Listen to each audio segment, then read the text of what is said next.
is a great country, a nation that has led the world in science, culture and innovation. We created the first modern democracy, led the Industrial Revolution, helped defeat tyranny in 2 world wars, and gave the world everything from penicillin to the jet engine to the internet. British creativity has led the world, and we can do it again. But right now, times are tough. Labour's tax rises have hit everyone. Pensioners, farmers, small business owners. The results? Catastrophic. Inflation doubled. Food prices soaring, unemployment at its highest since the pandemic. To govern, Mr. Speaker, is to choose, and this Chancellor has made all the wrong choices. Over 150,000 jobs lost, businesses closing, and Britain's debt spiralling out of control. An economic time bomb is ticking. Both Labour and Reform are offering the same reckless plan: more spending, more borrowing and more debt. And its hard-working families will end up footing the bill. We're the only party who gets it. Britain has got to live within its means. But to achieve that, we need leadership and a plan to get Britain moving again. We need to give people hope and optimism that we can build that brighter future for our country. A place where British business thrives, and we're not piling up debt for the next generation. A stronger economy with stronger borders. It's only the Conservatives who can deliver the economy of the future. We can, and we will. Ladies and gentlemen, please welcome the Shadow Chancellor of the Exchequer, Mel Stride.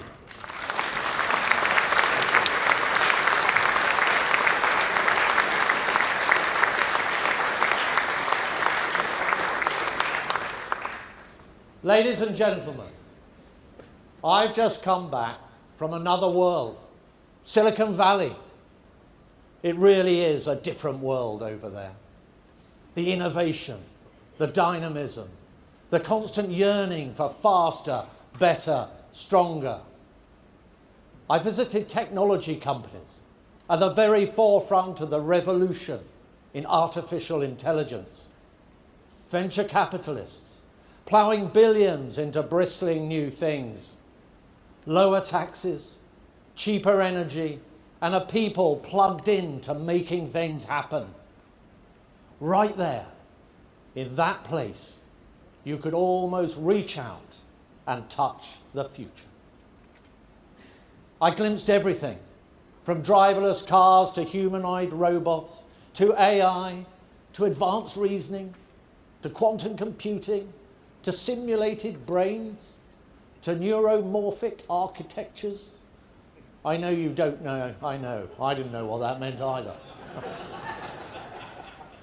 Now, you might think that a trip like that would have depressed me when I look at our own economy, stagnating under the cold, dead hand of a Labour government. But far from it, far from it. It raised my spirits because it reinforced in me the sense of what is possible for our country. For ours is a great country of drive and ambition and creativity, of decency, of tradition and heritage. We made the modern world, and we can remake ourselves. For there is a path for us to a more prosperous future.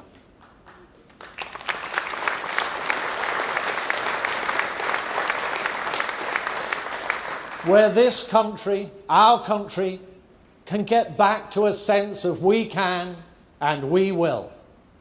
A country in which it is instinctively understood that wealth creation should be fostered and cherished. A country that once again understands that wealth is created not by governments, striking unions and a bloated public sector, but by entrepreneurs, businesses and the hard-working millions.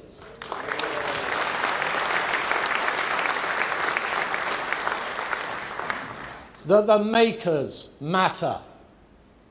And to business today, I say loud and clear, Labour may have given up on you, But this Conservative Party never ever will. We will always be there for business.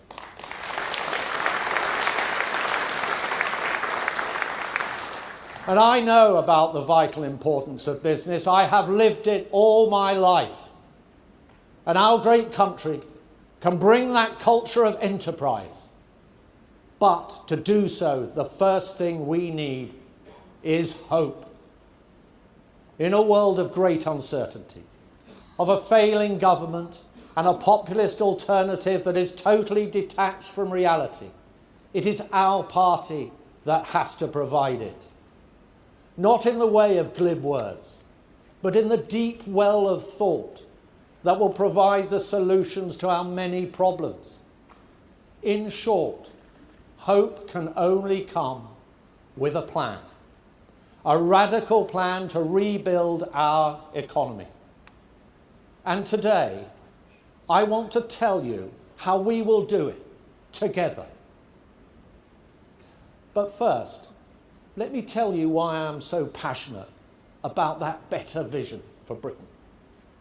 Why I feel that we can reach out and seize it. Why I know that we can and we will.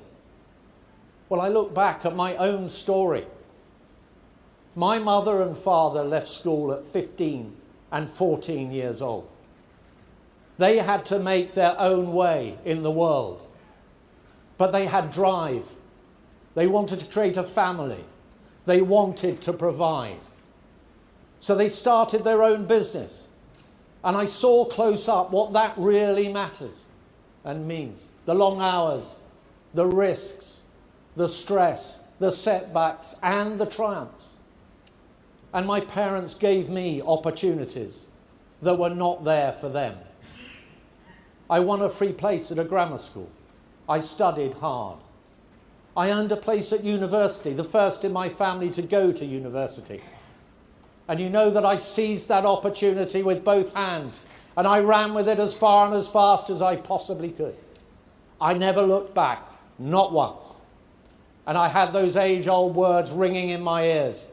If you have a good education, then you have the whole world laid out before you.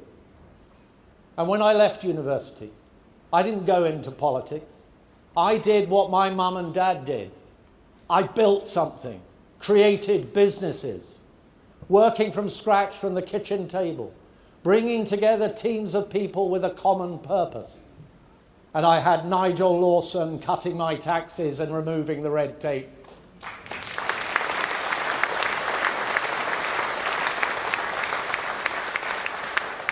And the whole spirit of that time was one of enterprise and opportunity.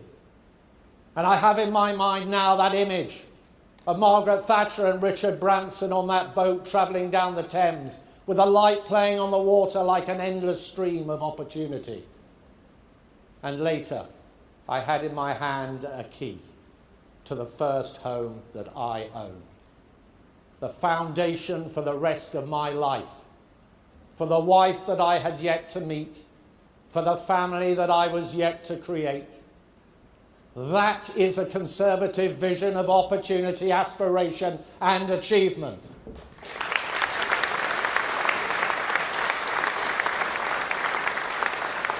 And that is what we are going to bring back. We can and we will.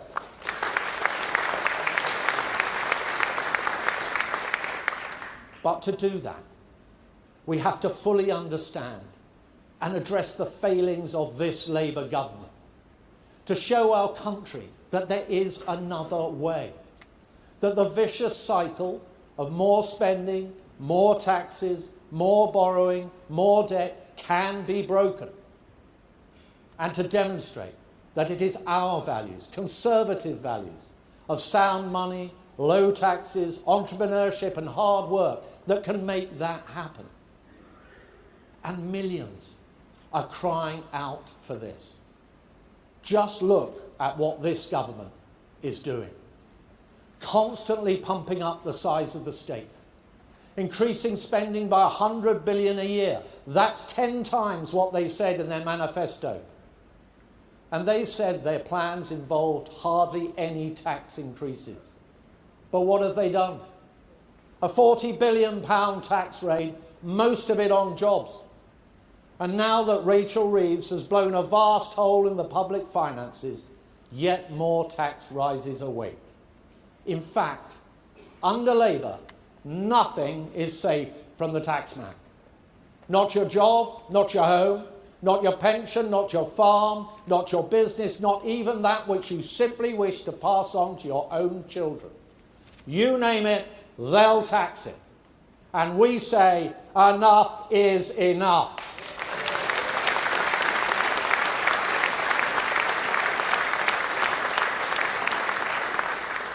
And the real world consequences of all of this? Unemployment is at the highest level since the pandemic. In the hospitality sector alone, 89,000 jobs have been destroyed, hitting our young people the hardest. Futures crushed, and the cost of living is soaring. We left inflation bang on target. Under Labour, it's doubled. And growth has tanked. You remember how Labour claimed they were pro-business? Well, just last week, the Institute of Directors said that business confidence was at its lowest level ever. The result? Thousands of wealth creators have left the country. Labour have no clue about how to build the economy of the future. Although on driverless cars, to be fair, we do have at least one in operation. Yes, it's called the Labour government, led by a Prime Minister who can only do U-turns, a Chancellor who only knows how to work the brakes, and a mob of backbenchers desperate to grab hold of the wheel.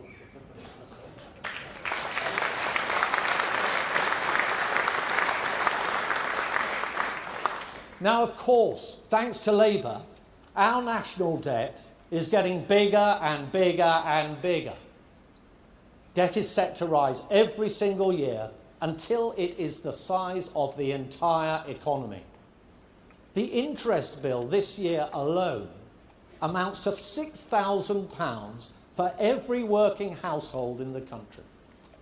And Labour's profligacy means our borrowing costs are now higher than Greece. Lower growth and higher debt sees us weaker and increasingly vulnerable. That is not just irresponsible, it is dangerous. And look at reform. They are just as bad. Reform's manifesto promised tens of billions in unfunded commitments. They want to scrap the two-child benefit cap, spending billions more on welfare. And they want you to pay for it. We say that if you want to fund a large family, then that's great. But you should look to yourself to pay, not the state.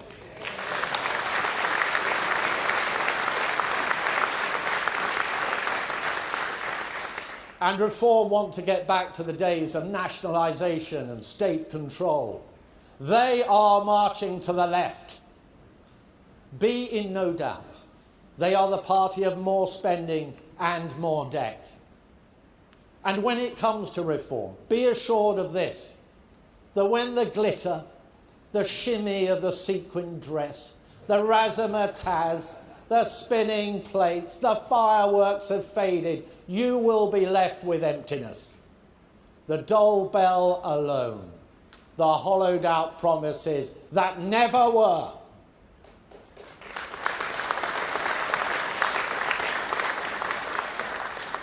But Reform are being found out, and it is this Conservative Party that is holding them to account.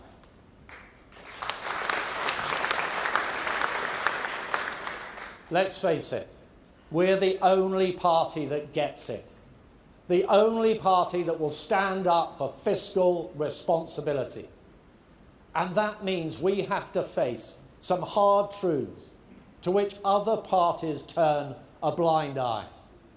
We must get on top of government spending.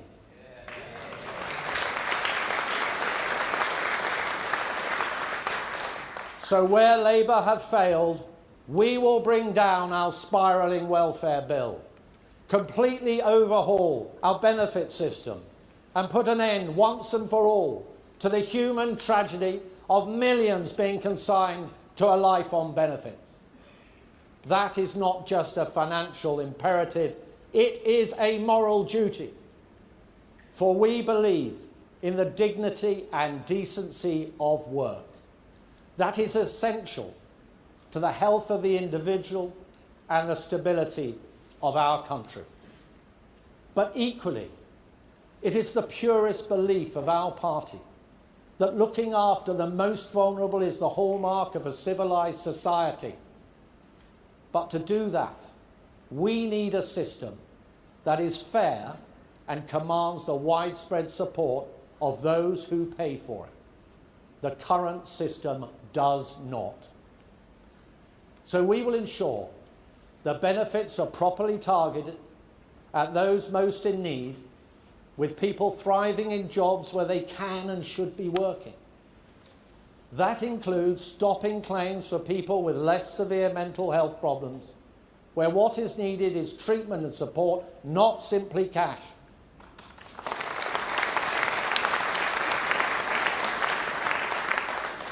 Because we know that the stability, pride, and social interaction of work actually improves these conditions. So we say, Labour want to park you on benefits, we want to help you to a better life.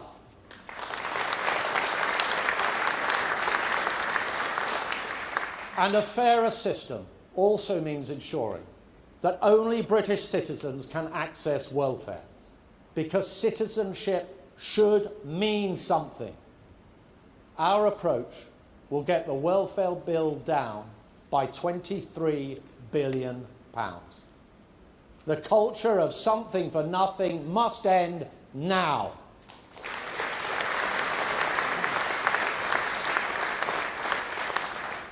Now, the civil service is too large.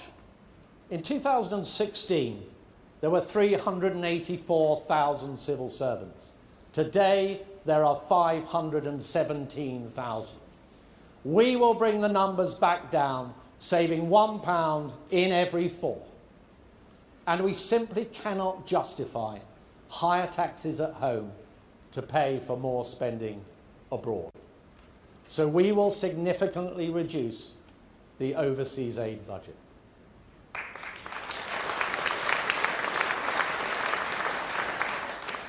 Now, we will also take the decisive steps to deter people from coming here illegally and stop pouring billions into asylum hotels. That is an utter scandal, and we will put a stop to it. We can, and we will. We will also stop spending billions on Ed Miliband's vanity projects, which are simply driving up bills.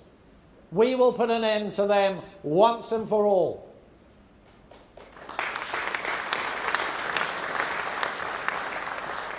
In total, the savings I am setting out today would reduce the size of government by almost £50 billion. Now, I am a realist, and we must recognise that this Labour government will be leaving huge debts behind. So I cannot simply say we will use all of those savings to spend more elsewhere or to cut taxes. We will bring taxes down, we must, but we will only do so when it is affordable, just as Nigel Lawson did. Because we know where the alternative path leads. We saw that with a mini-budget in 2022. So let me be clear. The Conservative Party will never, ever make fiscal commitments without spelling out exactly how they will be paid for.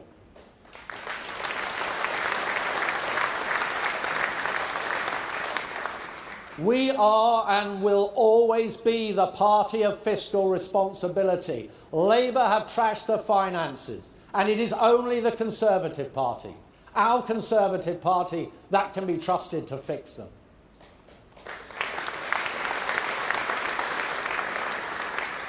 So So I want to make a very clear statement to you today.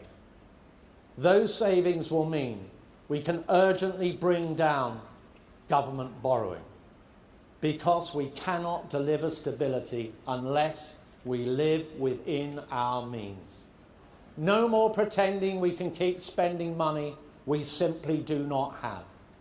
It falls to us, as today's Conservatives, to do the responsible thing.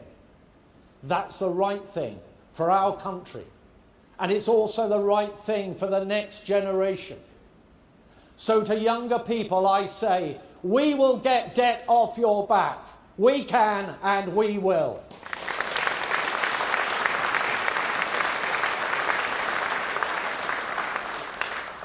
And I want to go further, to send an unequivocal message to those young people starting out in life. If you work hard and do the right thing, the Conservative Party is on your side. So we will reduce the benefits bill, and as a consequence, we will fund tax cuts that are laser focused on aspiring young people. So we will introduce something called the first job bonus. When someone takes their first job, the first £5,000 they pay in national insurance won't go to the taxman. It will go towards a deposit on their first home, or it will go towards savings for their later life.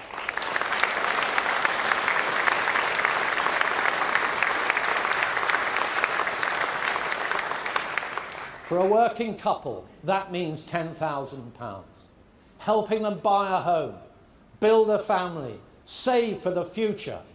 That is the Conservative dream, a dream that built my life. It is why I stand before you today, and I'll fight every single day to make sure that that dream is burning bright for younger people and for generations to come.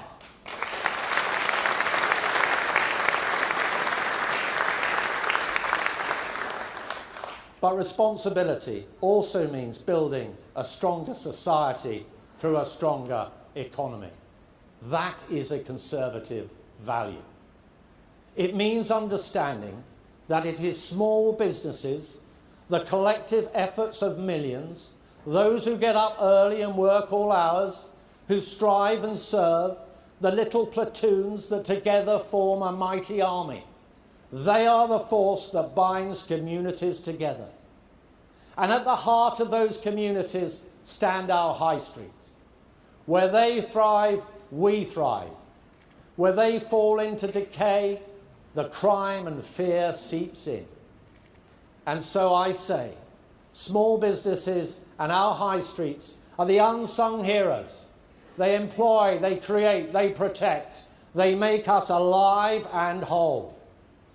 Yet for many businesses, the burden of Labour's tax rises is simply too much to bear. Pubs closing, shops sitting empty, high streets hollowed out. Under Labour, many have seen their business rates double. We need to get business rates down. In fact, we need to go further, much, much further. So today, I can announce that as a direct result of getting public spending under control, a future Conservative government will completely abolish business rates for shops and pubs on our high streets. End of.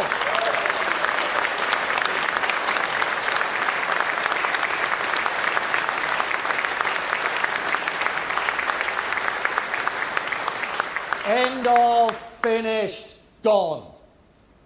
For controlling spending is not an end in itself. It wills the means. It gets the taxman off your back. It sets some of the hardest working people in our country free. We can, and we will. So let there be no doubts. We are the only party of fiscal responsibility. We are the only party that understands the deep challenges that our great country faces. And we are the only party that will meet those challenges head on. Where Labour choose debt, we choose discipline. Where they choose welfare, we choose work. Where they choose stagnation, we choose aspiration.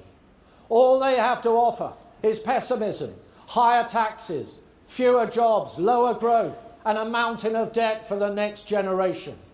What we stand for is something far bigger and far greater than that. Conservative values, opportunity, aspiration, optimism. We are the party of hope. We are the party of the future. We can and we will.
Sector spending cuts, the lion's share coming from the welfare budget. So Mel Stride's pitch there to Conservative Party conference, I think it's interesting because it feels to me like there's a bit of a debate going on at the moment within the Conservative Party. Some really trying to front face onto reform, and I'm thinking about people like Robert Jenrick there. Others, for example, saying that actually they need to, I guess, look at those traditional Conservative shires and heartlands and say that actually that's what it's all about, fiscal responsibility. And I think Mel Stride, despite those spending pledges, is probably in that camp. Let's talk now to our political correspondent, Amanda Akers. How are you? What do you make of the speech? Well, it was interesting. I mean, I think the first thing to say was just how empty the hall was. I mean, it's a key moment for the Shadow Chancellor, really this kind of central plank of what they're trying to do here in conference, stronger borders, stronger economy, big messages we've heard this morning, cutting nearly £50 billion in government spending, a whole series of announcements, and then not actually that many people there to listen to it. You took a photo, didn't you, which I think we can actually show on TV now. Yeah. This is, I think we can get a picture from that Amanda actually took from the back of the hall, which really does give you a bit of a sense. There you go, just how empty it was. I mean, I think, to be fair, there are quite long security queues outside conference, and obviously this is, you know, first early thing, but still, you know. Early for conference. Yeah, exactly. Everyone was partying last night, but you know, I think that this is a core message, isn't it? It's about rebuilding trust in the economy. Stanley Baldwin spread electricity across the nation after the First World War. Mrs. Thatcher's North Sea oil boom got the nation back on its feet after those terrible years of Labour decline. Today, there is not a single country on earth which is high growth and low energy. That's because energy is not just part of the economy, it is the economy. It feeds into the costs of every business, every journey, every loaf of bread. That's why, right now, the cost of energy is one of the biggest problems that we have. It's a stealth tax that's making us all poorer, and it's killing our industry. Britain has the highest industrial electricity prices in the world, and that has consequences. British industries that use the most energy, like chemicals, glass and metals, are shutting down week by week. The fiberglass factory in Wigan, the refinery at Grangemouth, Vauxhall and Luton, the North Sea. We're losing thousands of jobs by the month. And we won't need any less fiberglass, less gas or fewer cars. We'll just import more from abroad, often from countries still powered by coal. Fewer jobs in Britain, unilateral economic disarmament for more carbon in the atmosphere. And this isn't just about the industries that we already have. The industries of the future need energy too, whether it's advanced manufacturing or AI. Whether it's a factory or a data center or a super lab, they will need cheap, reliable energy. And they'll go where they find it. It would be the first time in generations that we would no longer be at the forefront of a technological revolution and will be poorer because of it. Those businesses will be created, just not here in Britain. We won't have saved the planet. We'll have failed the next generation. And under Labour, this is about to get worse.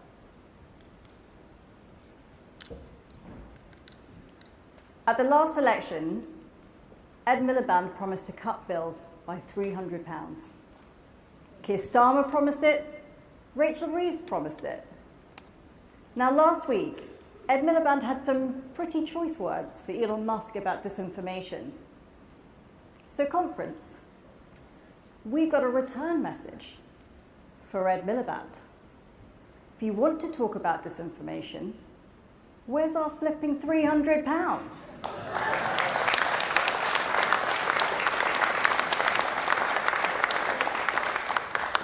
Far from cutting bills, bills keep going up. And every choice Ed has made is making it worse.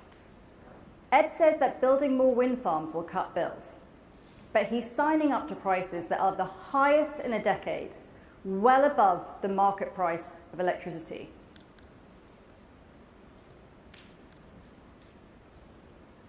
Look at this. When he made his promise to cut bills, the price of electricity was £72. That's that second bar in black you see. Last year, he bought offshore wind at £82. This year, he said he's willing to pay up to £117.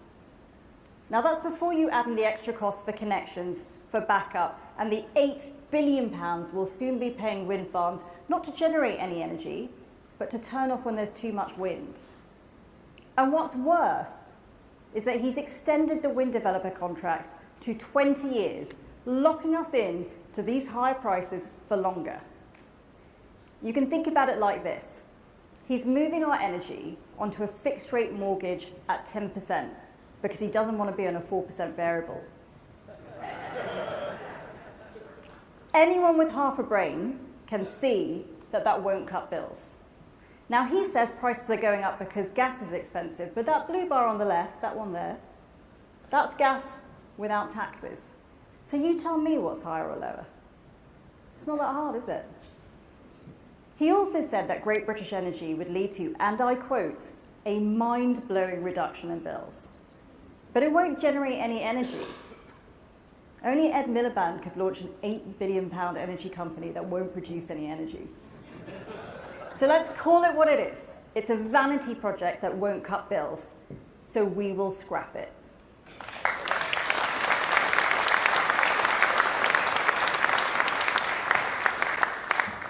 I will give Ed credit for one thing, though. He's managed to do something which is quite difficult. He's managed to unite the trade unions, the Conservative Party, the voters, and Keir Starmer. How? Because they all want the same thing. It turns out they all want him sacked.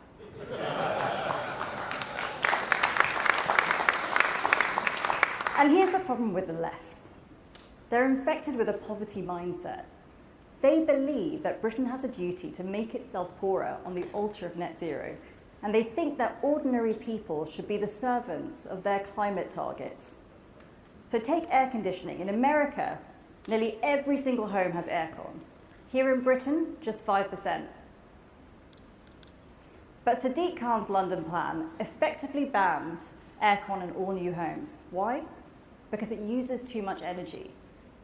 But rather than people fitting into the government's policy on energy, I believe a conservative energy policy should serve the needs of the people.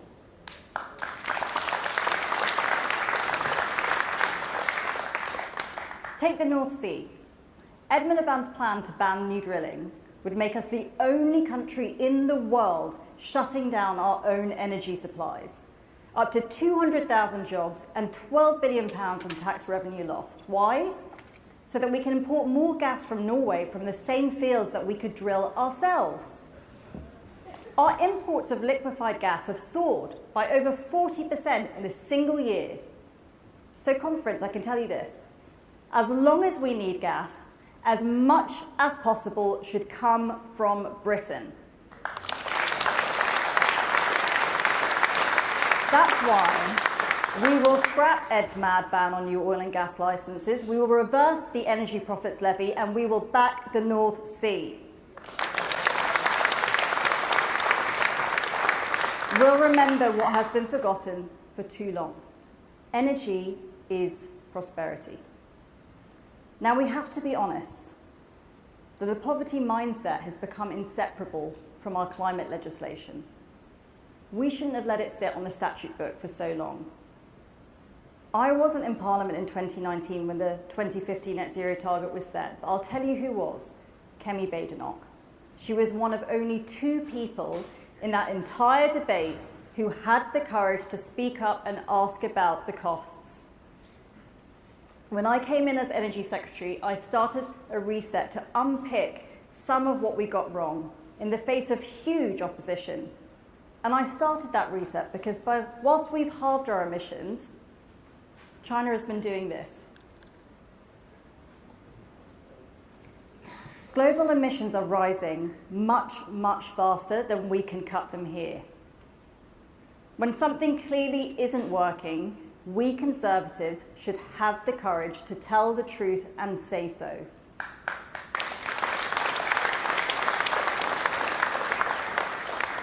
Net zero isn't working for Britain, and it's not working for the climate.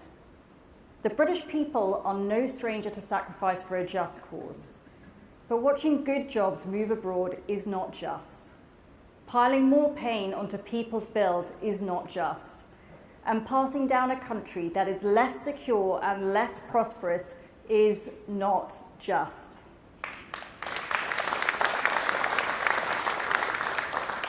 For too many people, net zero has become a religion, and for too long, we were an unthinking part of the congregation. And here's the problem with the legislation. We know it's not working for climate change, but it's also forcing ministers to make decisions that make people poorer.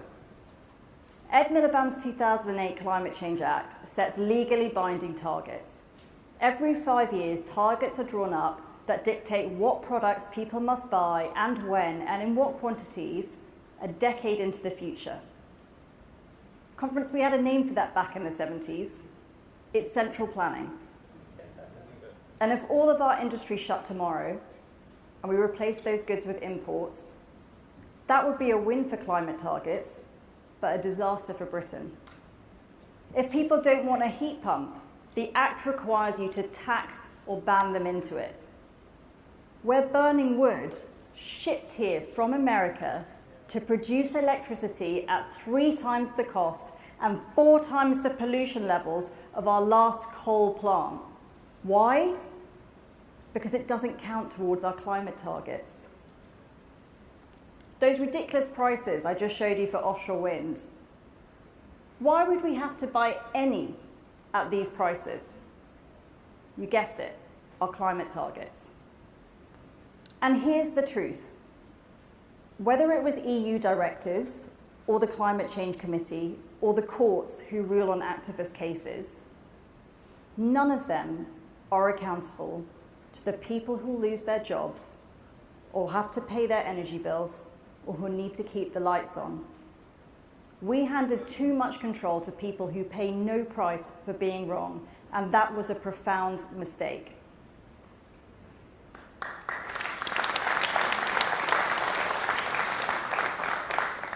So we will set out a new way of doing things. Conference, I know that many of you are proud lovers of the environment. I am too. We will not cede that ground, but we will set out new plans under Conservative principles. Our first principle will be to back British innovation. For too long, when we talked about innovation, what we meant is that we would force Britain to be early adopters of technology made in other parts of the world. But look at these charts. refrigerators, dishwashers, central heating. Here's the thing. When new tech makes people's life better, people will buy it. What we're doing is insisting everyone buys these products before they want to, just to meet a government target. But rather than force our people to be the early adopters, I want us to be the early creators of technology we can export around the world. We're only 1% of emissions. 99% are happening elsewhere, and they're rising. We clearly haven't got this right yet. We haven't created all the products that we need. But if we can create technologies that others can't, that will be, by far, Britain's biggest contribution to tackling climate change.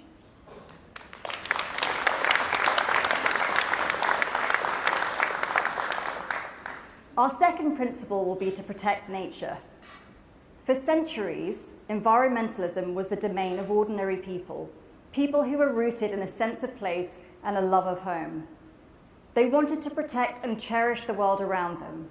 Roger Scruton called this the small-scale wisdom of the human heart. But nature is not net zero, and in fact, some of the time it pulls in the opposite direction. I can think of no better image than this: the Amazon rainforest being carved up to build a motorway to the latest climate conference in Brazil. But what's worrying is that it's not so dissimilar to what we're pursuing here. On the left, that tiny dot is the land needed for a nuclear power plant. Underneath is what's needed to get the same amount of energy from wind and solar, because wind and solar use up to 3,000 times more land.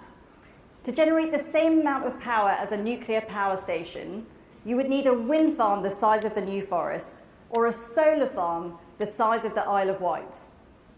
On a small island like ours, when every inch of countryside is precious, that matters. So instead of carpeting the countryside in wind and solar farms, we will make it easier and cheaper to build dense, reliable, secure, clean nuclear energy.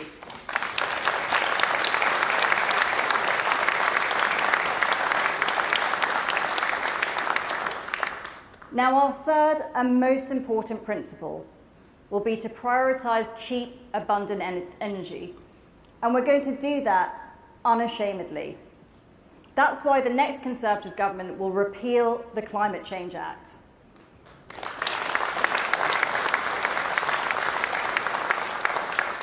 If a law is not working in the national interest, it's not just possible for us to change it, it's our duty to do so. All it takes is courage. Increasing the cost of electricity is the worst possible climate policy too. If you want people to use electric cars, here's a revolutionary idea: make electricity cheap. If you want people to use electric heating, make electricity cheap. If you want to build data centres to cut bills, to reduce poverty and drive growth, make electricity cheap.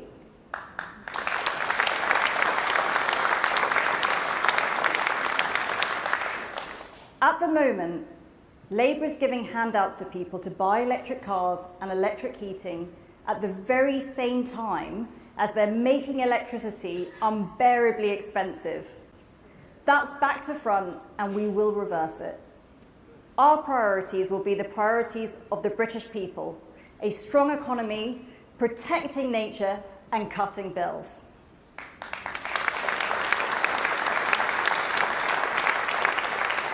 So, conference, today I can announce the first policies from our cheap power plan.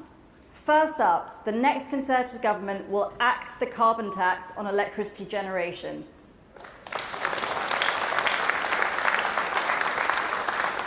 When Ed Miliband blames gas for high energy bills, what he doesn't tell you is that over 30% of what we pay for gas power is not to pay for fuel, but to pay for a carbon tax that the government chooses to impose.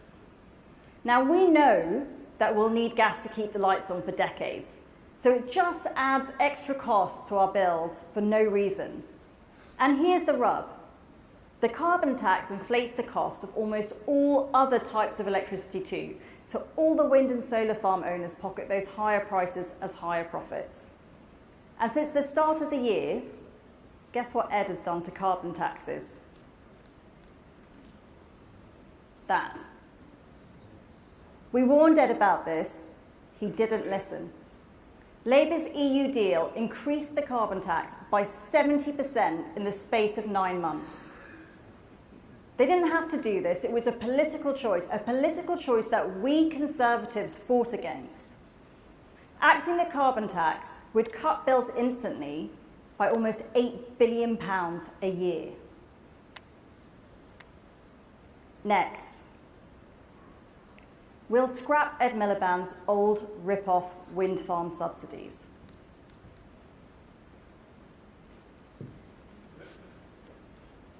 Back in 2008, Ed Miliband, in his infinite wisdom, chose to double the subsidies on offer for wind farms. That means when the wind blows, there are wind farms getting up to 3 times the market price of electricity, and you're paying for that through your bills. It's the biggest racket going. We closed the scheme when we were in office, but we'll go further and say we must scrap those subsidies for good. Our energy system is not here to prop up the profits of multi-million-pound wind developers at bill payers' expense. It's here to deliver cheap, reliable energy for the country.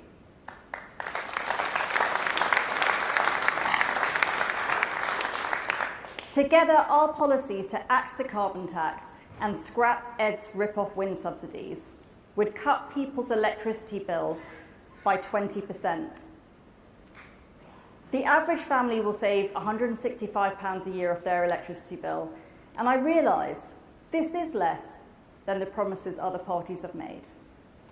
Ed promised to cut your bills by £300, but we all know that's a fantasy. But Reform are just as bad. They promised to cut your electricity bill by £1,000. But do you know how I know that's garbage? The average bill is only £850. What's he going to do? Go around writing people checks? If you think any politician can promise you electricity for free, then I've got a bridge to sell you. They are just as ideological as Labour. It's just the mirror image. The difference with our policy is that this is real. This is in the gift of ministers. This could be done tomorrow, and it would cut your electricity bill by 20%. So I can promise you this. When it comes to our energy policy, our priority won't be ideology. It won't be vested interests. It won't be fake promises we can't deliver. It will be cheap, reliable, abundant energy.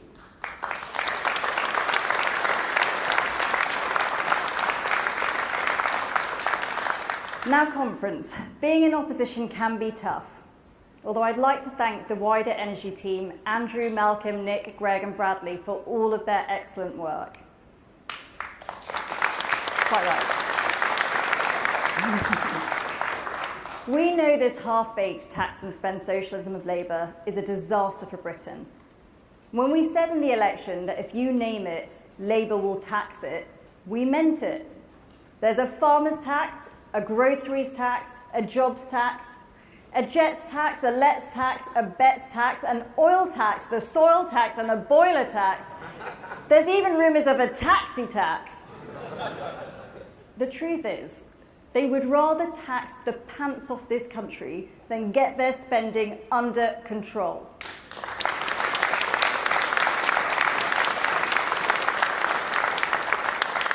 And it reveals a fundamental belief. If you try to do well for yourself, get a good job, pay for your child's education, buy a house, start a successful business, they don't celebrate you. They sneer at you. They want to redistribute away your success. They talk about poverty like they care, but their policies are making energy, food, childcare and housing more expensive. And their answer is always more redistribution, rather than confronting the truth that this government is choosing to raise the cost of almost every basic good. Now, Reform, I'm afraid to say, have the economic policies of Jeremy Corbyn.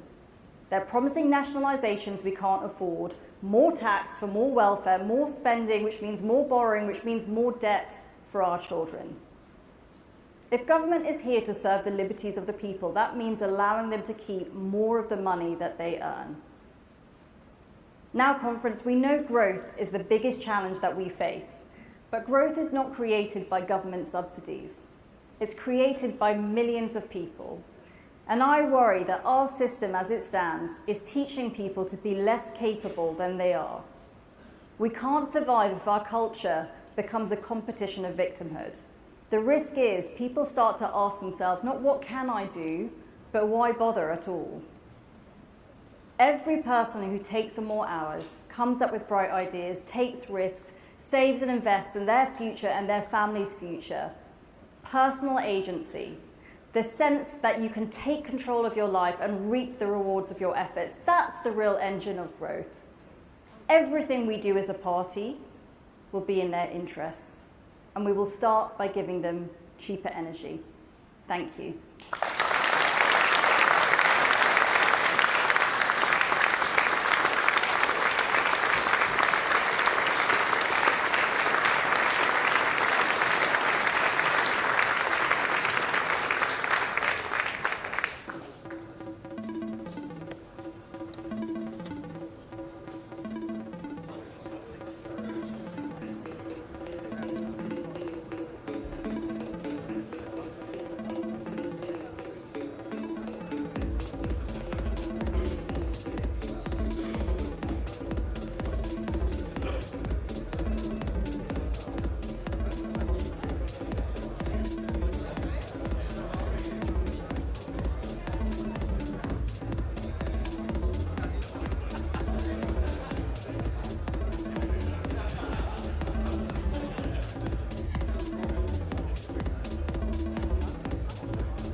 Ladies and gentlemen, please welcome the Shadow Secretary of State for Science, Innovation and Technology, Julia Lopez.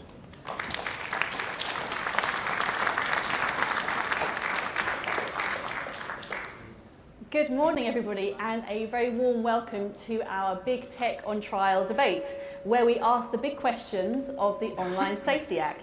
Is it protecting kids, or is it simply policing speech?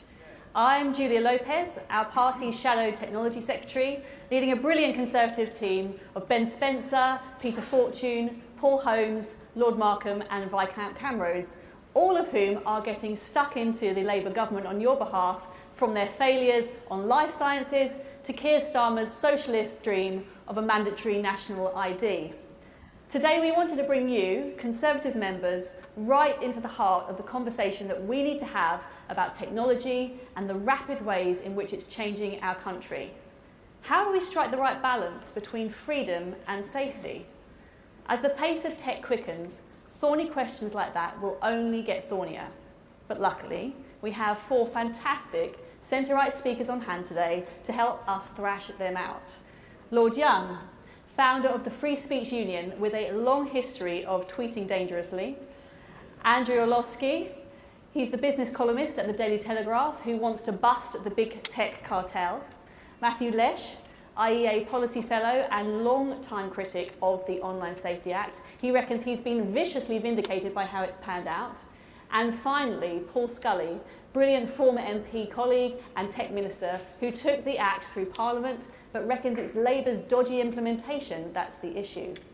Before we dive in, I want you to know this isn't just a debate to sit back and watch. You get to have your say at the end by voting live on Slido, so please keep your phones ready. Now let's set the scene. The internet emerges like a pioneer society, and at first it feels like a frontier of endless opportunity as ideas spread and people connect. But just like any community without rules and boundaries, it also illuminates some of our very worst instincts. Abuse, exploitation, and disinformation follow. The effect is poisonous, especially for our children. Governments across the world are now scrambling to put the genie back in the bottle, but regulating technology is a minefield. How do you protect children without silencing free expression? How to impose rules on companies that are larger than most nations? How to enforce those rules in a borderless digital world? The UK's attempt is the Online Safety Act. Its mission is to make big tech accountable for what happens on their platforms, with the strongest focus on protecting children from filth and predation. But the story's been messy, and the new law is long and complex. It could have been even more so, but people like Kemi argued in 2022 for the stripping out of legal but harmful provisions that had major implications for free speech. The final act now focuses on illegal content and on child safety, but the question remains, did we get it right? Is this act a shield that protects children, or a blunt tool that risks policing speech? Now here's how the debate will work. We have 2 teams of 2 speakers, one arguing that the act is necessary protection, the other that it risks dangerous overreach. Each speaker gets 3 minutes to make their case, short, sharp arguments only. Otherwise, I shall be encouraging you as the audience to start heckling. Then it's over to you, all out there in the darkness. You'll cast your verdict live on Slido, and you get to decide where the balance lies. Think of this as a digital courtroom drama. Big tech is in the dock, the Online Safety Act is Exhibit A, and you out there are the jury.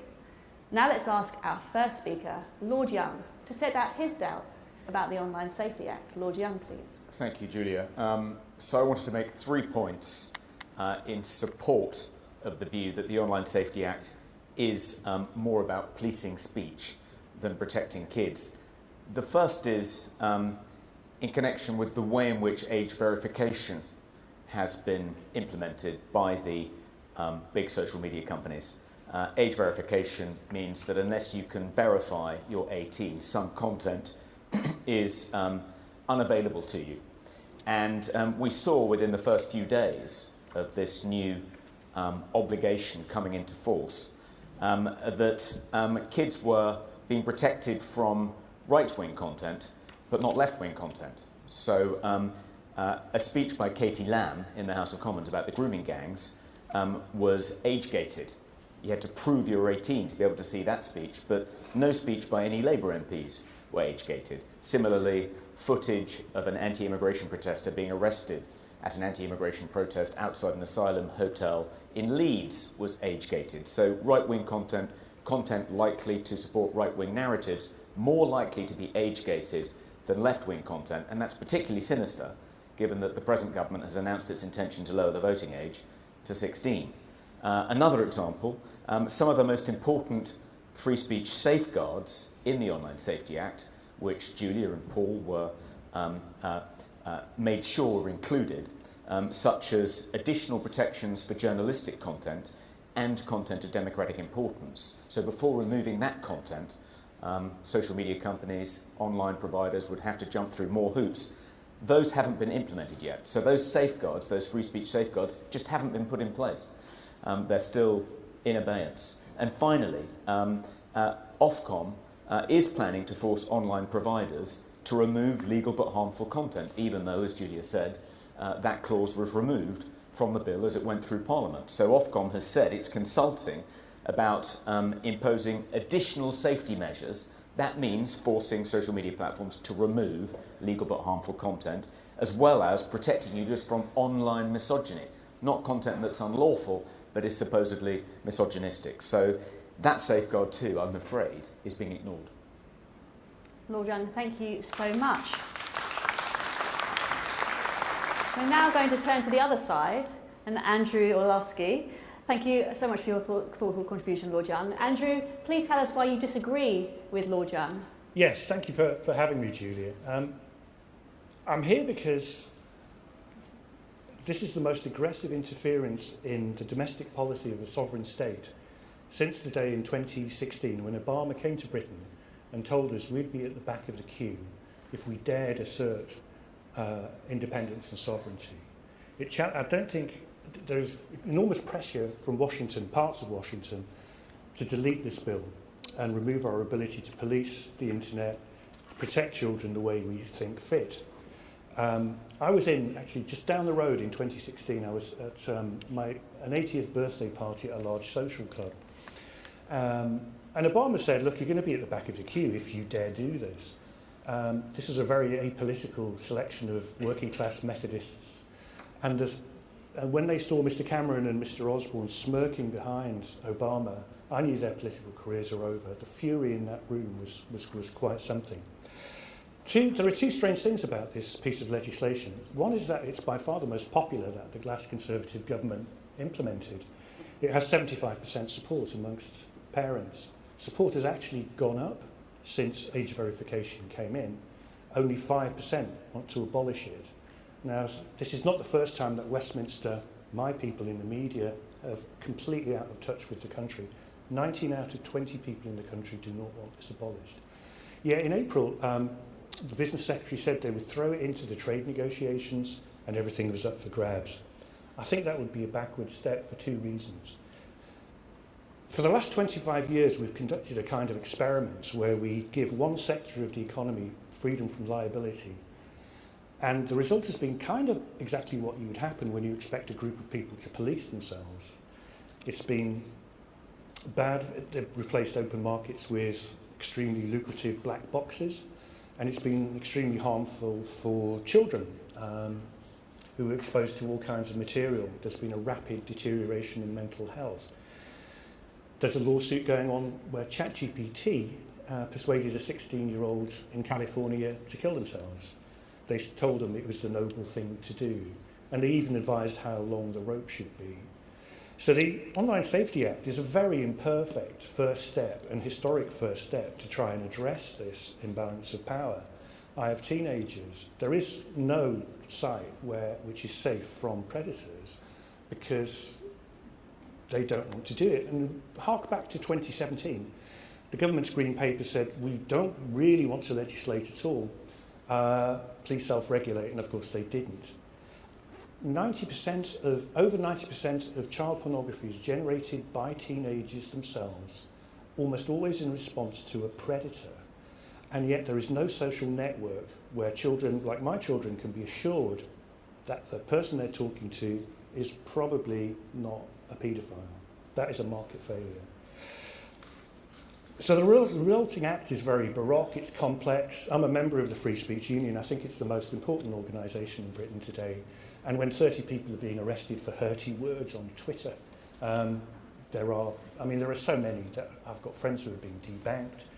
There are so many issues in free speech that I'm not saying we should ignore this one, but this probably isn't the greatest. Andrew, you could wrap up, please. Yes.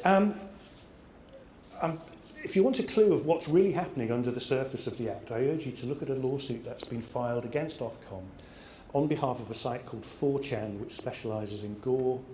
There are rape boards there that are very popular. And the language is incredible. It says, no country in the world should be able to inhibit any technology company from doing what it wants.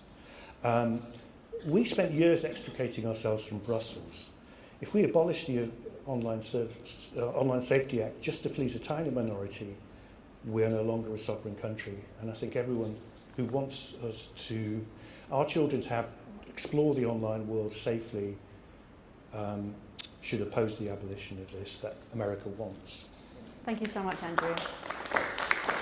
No longer a sovereign country if we allow pressure against the Online Safety Act to remove that piece of legislation. Matthew, what do you say back to Andrew on that rather punchy claim? Well, thank you very much for the opportunity to have this debate. And of course, there's nothing sovereign about reducing your freedom to speak online, about taking away your privacy or reducing online invasion.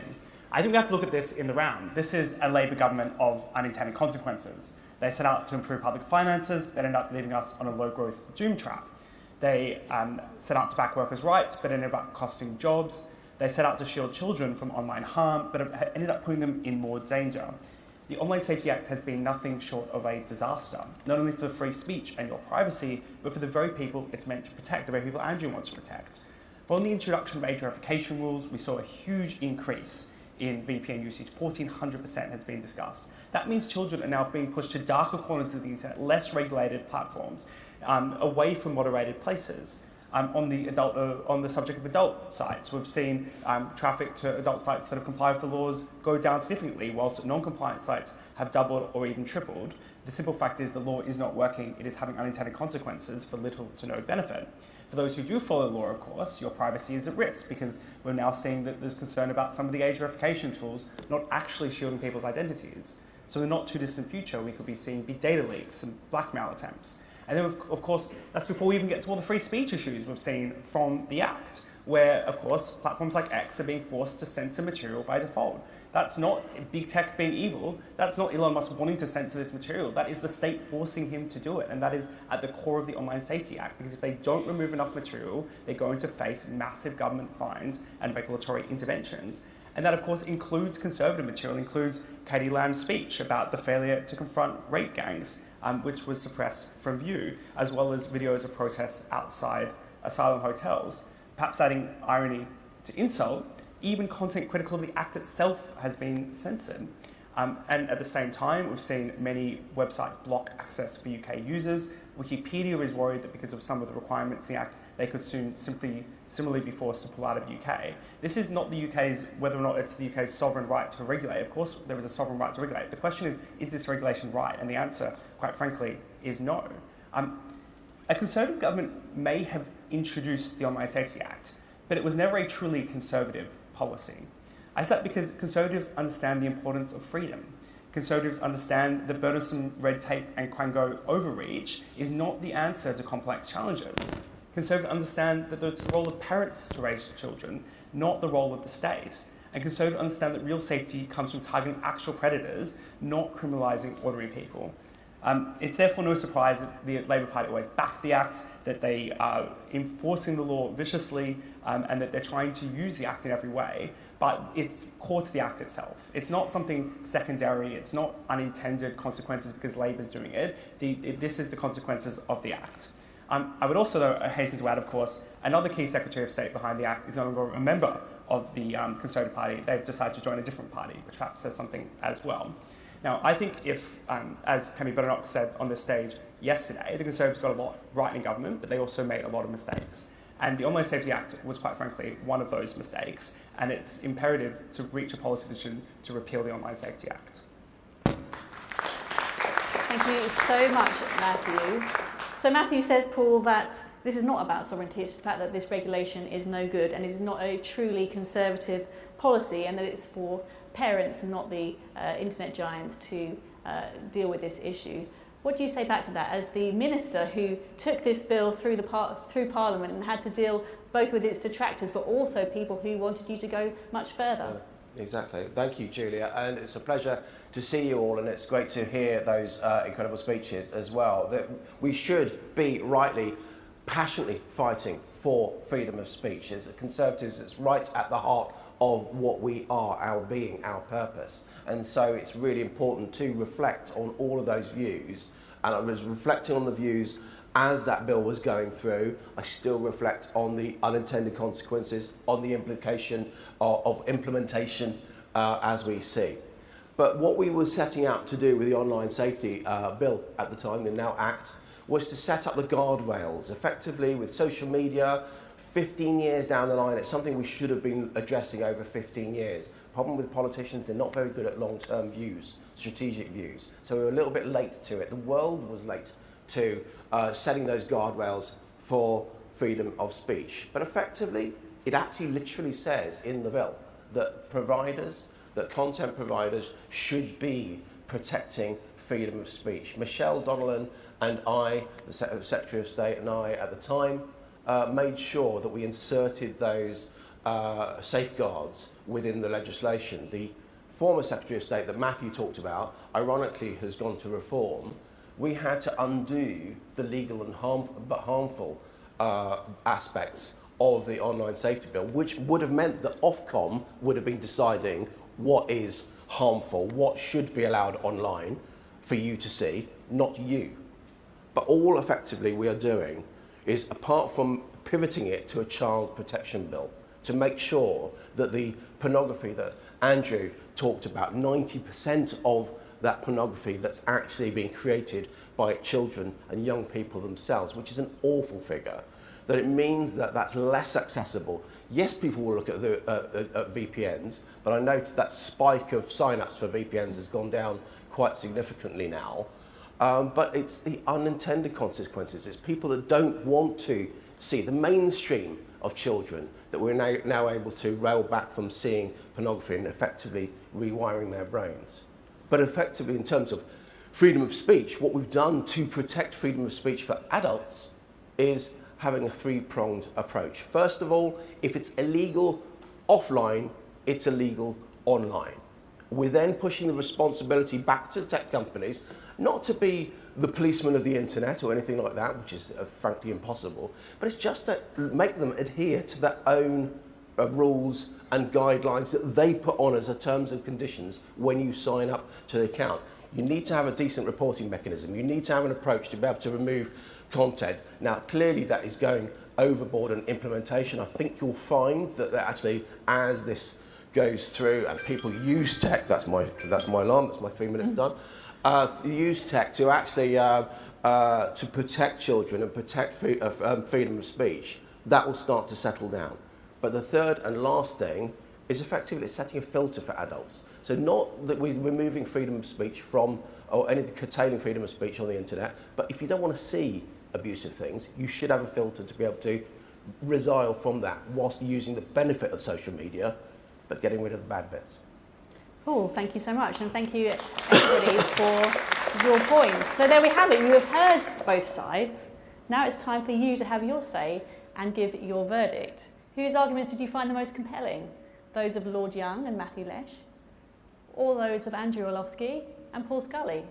Can you please now pick up your phones, take to the Slido and cast your vote, and you'll be able to see the QR code which will hopefully take you to where you need to go. Now, while we get through some awkward time as you do your voting, I will ask each team to ask the other team a question which you think punches a hole in their arguments. Lord Young?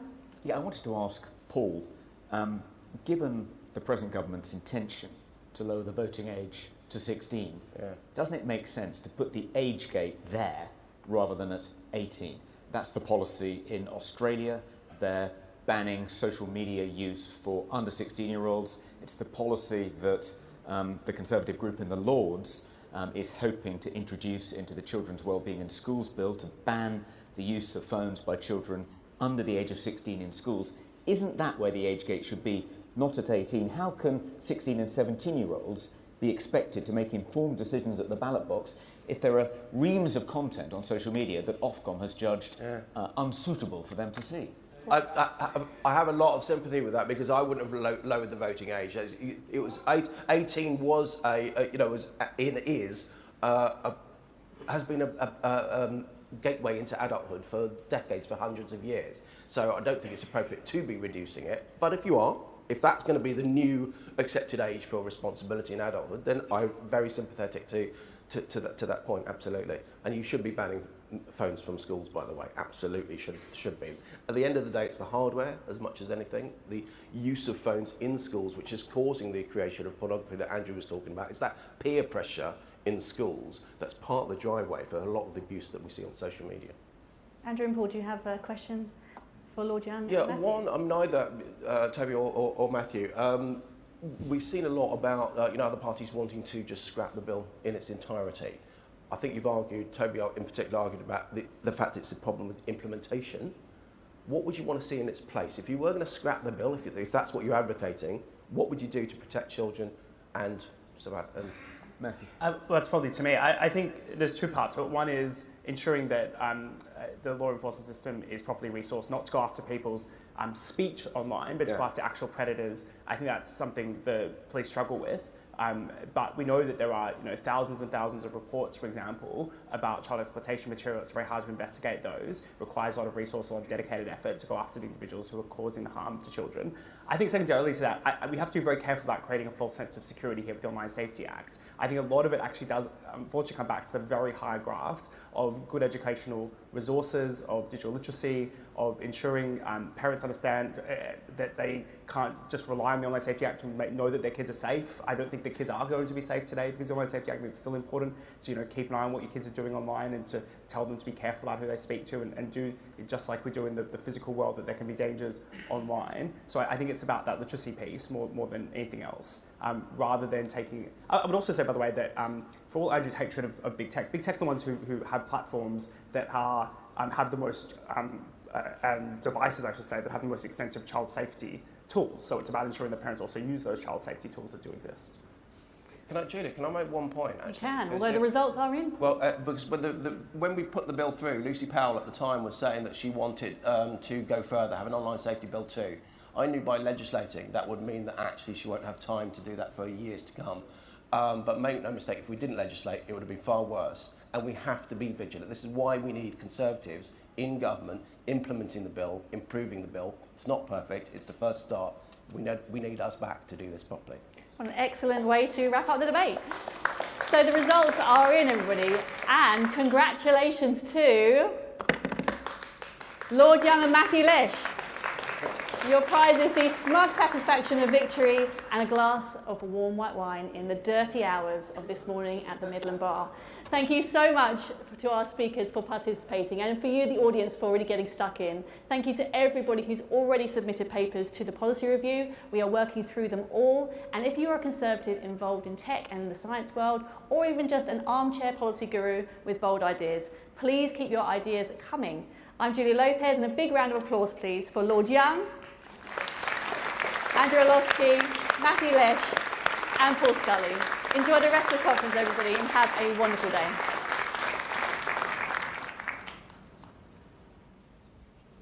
The next session will be held in the exhibition hall in 10 minutes. Victoria Atkins, Shadow Secretary of State for Environment, Food and Rural Affairs, will be holding a rally in front of the JCB tractor. Please do join us to show your support for the farming and rural community. The afternoon session will start in the auditorium at 2 p.m.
cello, an old email, looks like no end of things can go into the old working. I get that. It's things, all sorts. A bit stressful.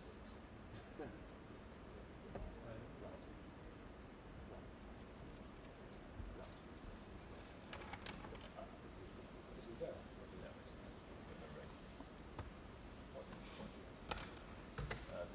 What's the feed of the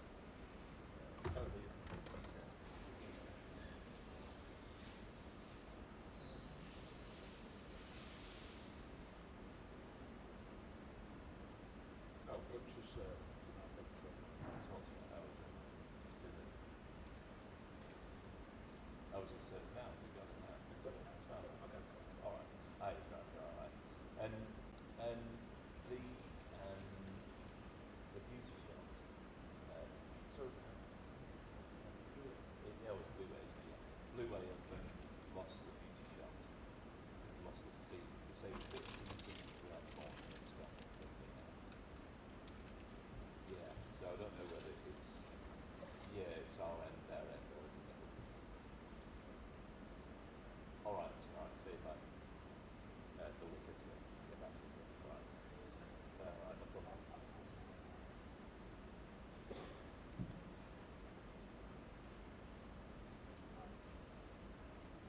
Oh, are you going to go get the buses? Yeah. So I might. Huh? No, I'm alright. You going out? Yeah. I'll bring them back.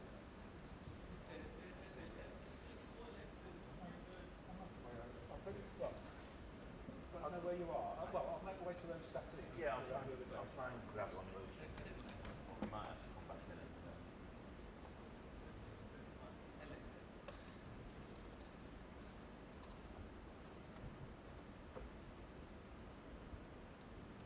I just wondering it's probably the focuses and stuff.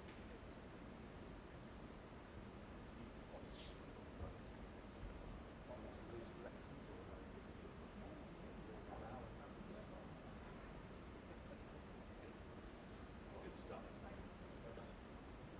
John, do you know when this booking came from? Mine's all just come through. On the portal? No, it's the Tory one that came through ages, but I don't think we got them at the same time. Oh, here we go. Oh, right there. That be that one? Right, I'm just going to forward that to my new email. Sometimes I can log in to our work email, sometimes I can't. I've just gone on it, so I'll just forward this, but I know I've tried it before, but it's said I'm going to forward it to my normal one. I told them ages ago, Johnson. Send all these contracts to it. And then said, that cancel this. What gives us email anymore? I told you. A year ago. Annoying.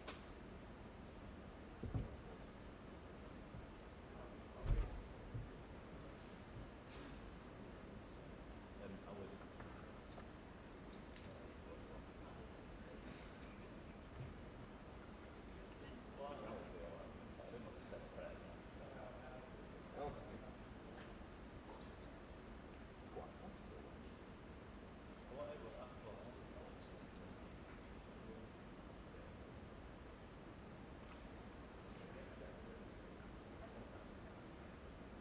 So you're good with the sandwich? Yeah, I'm going to go. They taking them? I'm going to take them to the settings on. Oh, okay.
of the farmers that are here today, because we've invited farmers from across the country to come to our conference to see for themselves that we care, we are listening, and we have their backs.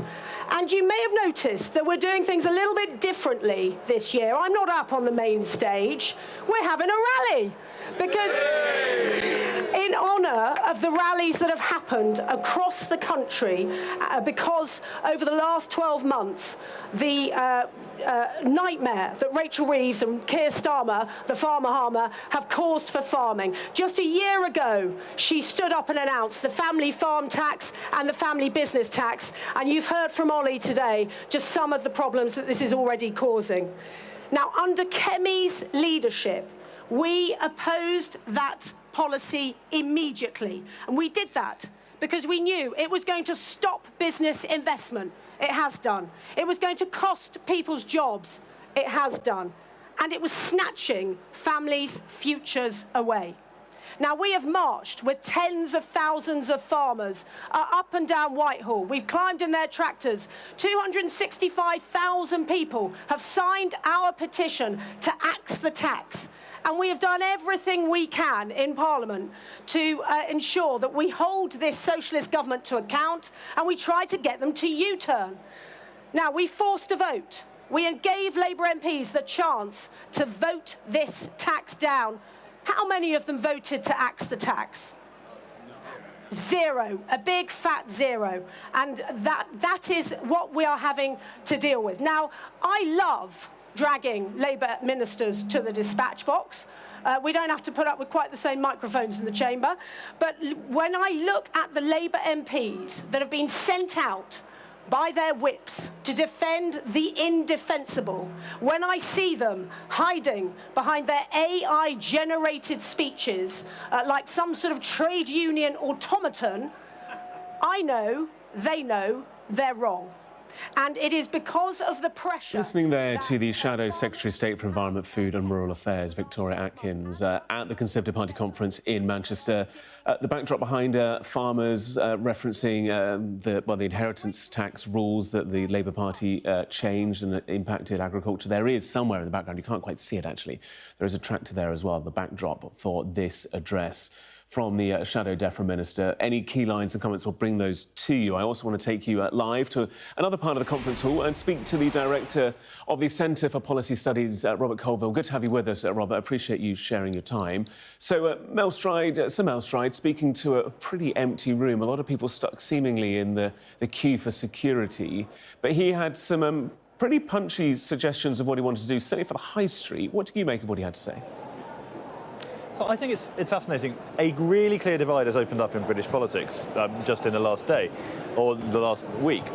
Both the Tories and Labour, and pretty much everyone else, now accepts that the gap between spending and tax is huge. We've got a 30, 40, 50 billion pound gap, depending on what the OBR ends up saying. Labour are effectively saying we can't cut any spending, we're going to have to do it all via tax rises.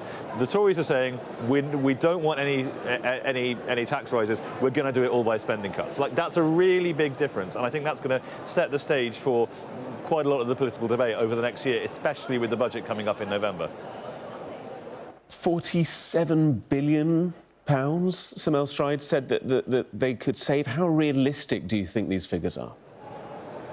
Well, it's a pretty punchy number. It's about 4.5% of current spending, but it still would leave public spending at like 42.5% of GDP, which is like a really big historic number. I mean, one of the striking things about it is, some of it is about cutting back the civil service, cutting back aid to a really, really tiny figure, various other savings. But the real bulk of this is meant to come out of welfare, working age welfare. The 23 billion of the 47 billion. It's the idea that, that's Mel Stride used to be the welfare secretary. He had a package of welfare measures which were which he tried to get through, and so this is the area. So I've got the cheers of the farmers echoing in the background. He knows that this is an area he knows, and this is an area I think the Tories are going to try and fight on, especially because Labour MPs refuse to let the government make any welfare savings. You just referenced the cheering farmers there who are set behind Victoria Atkins.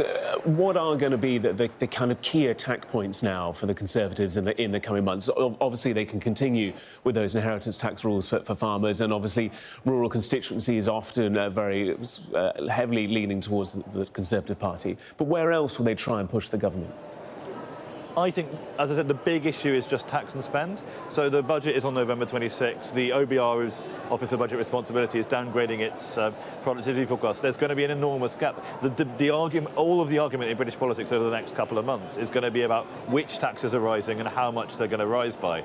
And we saw at the last budget how damaging that can be and how many people get upset about that. The Tories are pitching themselves as the party of sound finances, of, you know, we're not going to spend more than we earn, and I think that is so there's all sorts of areas they can hammer away at. There's going to be all sorts of, you know, briefings, rumours about this tax, that tax, the other tax, and I think that's going to be quite fertile terrain for them and for Reform and for all the other parties of opposition.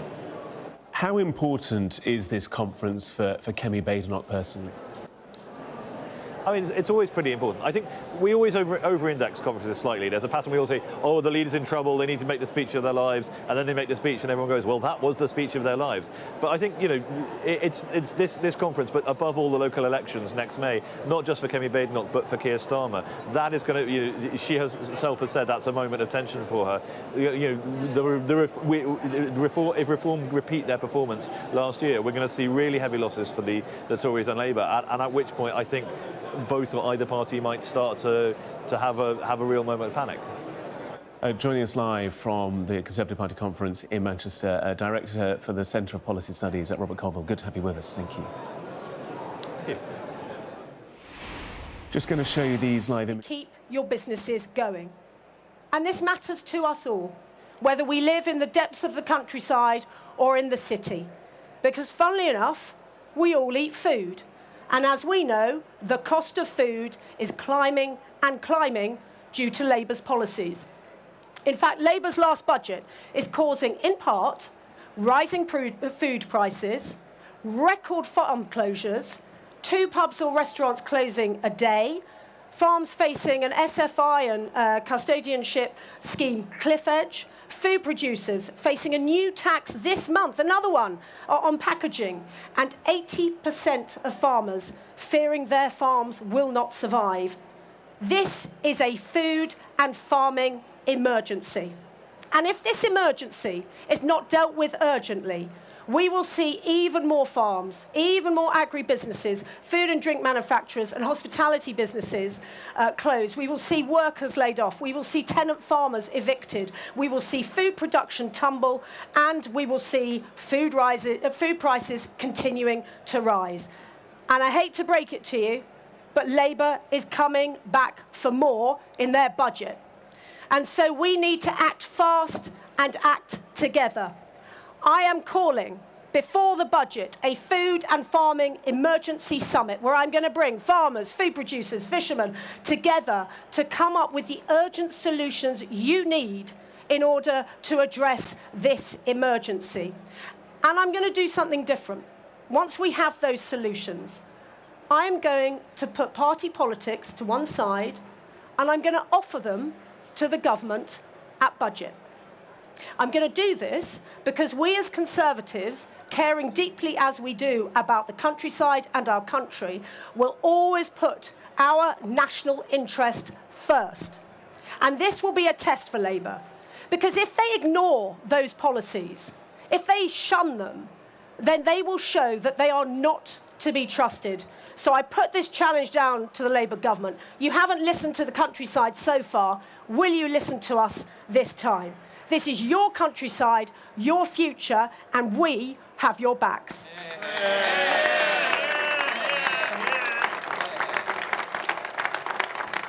Now, responding to this Labour-inflicted emergency is only part of my plans for the future.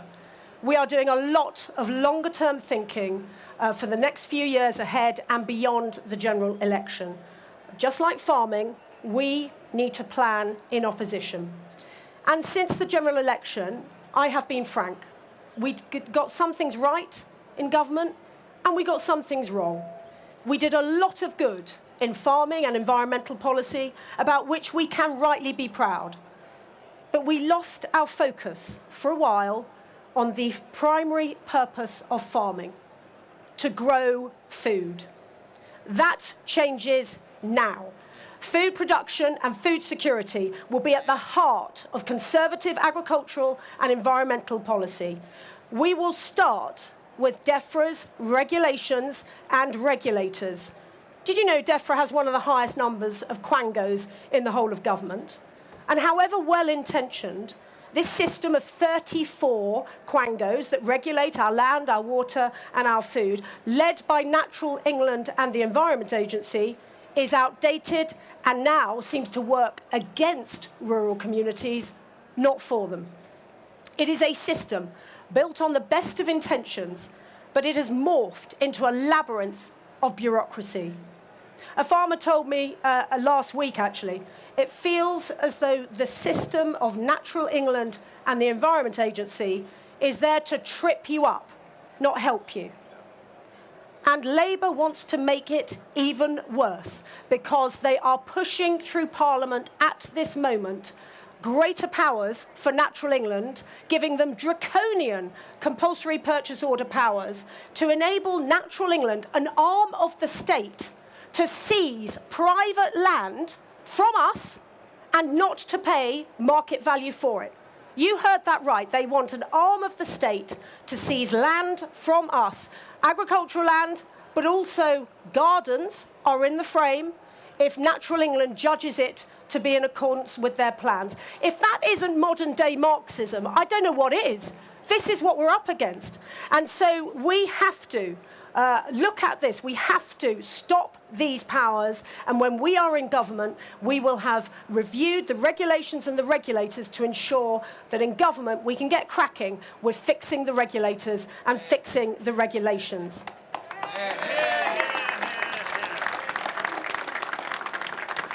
And there will be some who say, well, to speak in these terms, to question the current system, is to be against nature, that to protect our rural communities and to protect the environment is frankly a binary choice. The only answer is to maintain the status quo.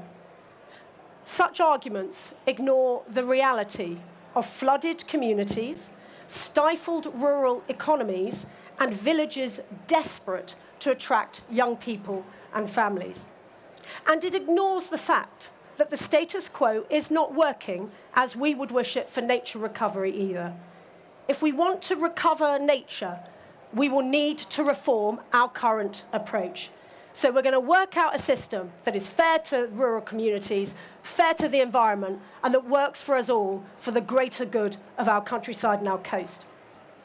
And that also means looking after rural and coastal economies. Now, I know from my beautiful constituency of Louth and Horncastle in Lincolnshire, I'm pleased we've got some yellow bellies in the audience.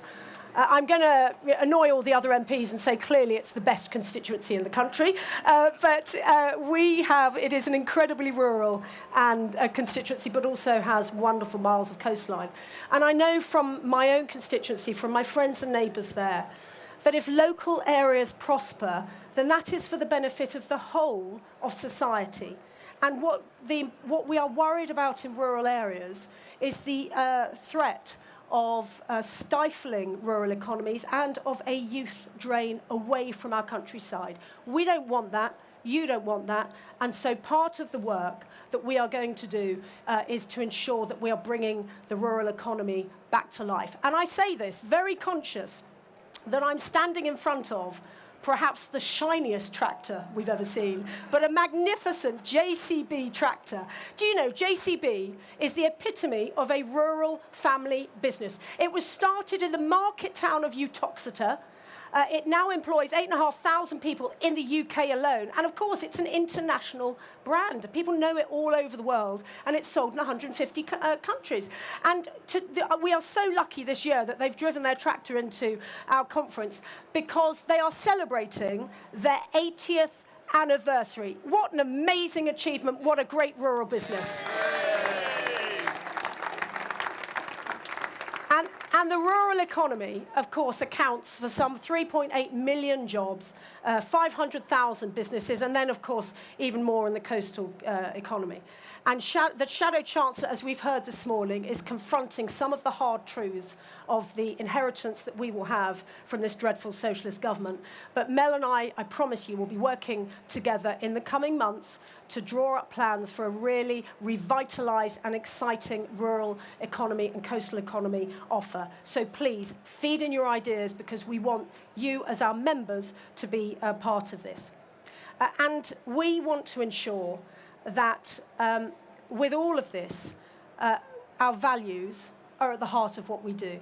I'm going to finish with where I started, the family farm and the family business tax. The reason that we were able to oppose this immediately is precisely because of our values. We have that love of family, that belief in community and citizenship, that trust in personal freedom and responsibility. We have fidelity to the rule of law. We believe that we should be passing on a better country than that which we inherited, whilst, of course, respecting what has gone before. We, as Conservatives, believe in the very conservation of Great Britain. And these values will inform our policies and the values and are the values of rural and coastal communities. You might not think this matters, as I say, if you live in the city, but of course it matters, because this is the fabric of our country. And so we want to ensure that not only are we doing the hard work now in opposition to create the policies of the future, but we are doing so with those values at the very core of everything we want to achieve for Great Britain in the future. We, as Conservatives, will not let this socialist government destroy our countryside and destroy our communities. We, as Conservatives, believe in the countryside and rural Britain and coastal Britain. So join us to axe the family farm tax, to fix the regulators, to save British farming, and to help make our countryside a stronger countryside for a stronger country. Thank you very much.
Starting a business is a profound act of human courage.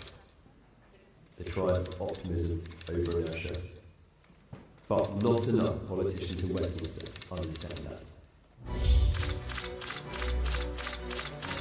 UK unemployment rose for the 5th consecutive month. 89,000 jobs have been lost in restaurants, bars, pubs and hotels. They are going to cut a third of their workforce in the UK. That's about 1,000 jobs. Sluggish growth in the UK economy. Jobs don't just fall from the sky. They appear because companies are created by risk takers, and they take a risk with every job they create. And jobs only exist because they are helping that business to progress. And 80% of the jobs are nothing to do with the government, they're the private sector. If you crush the private sector, you crush jobs. All the research shows that the single most important ingredient for a happy society are jobs. But we Conservatives understand business, and we're going to prove it.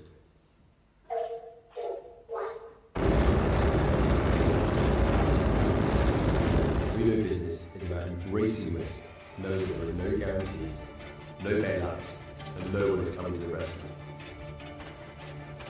But when entrepreneurs succeed, they create the wealth that funds our public services. So we will always take the side of business. We will listen to them. We won't just promise to cut the red tape blocking their success. We will take a chainsaw to it. We will show them our plan to make Britain the best place in the world to start a business. We back the millions of entrepreneurs and businesses to create wealth and jobs across this country. We will be unafraid to talk about the need for business. The Conservatives will always celebrate Britain's risk takers. Ladies and gentlemen, please welcome the Shadow Secretary of State for Business and Trade, Andrew Griffiths.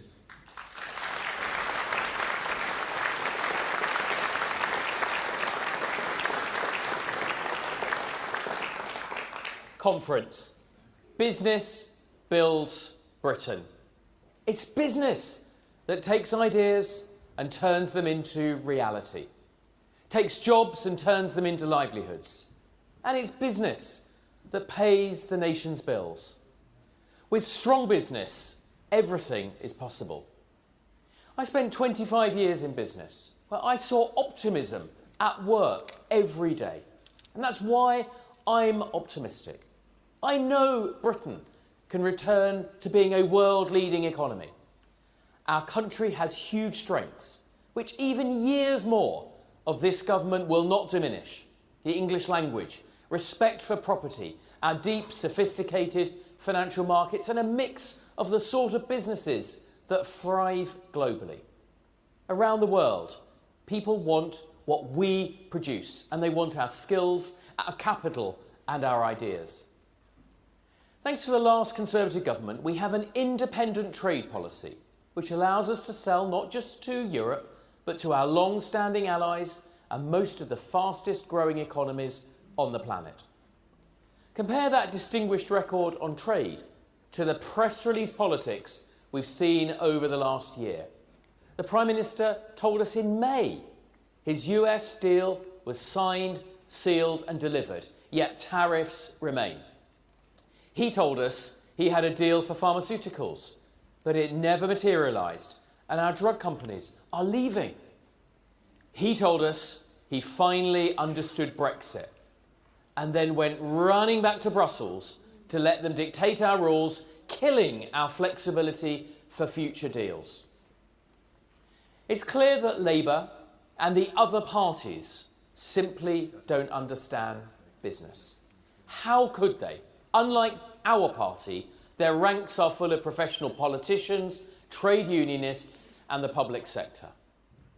No government that understood business would ever have imposed a jobs tax and changes to national insurance thresholds which hurt those employing the most, the hardest. Or the family business tax, a death tax, or doubled rates on the very businesses which keep our high streets alive. And Conference, No government that cared about British firms and British workers would ignore energy costs that are 4 times higher than our competitors. Instead of creating wealth, they attack it, driving away entrepreneurs, investors, and top talent. Too many of our best and brightest are exchanging Docklands for Dubai or Manchester for Milan. And what Labour do nationally, the Greens, Lib Dems and the Nationalists do locally. Hostile planning policies, frustrating businesses trying to expand, blocking new infrastructure and suffocating firms with traffic congestion, parking restrictions and red tape. The next government will fix this and more, just as after the failed consensus of the 70s, Britain picked itself up, restoring our pride and our growth. But the process of change requires being honest about where we start. We're no longer the rich country many think we are. For too long, we've been slipping down the international rankings in GDP per capita, competitiveness and inward investment. Under Labour, Britain is competing in the veterans' race, comparing ourselves to the other slow-growing G7, when the real competition are those younger, fitter economies who are overtaking us. We Conservatives know that it is only the private sector that creates growth, not government. There were moments in office when we strayed far from that truth. More regulations, raising taxes, the state as nanny, indulging the idea that government is the solution, when we know very often it's the problem. But the Conservative Party is under new management, and at the heart of our strategy is an approach that's proud to champion wealth creators and risk takers, creating a new generation of entrepreneurs and backing our businesses. I'm announcing clear policies today which start that work. In our very first budget, we will repeal the family business tax, which punishes success and disincentivises growth.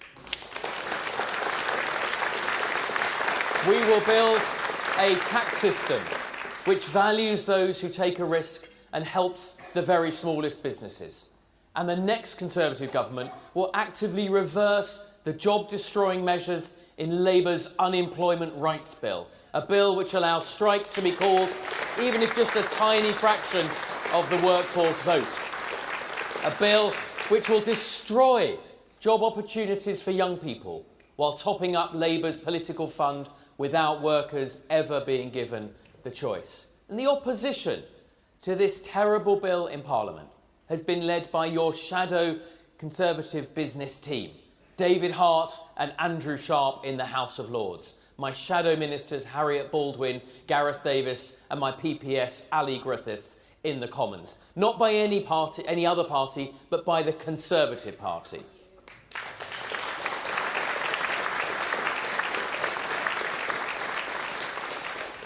And there's more. I understand that there are far too many hurdles for small businesses to jump. Red tape that steals away the precious time of those who run them. Take HMRC, an organisation which literally tried to turn its helplines off for 6 months of the year. We say enough. That is unacceptable. So within weeks of entering government, we will ensure that every time a small business interacts with HMRC, they are given the opportunity to rate their experience in the same way as companies seek customer feedback. No more hanging on the phone for an hour with no one held accountable. No one loves paying their taxes, but the taxman needs to respect those whose hard work and enterprise pays their salaries.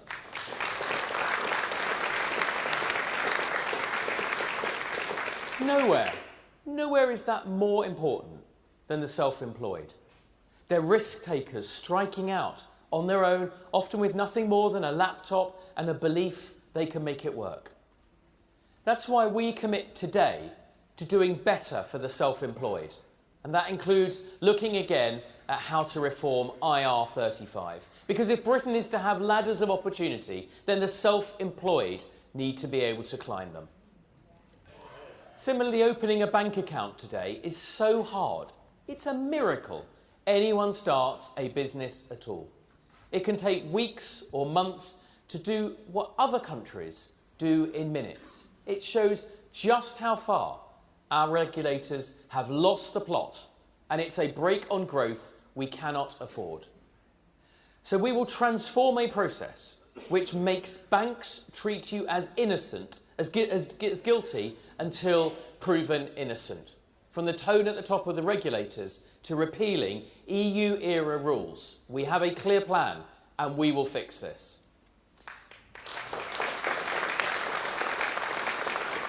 So, scrapping the family business tax, reversing the unemployment bill, easier bank accounts and a better service from HMRC.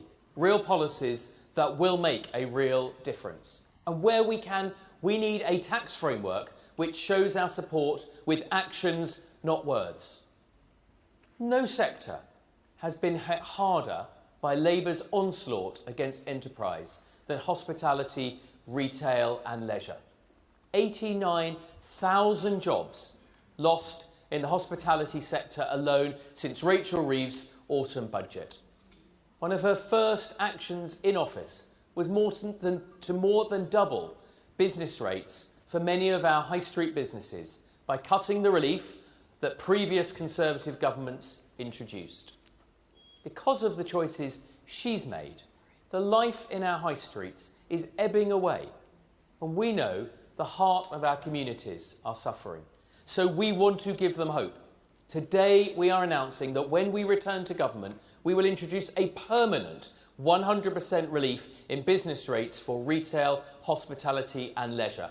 250,000 businesses will benefit from that change. Pubs, shops, restaurants struggling across the country will be saved, and our high streets will get an enormous boost. But conference says one more thing.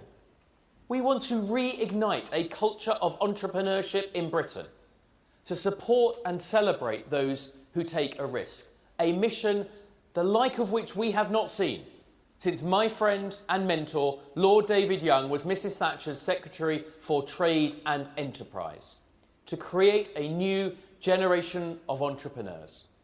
As Business Secretary, I want to see young entrepreneur schemes flourish in every school and college in the country, building on existing schemes delivered by people who've been there and done it and want the next generation to succeed. We will provide the support to make this happen because this is what we believe and what a stronger economy requires.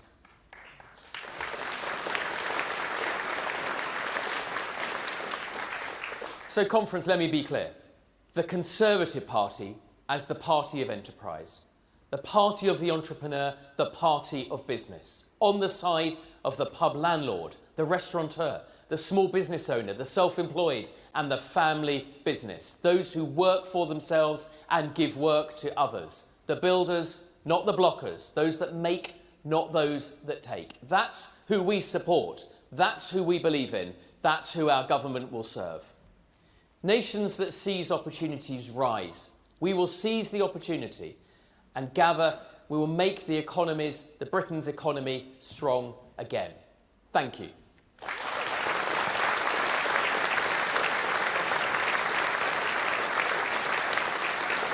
And now, conference, please join me in welcoming to the stage three successful businesses, Varian Palmer, Richard Waxman and Sarah Payne.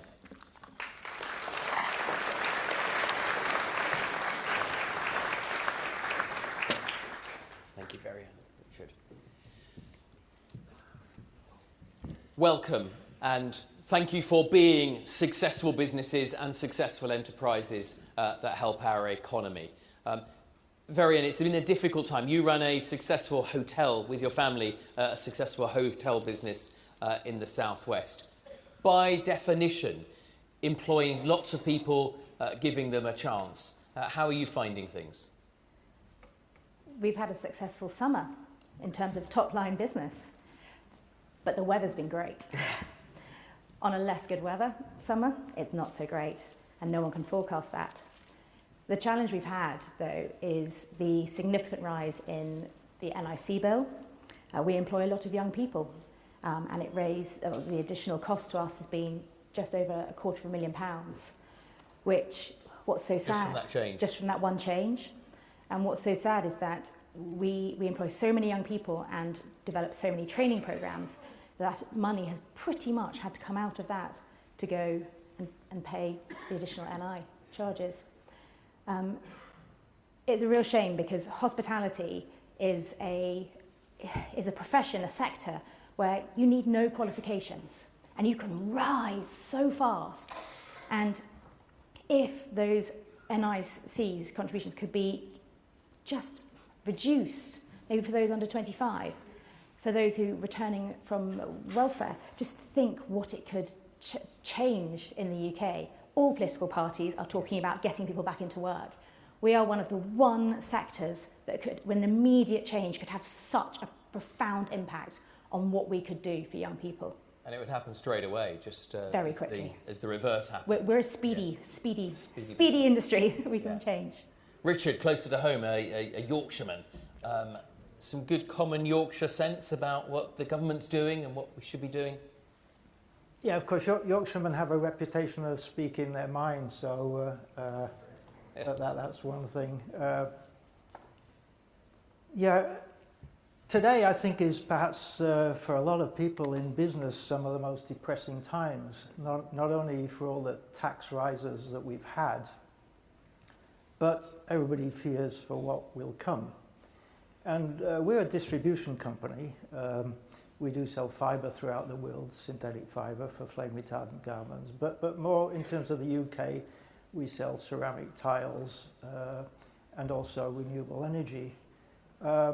Obviously, it's really important that there is growth, and this government has talked about growth constantly before they came into power, and lower taxes, and as we know, there have been so many lies and pretty depressing for the current state of the business. However, as a company, we are positive. I have to say that the Secretary of State, Shadow Secretary of State for Energy this morning talked about renewable energy. Perhaps I certainly agree with some of what she said, but some of it perhaps I have slightly different views. Solar energy, I'm not talking now about for farms, but certainly for houses, factories, churches, schools, is here, it's cheap, it's efficient. I have nothing against nuclear energy, but nuclear energy is a great thought process, and Rolls-Royce may well do well in the future, hopefully so. Fantastic potential, but we all know it takes years and years. We know it's not only takes years, it's usually double over budget.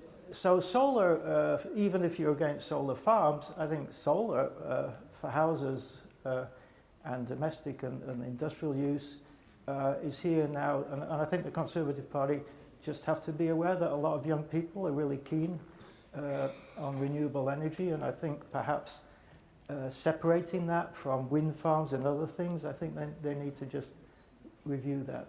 Well, certainly cheap energy is a key challenge for us, and we can't, as I said in my speech, we can't compete if our energy costs are just enduringly higher than some of our competitors. Sarah, you're, if I may, at the other end, you're a micro-entrepreneur, a serial entrepreneur as well. Take your mind back to some of the challenges I talked about if we're trying to create a generation of entrepreneurs, the barriers faced when you started businesses. Yeah, absolutely. So I've recently started a business this year, Cocoa Sisters, but it's not my first rodeo. But if it was my first rodeo, I think I would really struggle.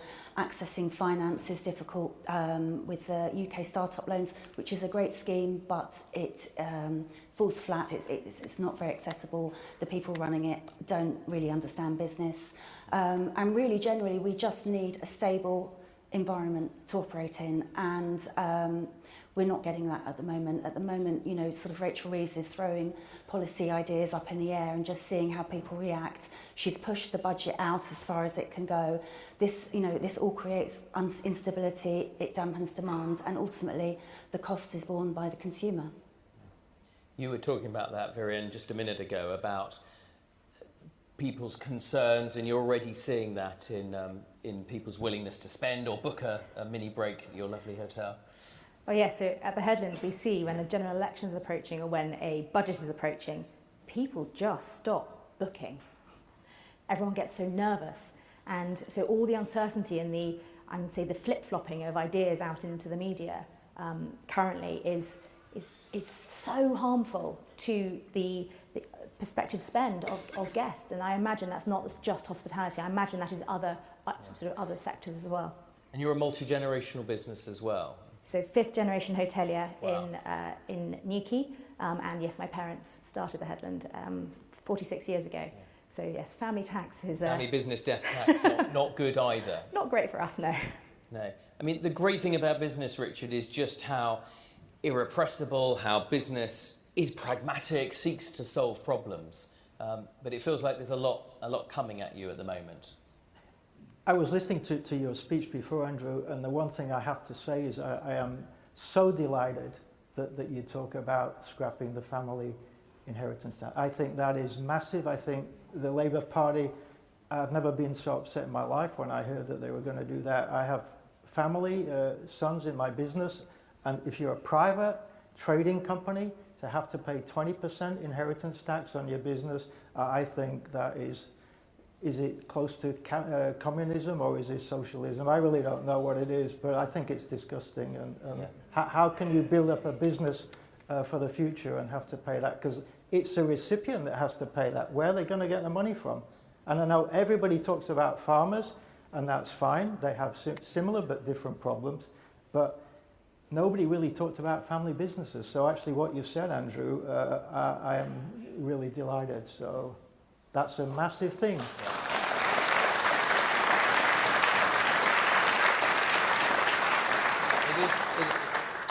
It is a big thing that I'm proud that Kemi and ourselves have got behind that straight away. The same is true of farmers. Charlie Munger, Warren Buffett's sidekick, very successful investor, said, "Show me the incentives and I'll show you the outcome." And one of the big things we see in this government is they just don't understand what it takes to make people tick, to take that chance. Sarah, you're taking that chance again. Yeah. And you know, fantastic for you for doing so. Some of the other barriers that you face? Well, you know, the hike in business rates has been problematic for us. You know, it gives us no additional benefit at all. There's nothing to go with it. The changes in employment and national insurance and minimum wage, I don't think the government understand that people peg their salaries against the minimum wage. So if the minimum wage goes up, everyone's wages go up, and you know, again, that hits the consumer at the end of the day. Right, we've got a couple of minutes left. One last wish. We've already solved the family business death tax. We're going to make some aspects of business life easier. One wish for the first Conservative budget. I wouldn't hold your breath for the one that Rachel Reeves is about to produce, but when we get back, one wish. Richard? Well, I would also reduce inheritance tax at 40%, which I also think is pretty awful, and I don't agree with it at all. And I have to say, it was that during the Conservative Party, and I hope that a new Conservative Party might think to change that as well, because that it really encourages people. Okay, Terrian? Mine's connected with young people. We've got to get people into employment. Yes. And so with that, it's a double-edged sword, I think, well, double-edged idea, reducing the NICs for those under 25, but also putting a dedicated, well-trained careers lead into every secondary school in the country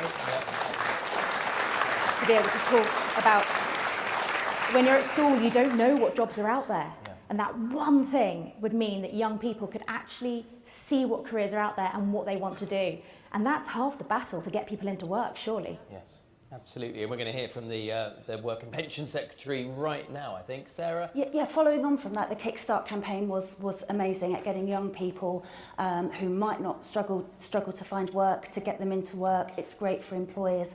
So if we could bring back that, and the capital allowance scheme from 2022 that we had just after COVID, which incentivised businesses to invest, that was great. So, sorry, that was 2, but I'd like both of those, please. Fantastic.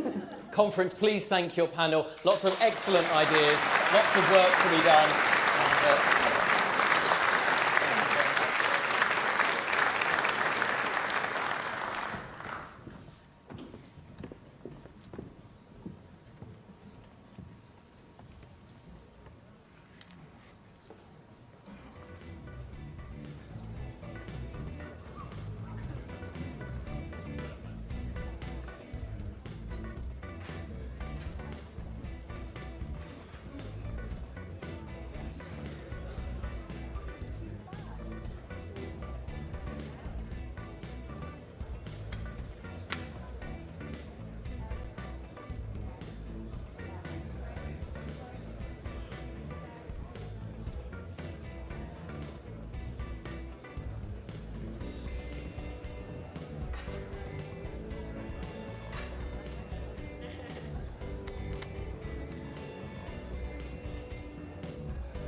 Ladies and gentlemen, please welcome Lord McKinley of Richborough.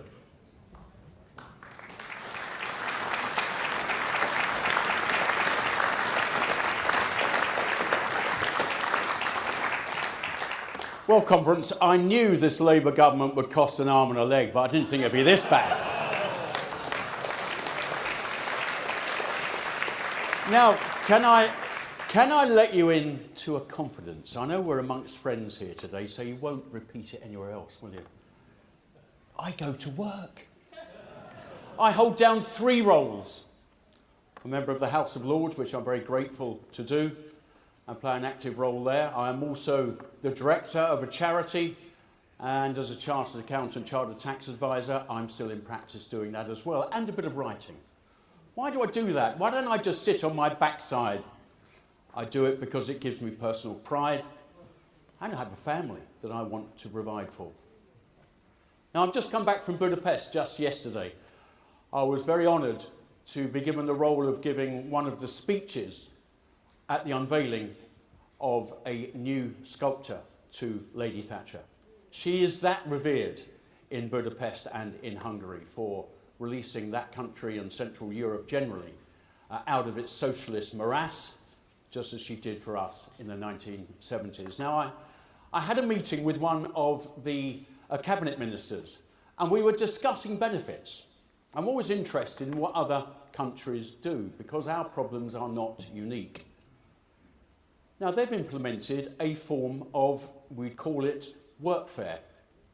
People get benefits for 3 months, and then they have to either not get benefits anymore, or they have to turn up for civic work duties. And I noticed this some years ago. My wife is Hungarian, and the towns and cities were looking quite beautified.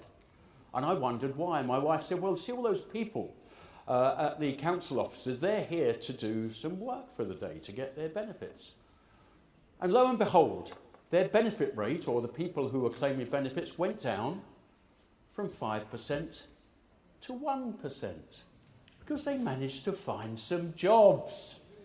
It's really not that hard.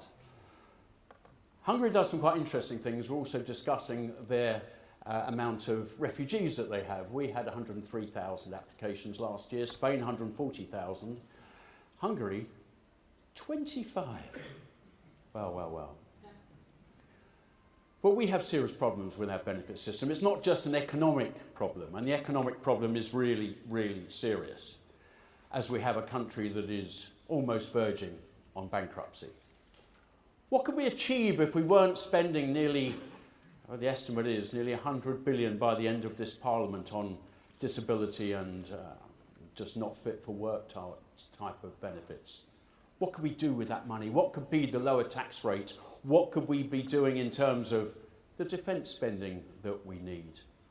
And what would those people in work be actually creating for our economy? So it's not just an economic problem. It's also a real problem of people. How can we be satisfied that we have so many millions of people literally doing very little, and then we wonder why we have mental health problems? So this is a people problem. It's not just an economic one. I don't think it's kind to keep people on benefits. I think it's more of a cruelty.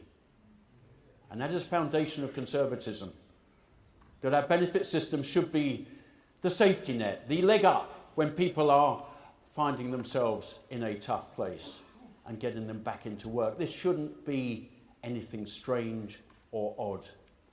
This should be the norm. This is what the Conservative Party should be promoting. This is a return to the Conservative values that Lady Thatcher left us the inheritance of, and what we must return to. Thank you, Conference.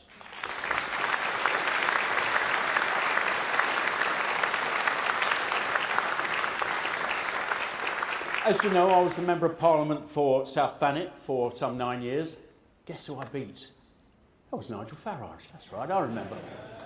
But I had a fellow Kent MP who I worked very closely with. She's held a few ministerial roles, and she's now got the job of fixing Britain's benefit system. It's Helen Whately, the member for Faversham and Mid-Kent, and she is our Shadow Secretary of State. Helen, thank you. Really good to you.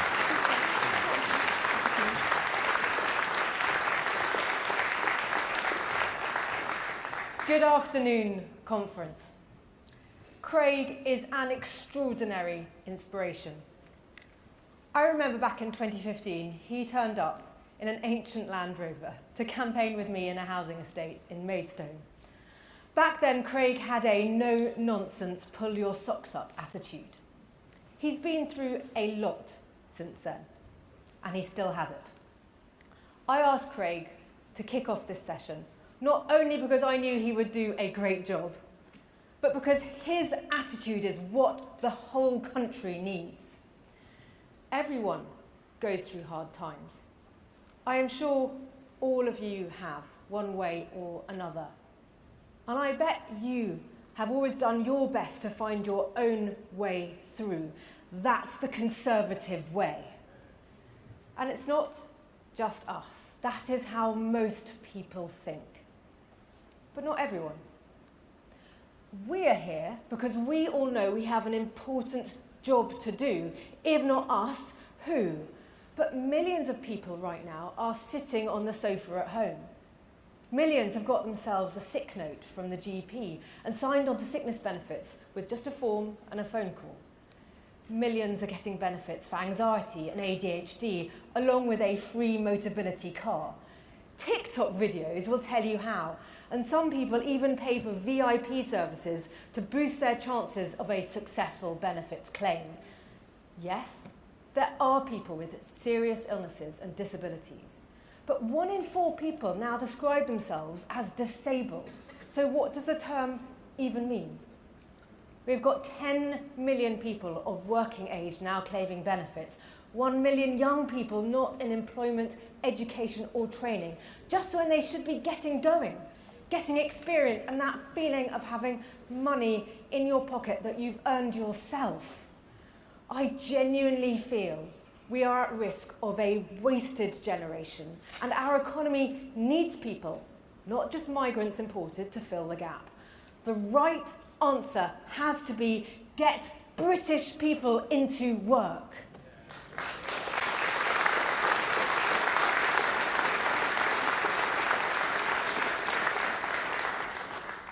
Last week, I went to Teesside, and I visited a great British family business, Pickering's Lifts. They install lifts all around the country, and they have a great apprenticeship scheme. There are 5,000 people unemployed there in Stockton-on-Tees, and right on their doorstep is an estate which was in the infamous Benefit Street documentary. We were talking about the job situation, and the MD of Pickering said, actually, we've got lots of vacancies. It's really hard to get people to do these jobs and stick at them. And I'm sitting there thinking, what on earth? People tell me the problem is that all the jobs now are in social care or in the gig economy or need skills people don't have. But here you have exactly the sort of jobs people say they want, along with training, a decent salary and good career prospects. So what are people doing instead of working at Pickering's? The problem is, you can get £5,000 more a year on sickness benefits than as a minimum wage worker. So no surprise, that's what many people are choosing, and it's wrong. Our welfare system should be a safety net, not a lifestyle choice.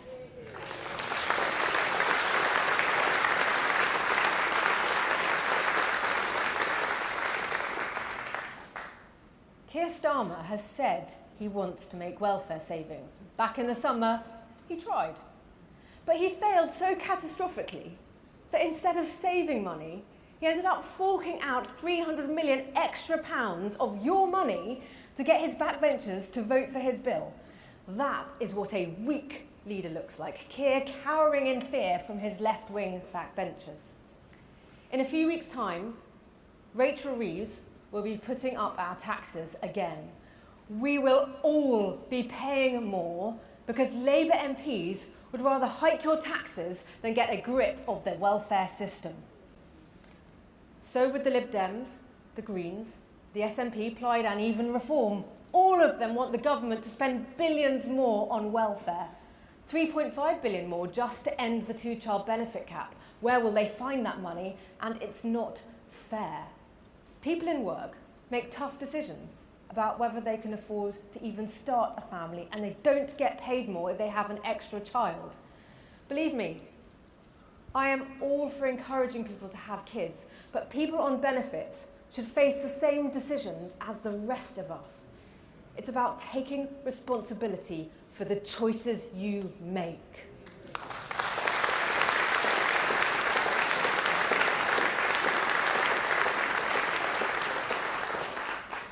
That's the Conservative way. Labour doesn't get it. Nigel doesn't get it either. We need a government with the courage to do what's right, not just what sounds nice. That leaves us as the only party who can fix welfare. That's why I've got my common sense plan for welfare savings. Fix the sick note system, bring back face-to-face assessments, end sickness benefits for low-level mental health problems, stop the abuse of motability, and put British citizens first in our benefit system. Just living here is not a reason to get money from taxpayers.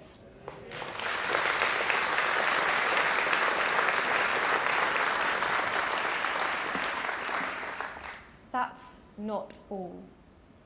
We will change our sickness benefit system so it helps those who really need help and stops turning people into victims. We will make the benefits cap do what it should so that families on benefits aren't better off than those in work, and we'll tackle a massive hike in housing benefit. All that gives you billions of savings off the benefits bill. Savings that can help us balance the country's books and money to help people into work. Because this isn't just about savings, it's about turning people's lives around. And for us to succeed as a country, we need everyone to put their shoulder to the wheel.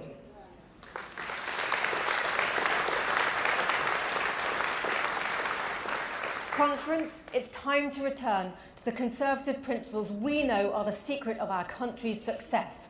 Personal responsibility, aspiration, fairness, real compassion, living within our means. Labour have only one playbook: handouts and higher taxes. Reform, in the words of their newest MP, will spend like drunken sailors. The job of fixing welfare falls to us, all of us.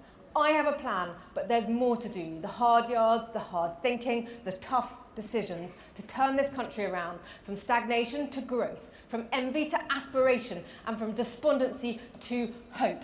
Thank you, conference.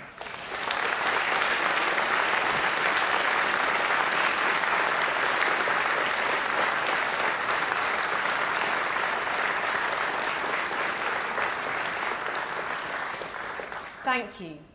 Now, is your chance to get involved.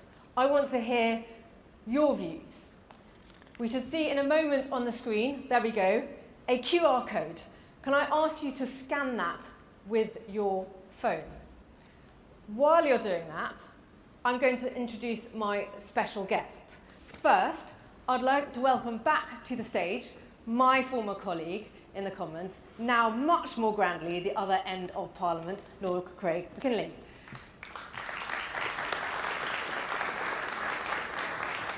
And now my other special guest, who I know has many fans in the audience and has been doing truly extraordinary work on the failures of our welfare state. Please welcome Times columnist and former editor of The Spectator, Fraser Nelson.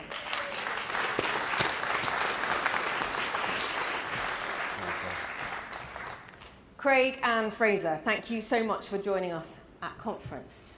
Now, to kick off our discussion, I'm turning back to you, the audience.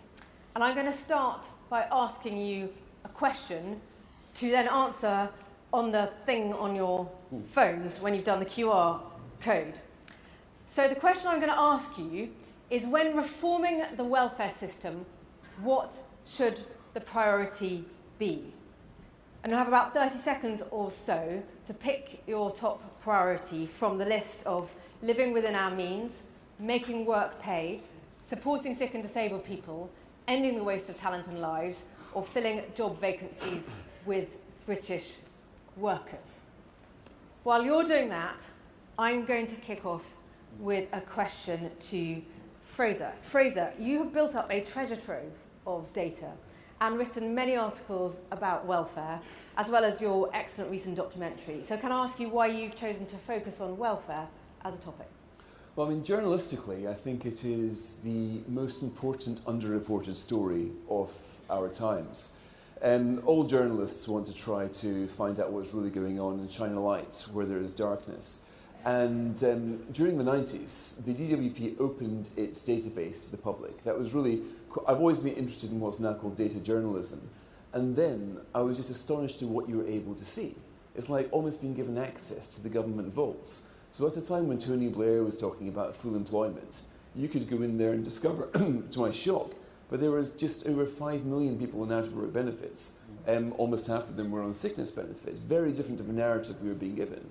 So then it was possible to write stories saying, look at this figure, and it was shocking. People were genuinely shocked because they didn't really know. They started to believe this full employment chat. But then, even worse, there was an economic model coming along where the employment was growing in the country, but that was mainly by immigration. So you got this at the same time, huge numbers of people being put in benefits, and at the same time their gap, in the vacuum of the labour force being filled with immigration. Now, this started to get better, a fuss was created, it became a thing. James Purnell for Labour, and then Ian Duncan-Smith really succeeded in getting sickness benefit down, to the extent where before the lockdown, we had hit the highest ever level of economic participation in this country. But there's never in the history of these islands where a greater share of the population either in work or looking for work. Now that goes to show that government reform can turn this around. This is not a story of fundamentally lazy Brits. This is simply a good people stuck in a bad system. If you reform the system, things can get better. But unfortunately, during the lockdowns and afterwards, things got so worse that almost all that progress had been erased. And then to my shock, the Boris Johnson government started to do a turbocharged version of what was happening under Blair. So number of people going on sickness benefits was 2,000 a day, and meanwhile mass immigration running at levels never imagined.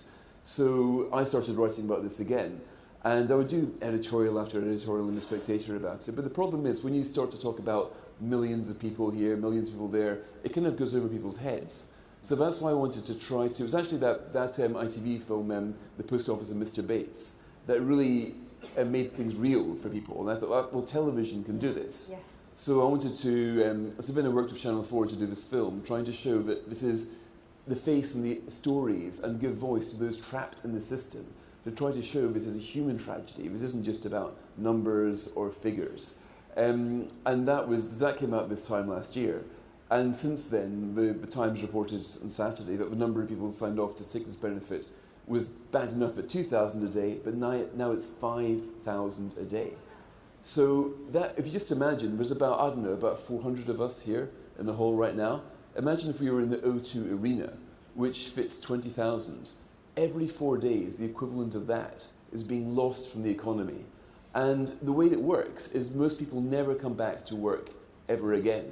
So this is the every day of delay, every day, let alone every year. You're losing so many people and their potential. So that's why I think even more now what I've always thought, but this is the biggest crisis. And Labour weren't really flagging it up in opposition, and that should really been a signal to me, but they might not be very keen to do it in government either. Well, you flagged up exactly the point that I see as Shadow Secretary of State for Work and Pensions, which is that Labour have come into government with no plan for what to do about welfare. It's one reason why I've been doing this work and having conversations with so many people working in this field and all around the country, because I think it's crucial that in opposition we come up with our plan for what we would do to fix it. Now, I'm hoping that the tech geniuses will be working with the information that you fed in, and here it is, magically, it has just come up on the screen in front of me and the screen up there, which is what people in the audience think our priorities should be. And first and foremost, as you can see there, making work pay, then living within our means, ending the waste of talent and lives, filling job vacancies with British workers, and then supporting sick and disabled people. I'm sure that number 5 reflects not only the fact that we know that people are receiving benefits who don't always need them, but also that safety net does need to properly work. Craig, I was just going to come to you for your reflections on that. Yeah, the making work pay. I mean, we all have stories. There's an old chap, friend of the family, in his 80s, retired, very proud sort of guy. And he's got his neighbour, seems to have a stream of deliveries to his house every day that brings him cigarettes, brings him his takeaway every night. The chap's in his late 40s, and there's a smell of cannabis comes over the garden wall on a daily basis. And lo and behold, he is on a form of anxiety benefit, and he's showing off his new BMW every 3 years. A little wonder, because the system is deemed to be so generous, that a lot of people say, well, I'll be stupid to do anything but go on a benefit system and try and get the lucky jackpot of a sickness benefit. So we have created this because humans are very good at finding loopholes. We've created the biggest loophole of all, able to exist for doing very little. Now, my worry at the moment with the socialist government, a lot of them, if you speak to them, they've always held the belief that we should have a universal basic income in this country. Lo and behold, the way we're progressing, we've almost got there. This is not what the benefit system was for in this country. Even the old Labour grandees of the 40s and 50s didn't anticipate it would get to this. It's up to us to change it. Thank you very much, Craig. Now, I want to come back to the audience to get one more view from you in the last couple of minutes that we've got left. And this time, I would like you to just type in one word into your phones in response to the following question, which is, what principle matters most to you when it comes to welfare? What principle matters most to you when it comes to welfare? And we're pretty short of time, but while you're doing that, Fraser, what would be your guiding principle when it comes to welfare? But this is about lives more than money. Of course, money matters a lot, but fundamentally, this is about communities. This is about the parts of the country where the incentive to work has been destroyed by the welfare state.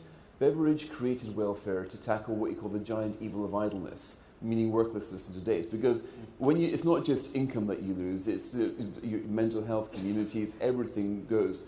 So I think this is primarily a job of social repair. And after the last, I hate to say 14 years as well, more than the last 6 to 14 years, there's a lot of repair work to do. Thank you. Craig? Well, with my accountancy hat on, I'm very worried about the cost to the nation and the opportunity cost of having a lot of people doing nothing. We have got a very, very serious economic situation in this country, and I see repairing the benefits problem as key to that. But all of that flows into people. And do you know what keeps me going with the problems I've got?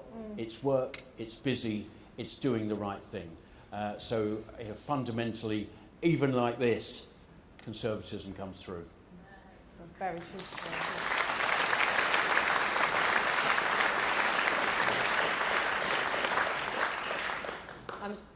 giving a moment for the tech geniuses to see if they can serve up a word cloud. There we go. Very good. Of your words. And look at that.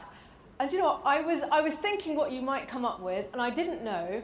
And I thought also, what if this went wrong and I didn't get a word cloud? What word would I pick on to talk about? And do you know what? The word that I would have picked on to talk about was fairness. Because fairness is the thing that comes up again and again in the conversations I have about this. People want a welfare system that's fair to everyone in the country, fair to people who need help, and fair to the people who are funding that. So to wrap us up, can I say thank you all very much for your contribution this afternoon. Under Kemi, we've made a commitment that we are going to be driven by our principles. Thank you for letting me know your principles for welfare reform, from living within our means to restoring fairness and a culture of personal responsibility. These principles will underpin the work I'm doing on welfare reform in the coming months. Thank you, conference, for taking part, and thank you very much, my guests, Fraser and Craig.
Ladies and gentlemen, please welcome the Shadow Secretary of State for Transport, Richard Holden.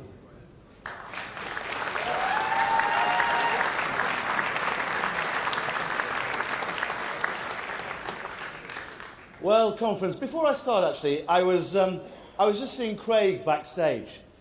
When I was chairman, I went to see Craig in hospital, and we didn't know whether he was going to pull through. And today I've just been helping tucking his shirt into his trousers. So he is back with us, full-throated, and I think he is actually a testament to the tenacity of the human spirit, and actually a testament to the tenacity of our party as we take the fight back to Labour to win the next general election as well.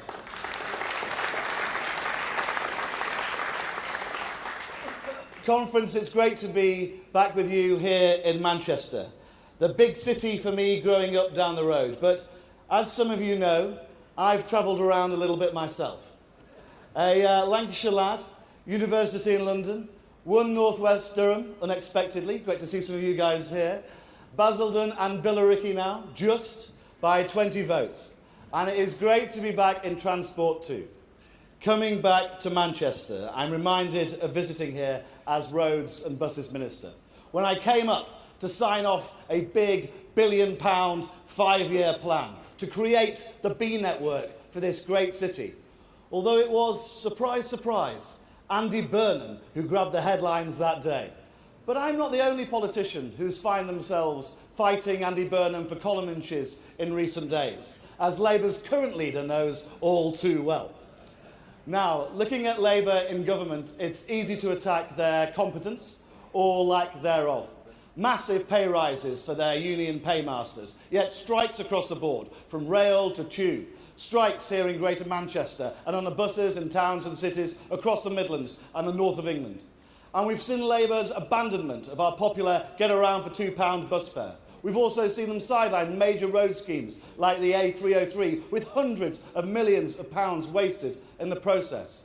We've seen them sideline new laws too that Labour said they'd back to reduce the misery of roadworks. Those schemes delayed by this government and then delayed again, all because Labour can't be bothered. It's not just that Labour doesn't care about our road networks or the drivers who use them. It's that Labour are actively punishing motorists at every turn in our country.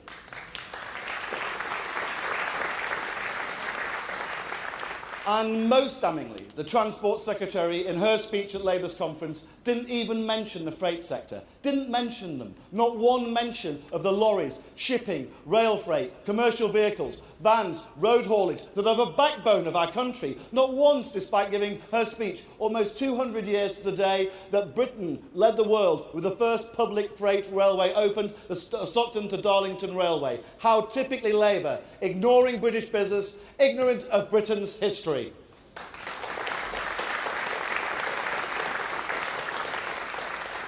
But it is not just about competence, it's about values too. For us, it's about freedom, and it's about our belief in our country. We are unashamedly on the side of the passenger, the driver, the taxpayer, and the British worker. You cannot say the same for Labour. Look at Ed Miliband, driving up bills, pushing policies that hammer our ability to travel, killing our North Sea industry while Norway grants new licences, in hoc to an extremist activist agenda. We used to call him Red Ed. He may have tried to refashion himself a little bit as Green Ed, but the truth is, like all of our green comrades, Ed is a watermelon. Green on the outside, but red to his very core.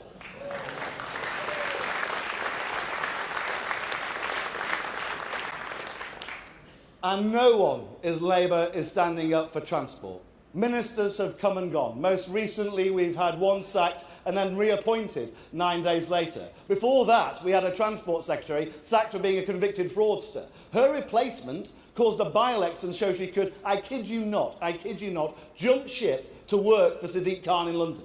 But despite the chaos in personnel, Labour have wasted no time in maximising union power.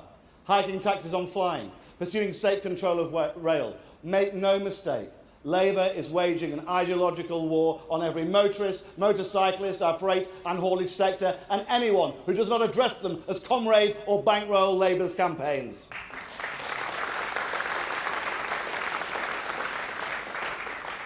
Our Conservative approach, rooted in our most cherished of values, freedom, is fundamentally different. And transport, getting around, is all about freedom.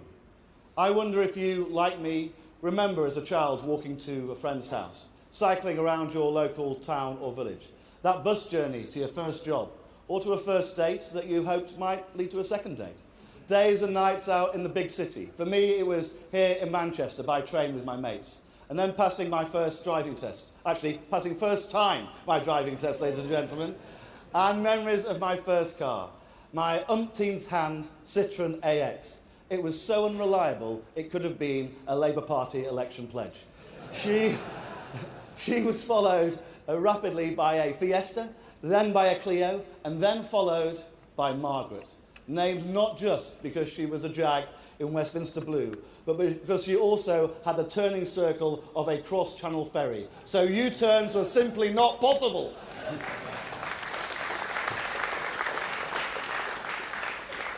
I don't know who writes these jokes. When it comes to transport, Conservatives are on the side of freedom. Freedom to go about your business in a pleasant and safe environment and travel how you want. That has to be what we're aiming for as Conservatives every single step of the way. Pragmatic, practical solutions to make life easier every day. Not more red tape, more taxes, more rules and regulations. Our approach is centred around motorists, passengers and taxpayers, and against those more interested in restricting freedoms and stopping new infrastructure. We Conservatives must champion freedom at every turn by keeping taxes down and removing the blocks to new infrastructure. And our battle has two big fronts. Firstly, we are staring down the barrel of a stealth tax bonanza on freedom at the budget.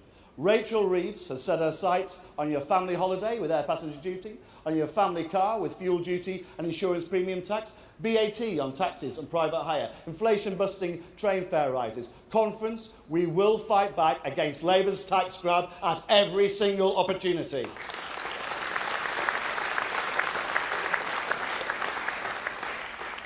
And alongside fighting Labour's transport tax grabs, we're also putting in the long-term policy work with our team. We've got some fantastic guys down here at the front, and my lords, and also Greg and Jerome. Thank you very much for all the work you do. We are no longer going to pursue a self-flagellating, self-destructive, industry-destroying net zero by 2050 as a policy objective. And we are dead set against Labour's 2030 ban on selling new petrol and diesel cars.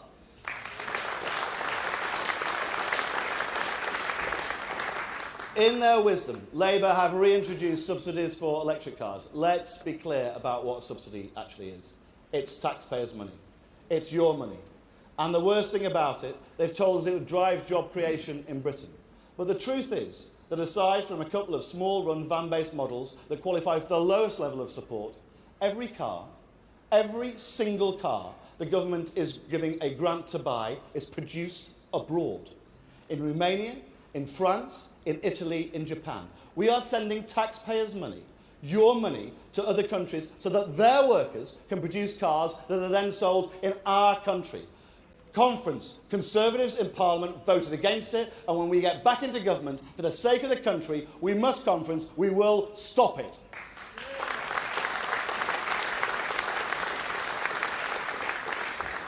Now, Claire and Kemi have already outlined how Conservatives will reverse the decline in Britain's oil and gas production by allowing new licences in the North Sea. Over the next few days, weeks and months, you will hear much, much more from us about motor manufacturing and other industrial sectors too. But let me leave you with this today. Our values, when it comes to our vision for transport, are very, very clear. Freedom. Freedom to travel in a safe and pleasant way of your choosing. And as Conservatives, we will lead the fight against Labour's big tax and big government approach that is killing jobs and opportunities in our country. Thank you very much, Conference.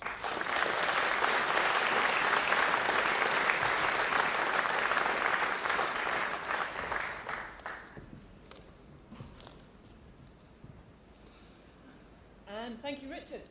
So, the fantastic news is we have a pile of questions from the members we are going to get through. Thank you to all of those who have submitted. To speed them through, we are going to start with a couple quick fire. Yes, no. Okay, right, fine. Will Thank you Francis? The CPF for that, that's good. Will you commit to upgrading the Ely Junction? Absolutely. Ely Junction definitely needs to be upgraded for the good of the country. Do we need more motorways?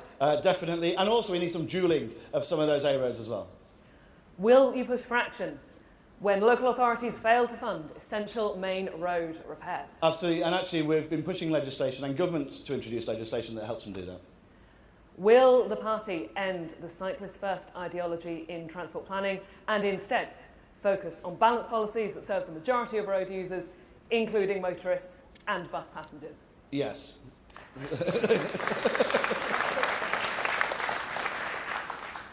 And our first longer question is from Peter, writing in from the Vale of Glamorgan. Peter asks, since we are regularly held to ransom by train drivers, what progress is being made towards driverless trains? Well, actually, on a lot of our train network, we already have driverless trains, right? You go down to London, you've got a DLR, they're driverless. Actually, a lot of them are actually, they drive themselves. The driver's there to open and close the doors and that sort of thing. And actually, the big push that we had under Conservative mayors of London, for example, for the driverless tube, was actually stopped by the current Transport Secretary when she was working for Sadiq Khan back in 2022. Yes, absolutely. You know, we've got to adopt modern technologies. We've got to push for driverless trains. It's the way of the future. We've got AI changing the way we do accounting, never mind driving trains, right? You know, this is absolutely essential that we move there as quickly as possible. We might need a timed response on this next question, which comes from James. Is there a war on the private motorist? Well, it's quite clear there's a war on the private motorist. Labour are going around, and Labour councils particularly, you can see what they've done in local government. They're going around, if anybody tries to drive into Westminster, as soon as you hit the outskirts of London, you're doing 20 miles an hour all the way down and fighting with buses and everybody else to try and sneak in onto Park Lane. It's an absolute nightmare, and that's just not the case in London. It's absolutely across towns and cities right across the country. Go to Oxford, right? You've got local businesses, you know, traditional Labour supporters, a lot of them, absolutely up in arms about what's going on there. So Labour are absolutely at war with the motorists. we need to let motorists know that we're on their side. And I think, actually, when it comes to the budget, and later this year, we're going to be able to show them consistently that we're on their side. I mean, you know, you're not going to find more of a petrol head than Greg Smith, who is one of my juniors in the Shadow Transport team. You know, we are absolutely on the side of the motorists. And the next question comes from Daniel, writing in from Blackburn. Will the Conservatives oppose the decision to give zero guarantees to rail freight in the Great British Railways legislation? Well, you might not know this, Francis, but I was actually born in Blackburn. So, yeah, it's a very good question for Daniel. Yeah, obviously, when it comes... GBR at the moment, when the proposal is that it sort of totally ignores rail freight. And there's a real danger about that, because if the government's going to be obsessed with building its own trains and its own train network for passengers, well, what the hell is going to happen to rail freight? And actually, rail freight moves around tens of millions of pounds worth of goods, hundreds of millions, billions of pounds worth of goods every single year, probably every single week. I was at Felixstowe last week, where they have about 40% of all the freight comes in the UK. And we have to absolutely ensure that rail freight is part of the mix. It should be part of the bill, but you know, it's not just rail freight that should be part of the bill. Open access operators should be part of the bill. If you're from Hull in East Yorkshire, if you're at Grand Central over in York, or Lumo on the East Coast Main Line, you know, those operators should also be considered as part of this bill. I am really worried that Labour are basically going to use this to bankroll their union paymasters one more time. So we've got to be, and we will be really clear on it, and Jerome will be leading us in the Commons on it. And now, moving from rail to water, this is a question from Ian from East Hampshire. Will a policy be developed for more use of waterborne transport, whether that's coastal or by revival of the UK's internal waterways? Look, I think there's a huge place already in heritage for this, but I think we can go a lot further. And I think automation actually potentially offers you know, huge new opportunities for us as well. In terms of, you know, large barges with maybe bulk stuff on them, you know, tootling up and down. You don't need them to be manned in the same way. We're already seeing this actually in some parts of the country already. I think this is absolutely the way forwards, and we should just do a lot more of it. Driverless barges? Why not driverless barges? You need driverless trains. Let's get some driverless barges as well. Very, very cool. This next question, moving from rail to water, back to road. Will the party have a policy of imposing 20-mile-an-hour speed restrictions only on roads with a history of fatal or serious accidents, and to remove those imposed where there is no such history? And that is from Michael in Taunton. Well, look, I think that's probably a bit too much to demand somebody dies before you can impose a speed limit reduction.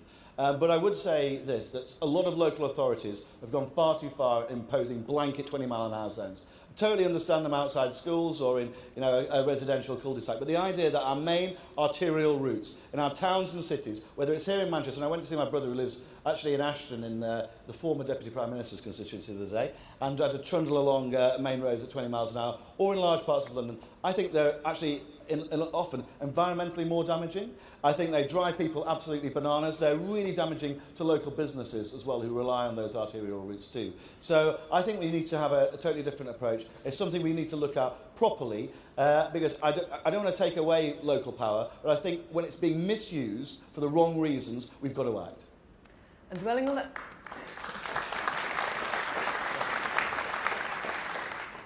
And dwelling on that point a little there, because there are some questions in there. And the great thing, as I think you would say, about this stage of the renewal programme and policy formation is now's the time to ask questions. Now's the time for ideas. The next question comes from Sheffield, and the next question comes from Paul in Sheffield. And Paul is asking, moving, rail, water, road, and now bus. Transport is so underfunded these days. Many buses don't even come anymore. I think we've all had that experience at one point or another. So how could a Conservative government help buses to stay on schedule? Well, look, I mean, I was very proud when I was a Roads and Buses Minister of the Get Around for £2 bus scheme. It was something that I insisted on rolling out and was in our manifesto at the last general election. And one of the reasons I was most proud of it was because it helped actually the people, and we were talking in the last panel, you know, on welfare panel, it helped the people who don't have all the resources in the world, maybe don't have a car for every adult in the household, but want to get out there and go to work and go to college. And it's a Labour government that stopped it. And it's one of the things which irritates me more than anything else about this Labour government. It talks the talk, but never walks the walk when it comes to really important things like that. When it comes to bus networks, they are absolutely vital for people. And we have seen some improvements in some parts of the country, but that's going to be right across the country. Buses need to be affordable and reliable. I think that starts with actually local people making more decisions about them. That's what we rolled out with our better partnerships plans for bus networks and enhanced partnership schemes. I'm not against franchising either. I think we need to look in that direction. I don't want to see every town actually owning and running its own buses, but ensuring that actually there's some proper local democratic oversight of those essential services is something I'm all in favour of. And that moves on to a question that comes up, I think, every time we do a policy workshop or a Q&A that has anyone from rural community. This particular time the question is from Diane in the Wrekin, and it's about accessible rural transport. How can we improve it?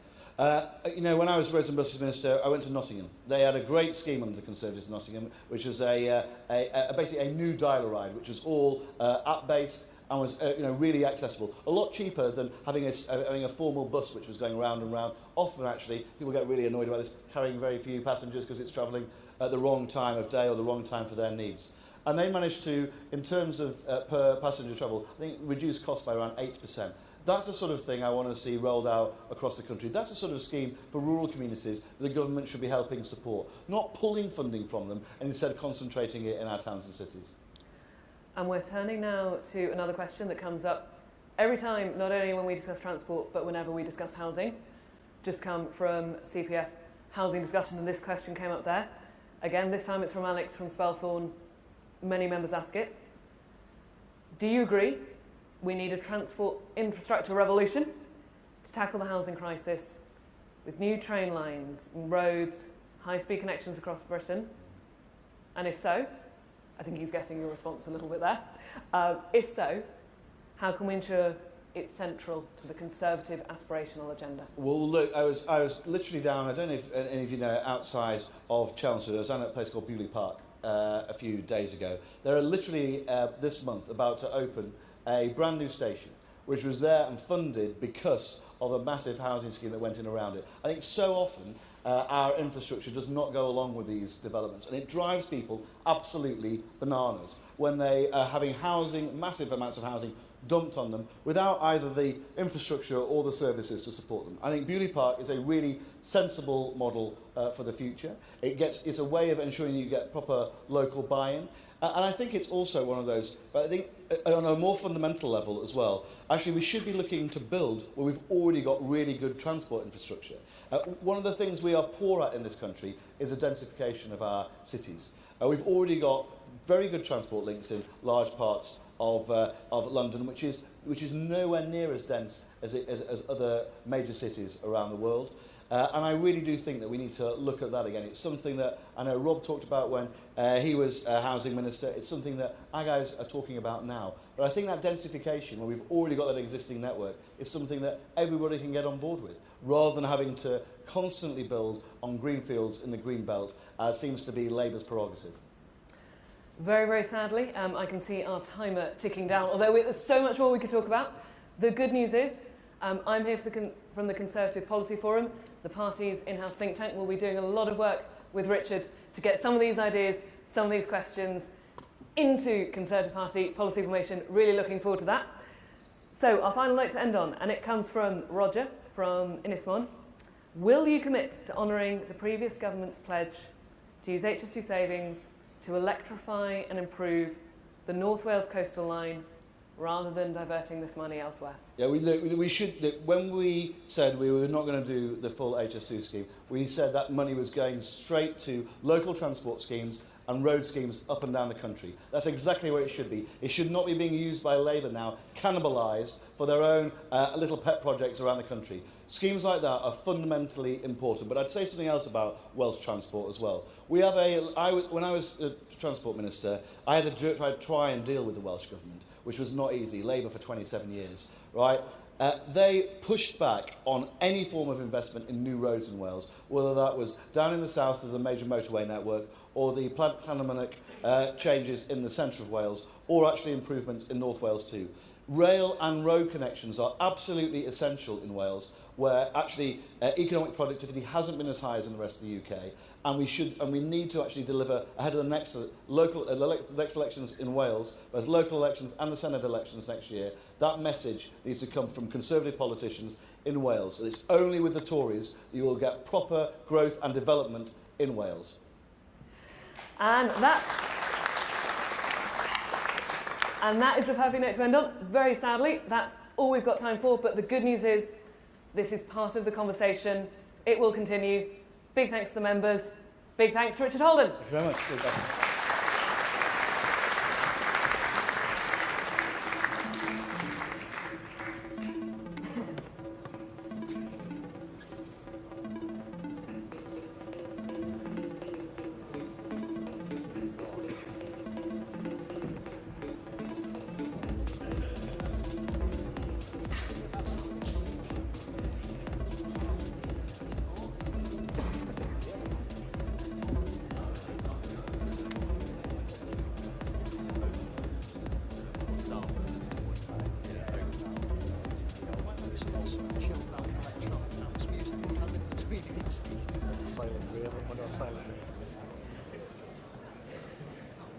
Ladies and gentlemen, please welcome the Shadow Secretary of State for Culture, Media and Sport, Nigel Huddleston.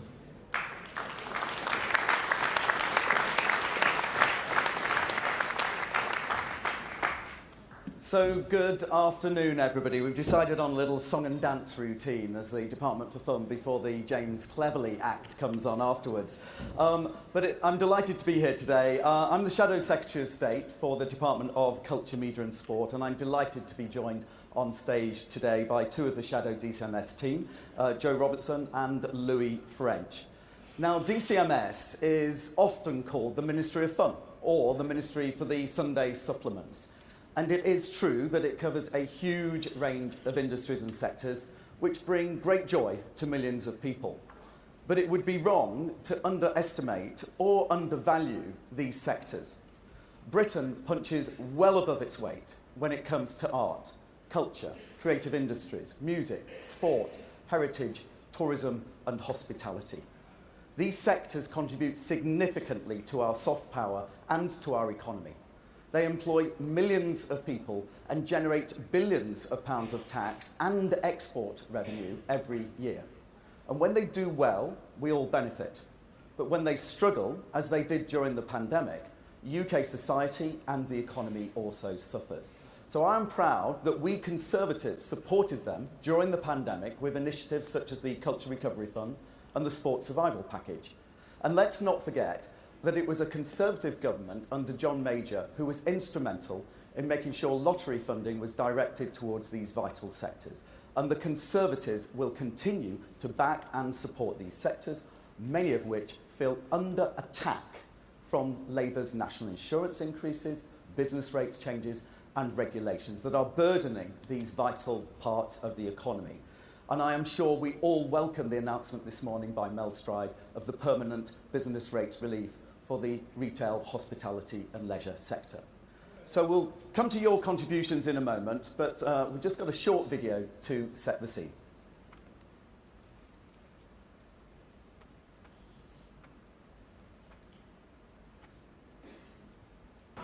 Our creative industries are the envy of the world, and film and TV productions like Downton Abbey and The Crown showcase Britain and boost tourism. 17 million theatregoers attended a West End show last year. 37 million theatregoers attended theatres across the country. Our world-renowned museums and galleries are amongst our most popular visitor attractions. Every year, over 1 million overseas visitors attend a football game. Millions of people watch other major sporting events each year.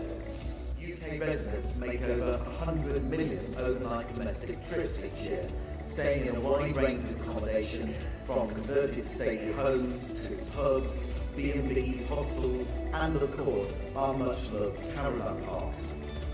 Brits make over 1 billion day trips per year, to our vibrant cities, beautiful countryside, amazing beaches and coastline, visitor attractions and heritage sites. The Taylor Swift concerts at Wembley Stadium and other venues across the UK gave the UK economy a £1 billion boost. Every year, the UK hosts hundreds of world-class music concerts, festivals and events. Tourism and hospitality is really important to the UK economy. It's £140 billion revenue. It's bigger than automotive, aerospace and pharmaceuticals put together. It employs 3.5 million people across the UK, jobs at all skill levels, all ages, all abilities. And crucially, it's a dynamic, vibrant, innovative sector that is relevant to every single constituency across the UK. Inbound tourism is the closest thing that an economy can get to free money. This is literally people coming from across the world to visit the UK, spending it in our pubs, bars, restaurants and hotels because we have the best in the world. Foreign visitors spend more eating and drinking out in the UK than all of our food and drink exports put together. No more iconic sector that represents British life and culture than our UK pubs and breweries, who have for centuries been welcoming people in safe places, bringing communities together, the beating heart of the high street, and extending out into our towns and villages the country over, often providing their first job, and 1 in 4 people actually fall in love in their pub. But we can't take this all for granted. Since 2000, we have lost a quarter of our pubs, and if we want them to stay at the heart of our society and our culture, we need to back the Great British Pub. The British beer and pub sector contributes 34 billion to the economy and over 1.1 million jobs. And we want to keep doing that. So what do we need? Well, this government gave us 1 penny off a pint, and that was welcome. However, it added on £853 million worth of costs to our industry. The cost of doing business is just too high, and whilst the pub may seem busy, profitability is getting starker and starker every day. So we hope that we can work with you to get the right fiscal and regulatory environment for our pubs and our brewers to thrive. And when we thrive, the British nation thrives as well.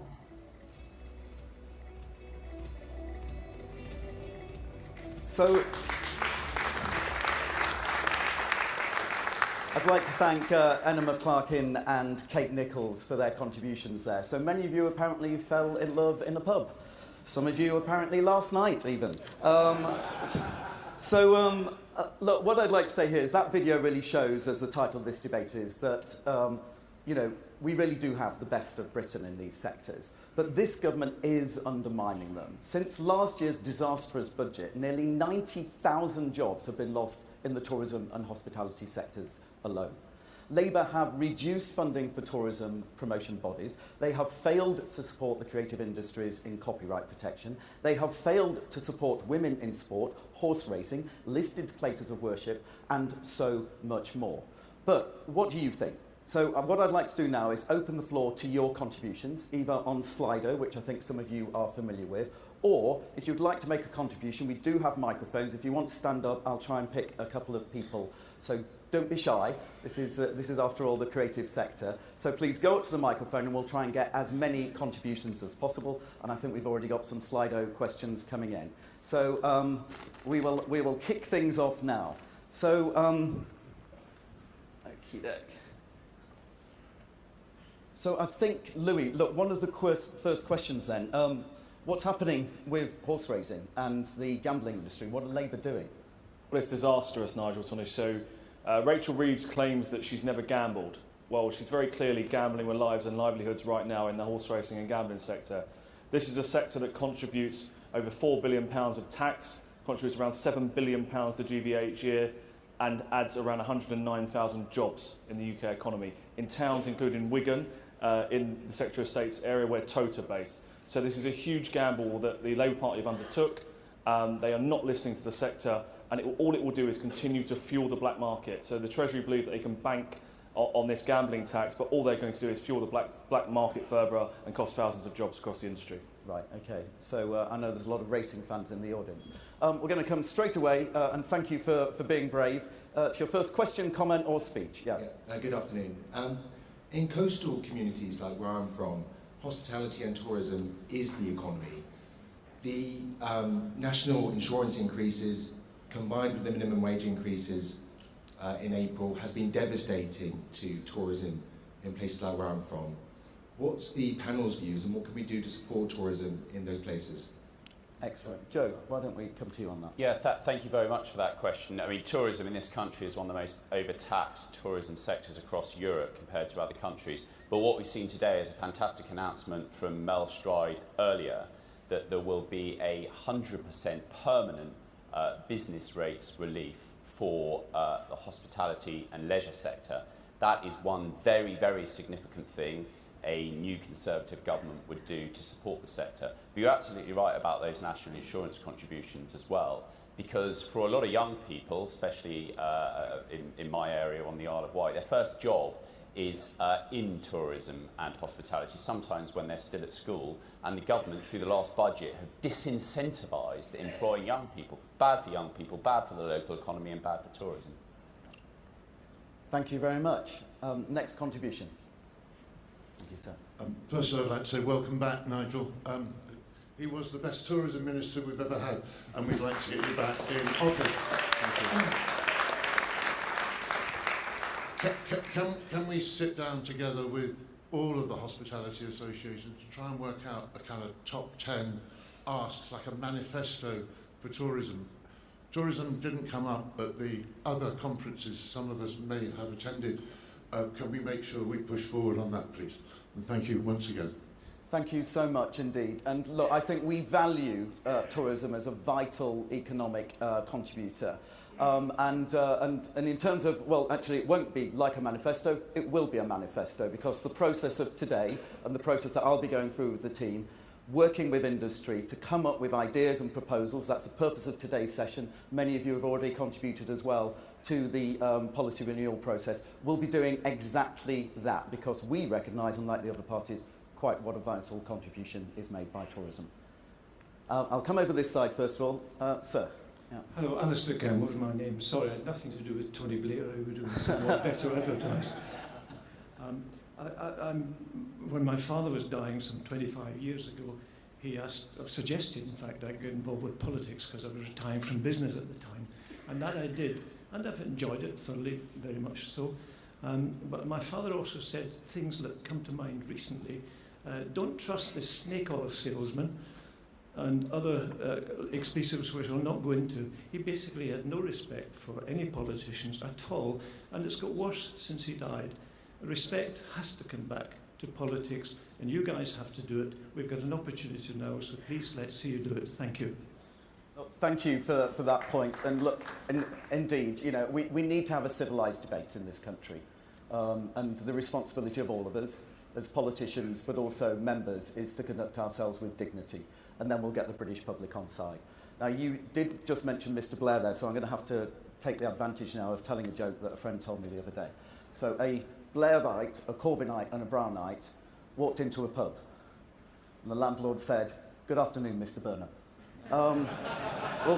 We'll come over here now. Yeah. Good afternoon, Nigel and the panel members. My name's Ian Ward. I live in the Isle of Wight. In my youth, I live in a seaside town. In my youth, it was booming. It was the premier seaside town of the Isle of Wight. Over the years, that tourism has diminished. You know, people now go off to Spain and all that sort of stuff instead of coming to my town. I don't understand it. COVID was probably the death knell for it. So, and now we've got empty hotels, we've got empty shops, we've got empty pubs. And what do we see as the future? I don't know. What can the government do for us to try and put us, not back on track, but to recover some way or other? Thank you. Yeah, thank you. Look, I'll briefly comment here. What do you mean in your youth, sir? You know, everybody's still youthful here. So, you know, it's like, we appreciate... No. Oh, you know, from the, I was born in the Isle of Wight, so from the age of 4 till I left the Isle of Wight to go to London with my parents, which was about 14. That was my youth. But Excellent. I'm an Still- islander, still still youthful. there, still visit. Yeah, look, I have many fond memories of the Isle of Wight when I was young, and actually we did have a boost in tourism following the pandemic, and we actually put a lot of support. If you remember the tourism recovery plan, when we were in government, we put that in place to boost tourism. But as I say, I think some of this goes back to basics. Tourism is a vital industry, a really important industry, and therefore the support for tourism, lower taxes, supporting and enabling them to be successful is key. So many of the announcements, including what Mel said this morning, apply to this vital sector. But they also need support. 50% of all inbound tourism stays in the M25. We've also got to have policies that make sure that people travel across the whole of the UK economy as well. I'll let Joe come in as well in a moment or towards the end and make sure we've got any additional comments. But I'll try and get as many contributions as I can. Sir. Hello, Nigel. Adam Hello. Kent, Worcestershire. We know each other really well because we come from a great part of the country, don't we? But tourism is massive in Worcestershire, and the last Labour budget effectively devastated a lot of those small pubs and restaurants and everything else. What would your ask be of the Grim Reaper come November for your demands or requirements for the pubs and the restaurants, particularly in Worcestershire, but also across the whole of the UK? Yeah. Well, I think stop treating them as a cash machine, I think, is the key thing there.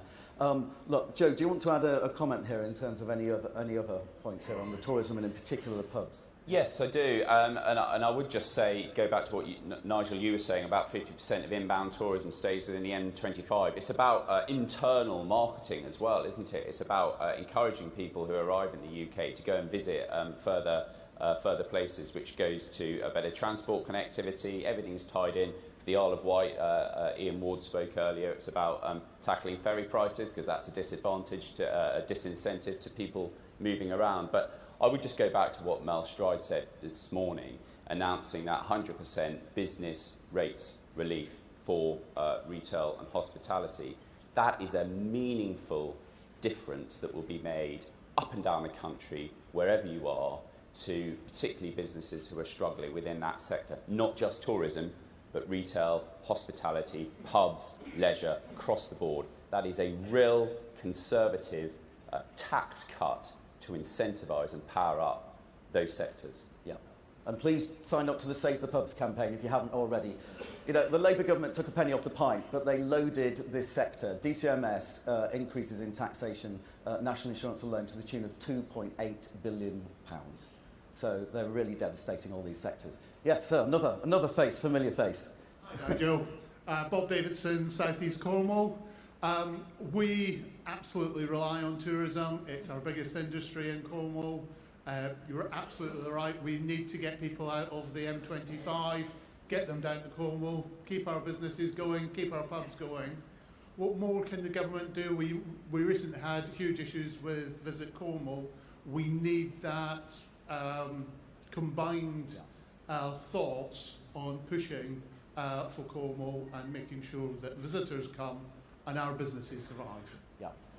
Look, on that, I would say, of course, we tried to change some of the DMO structures, and we had a lot of help and support in that. And I'm really sad to hear the news about Visit Cornwall basically going under this week. But one of the reasons why it's gone under is precisely because these are sectors that do not operate with big margins. And when they're whacked with the business rate changes, where they're whacked with the national insurances and inflation-busting minimum wage increases, they don't have the money to contribute into these DMOs, into these bodies. So it's a factor of the public and the private partnership, which for a while was successful, and this government is absolutely destroying it.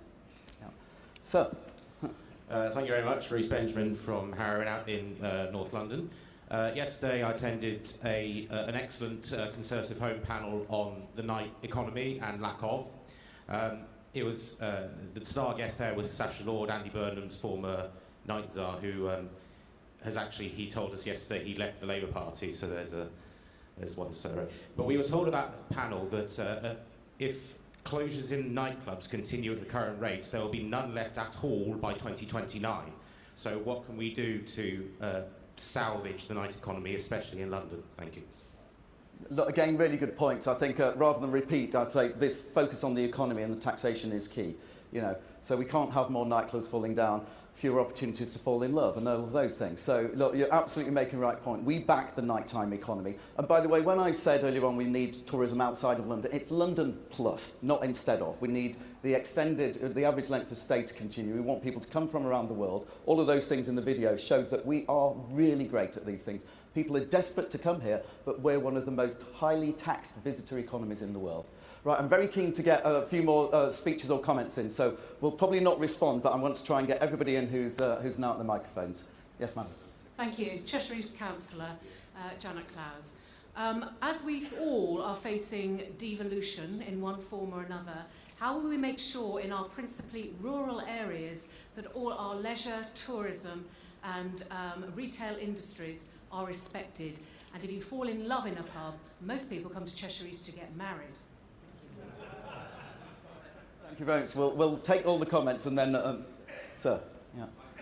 Central Staffordshire and former Oldham Athletic Director. Just wanted to ask what you thought the balance was between having some legislation against rogue owners, like we're seeing at places like Sheffield Wednesday, Morecambe, historically, etc., and allowing the market to operate freely in football. Mike Newton, former Oldham Director. Excellent. Well, I'll get Louis to comment on that in a moment, and also women in sport has come up as well, but I'll try and take a few more comments. Yes, sir. Thank you. Mustafa Dassio from Loughborough. There's a specific cultural regulation that's costing the economy billions in lost output, and it was hated by Margaret Thatcher. They're known as Sunday trading laws. I'm wondering if a Conservative government would consider reforming them, at least to some degree. Great. Thank you very much. And so we'll come back on some of these. Sir, another familiar. Jeremy Burnett-Ray of Wantington Didcot in Oxfordshire. My local tourist trap is, of course, the old city of Oxford, where there are two cities. There is the term time one and the vacation one. During the term time, you may see the old drunk in the corner of the pub not falling in love because he's the Regent's Professor of Divinity. During the holidays, you may see another kind of drunk in the corner of the same pub. They've come up to Oxford not because of our cultural diversity, but because of Harry Potter.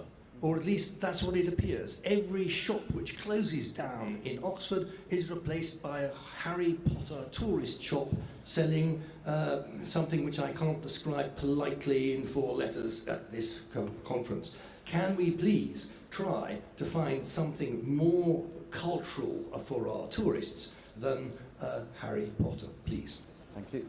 Okay, thank you for that contribution. And we'll come to the final two here and then just wrap up in a moment. Good afternoon. I met you earlier and you encouraged me to be brave enough to speak. So I'm somebody with a fine art degree, and in that wonderful video, obviously places like the National Gallery, etc. appear.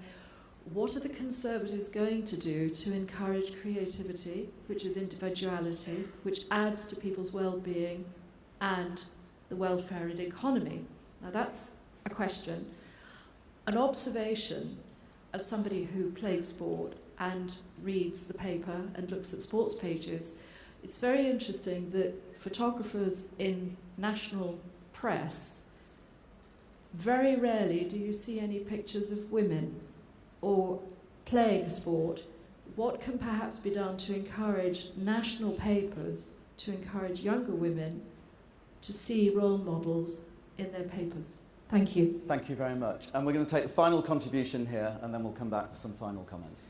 Good afternoon, Nigel. No question here. I'm just welcoming your 100% business rate relief for retail, hospitality, and leisure businesses. I knock on doors, and many of my residents have been complaining about it. Hotels are complaining about it. So well done. We need to save the British High Street, our pubs, and our hospitality sector, and therefore that is a great policy. Excellent. Mel will be very happy.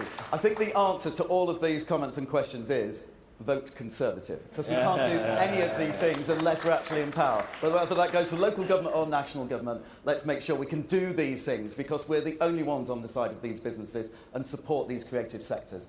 Louis, probably final comments to you, because we've got the question on what are we doing to help women in sport. So 2 messages from me, everyone, at conference. We have to support the Axe the Racing Tax campaign that's been up and running, especially for our rural constituencies, vitally important. we must continue to back women in sport. We've had the best summer ever for women's sport, amazing performances by the Red Roses and the Lionesses. The Labour government, we must continue to push them to continue to invest in grassroots girls and women's sport across the country. Yeah, and then the football? And the football, I think we have to make sure there's a sensible balance between competition and appropriate regulation. We believe that the government's got that slightly wrong, but we will continue to work constructively going forward. Excellent. And any final comments, Joe? No, just to say it's great to see tourism and hospitality has come up in multiple questions today, and great to see that Mel Stride clearly knew this was going to happen, so he made his announcement earlier this morning. Excellent.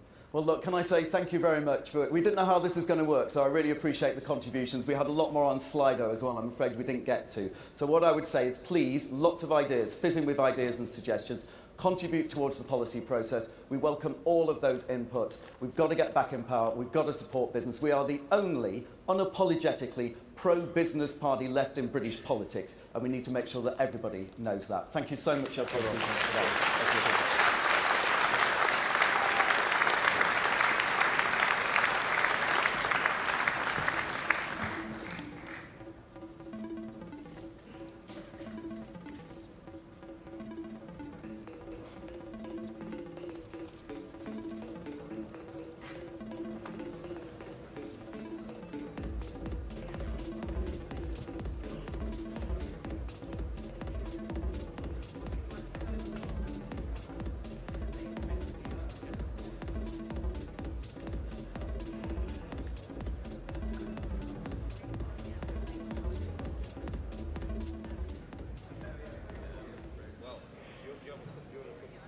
Ladies and gentlemen, please welcome the Shadow Secretary of State for Housing, Communities and Local Government, James Cleverly.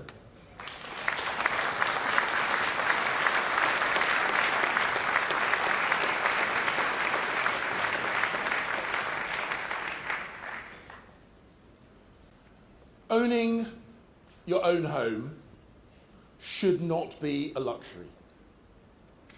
The Conservative Party is the party of aspiration. We are the party that believes in reward for hard work. So, when we see home ownership becoming a fantasy for many people, when a home of your own is an impossible dream, no matter how hard you work, we know we must act. And when Conservatives are in charge, we do act. Remember, it was the Conservatives that cleared the slums in the 1930s. Harold Macmillan built 300,000 homes a year in the 1950s. And Margaret Thatcher made home ownership a reality for millions of people with a right to buy in the 1980s. And we don't have to, you can applaud that if you want.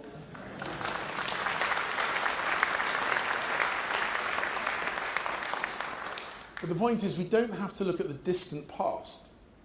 Since 2010, Conservatives have delivered 2.5 million homes, 1 million of those in the last Parliament alone. Last year, in the southeast of England and the east of England, Conservative-run regions, about 2.5 new homes were built per 1,000 people. In London, run by Labour for the best part of a decade, 0.5 homes per 1,000. And so what do those figures mean for real people, for ordinary, hard-working Londoners? Let me put it into context. In 1980, the average London home cost a little over £25,000. And that was about 4 times the average national salary. Today, the average home in London costs over £500,000, and that is 15 times the average salary. And that is Sadiq Khan's record of failure. And we should not, and we cannot, and we must not accept it. But what did Angela Rayner do when she was Housing Secretary? She gave Sadiq Khan a free pass. She dropped the government's call-in for the London plan, and she cut London's housing target. And what was the result? A mere 5,000 private homes are forecast to be built across the whole of London this year. And that is against a target of 88,000 homes. And Rayner's failure to deal with Khan's failure ends up by dumping that housing shortfall on rural Britain. I've got a small confession to make, ladies and gentlemen. I was actually looking forward to holding Angela Rayner to account. I was looking forward to going toe-to-toe with a firebrand of the modern left. Instead, I'm up against Steve Reed. Steve, I'm not Wikipedia, Reed. No, Steve, you're not Wikipedia. Wikipedia can actually be useful.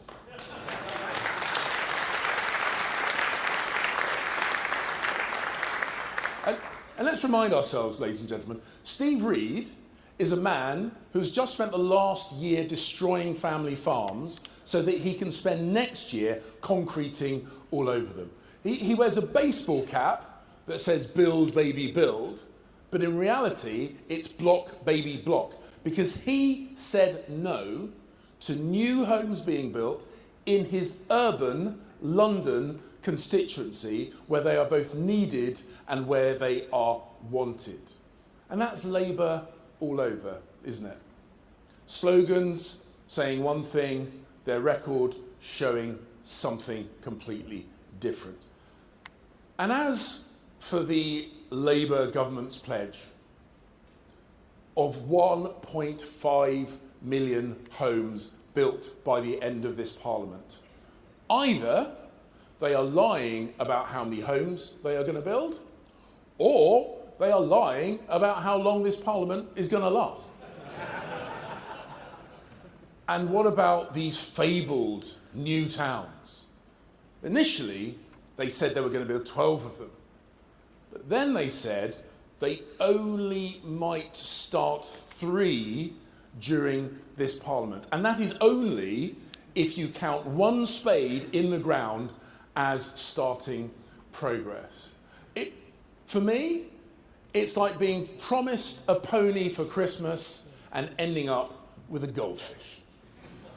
Now, when I drive through London, when I come from my home in Essex to London, I see the Olympic Park, a brownfield site transformed into homes and businesses by Boris, a Conservative mayor of London. I see Canary Wharf, derelict docks turned into homes and a world-class financial services hub by Heseltine and Thatcher, Conservative government. And the same story is true beyond London. Ben Houghton on Teesside, Paul Bristow in Cambridgeshire and Peterborough. Conservative mayors rolling up their sleeves and getting stuff done. And look, I know that London is not the only place that matters. We all understand that. But the UK's biggest city has a unique role to play. And the Labour Mayor of London has not and will not get a grip of the situation, which is why we need a Conservative Mayor for London who will get a grip.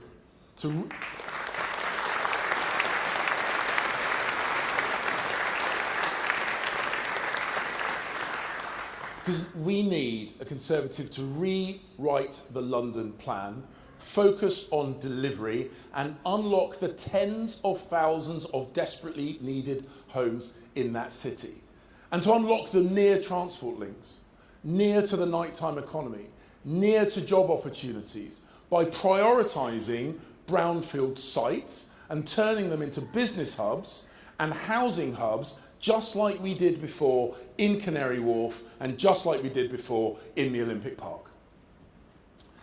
Now, to get this done, we need to take on the mountains of well-intended regulation, and we have got to cut it down to size. We have affordable housing targets so high they basically prevent anything getting built.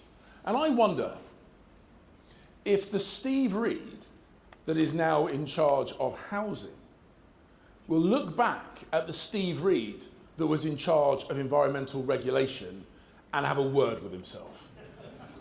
Because we have made it too easy to say no to housing. And we need to find reasons to say yes to housing. We need to win the argument. We need to make people want to say yes. Now, just so you know where I'm coming from, I reject the false choice between low-rise sprawl into the green belt and soulless tower blocks. We can and we should build homes that are livable, that are attractive, that are welcomed by their neighbours, because beauty in the built environment should not be the preserve of the wealthy. It should be for everyone.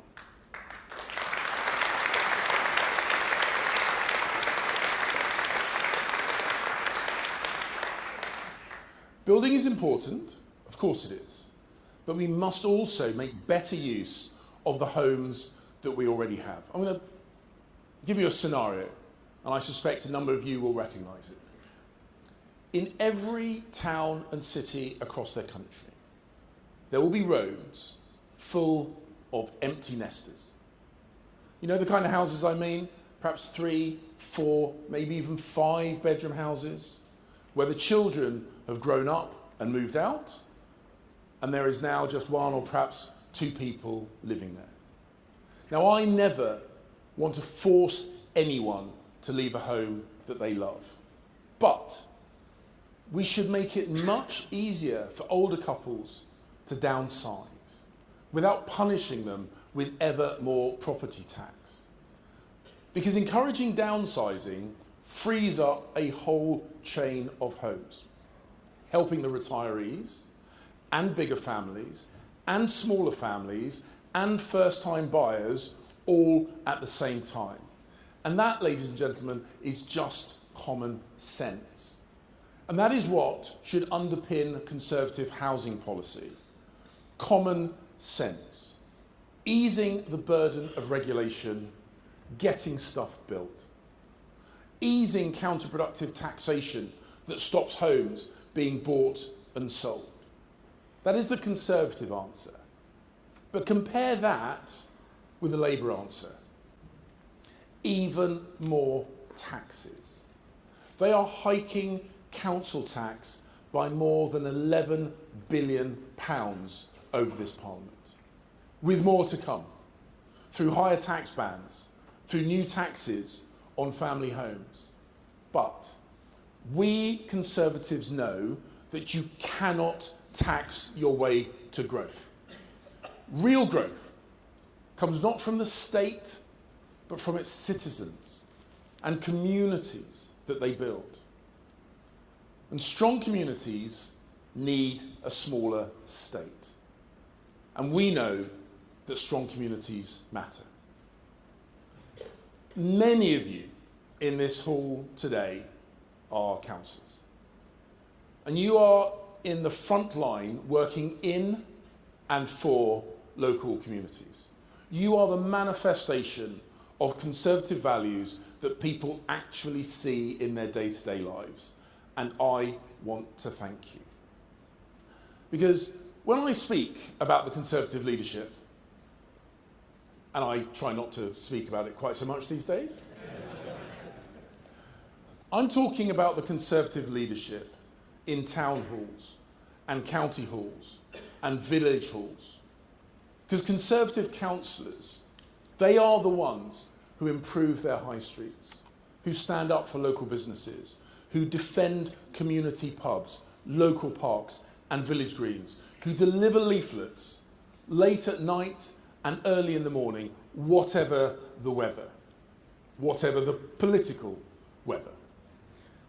And whilst you deliver, other parties let communities down. Labour councils, taxes up, bins going uncollected, overtaxing, under-delivering. Lib Dems hiking council tax to some of the highest levels in the country. And reform?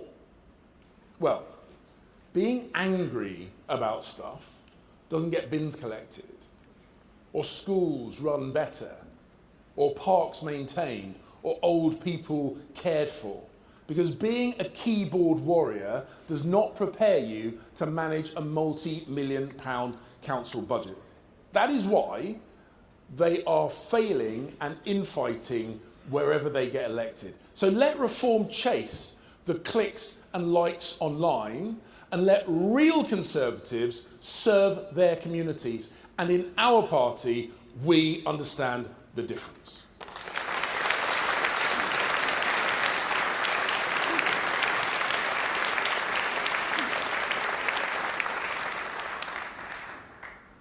But we must also understand why so many people are angry.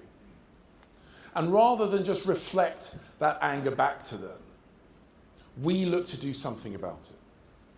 Because that's how you build policy, not just build press releases.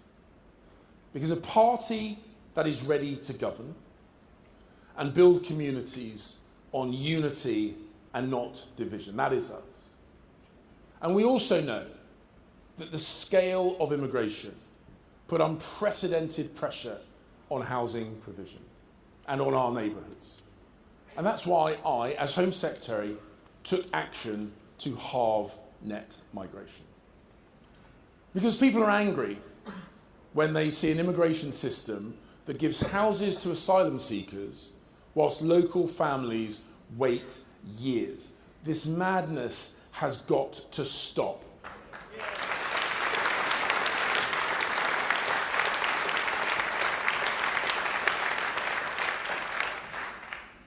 Conference, that is why we brought in the Rwanda plan that Labour scrapped as soon as they entered office.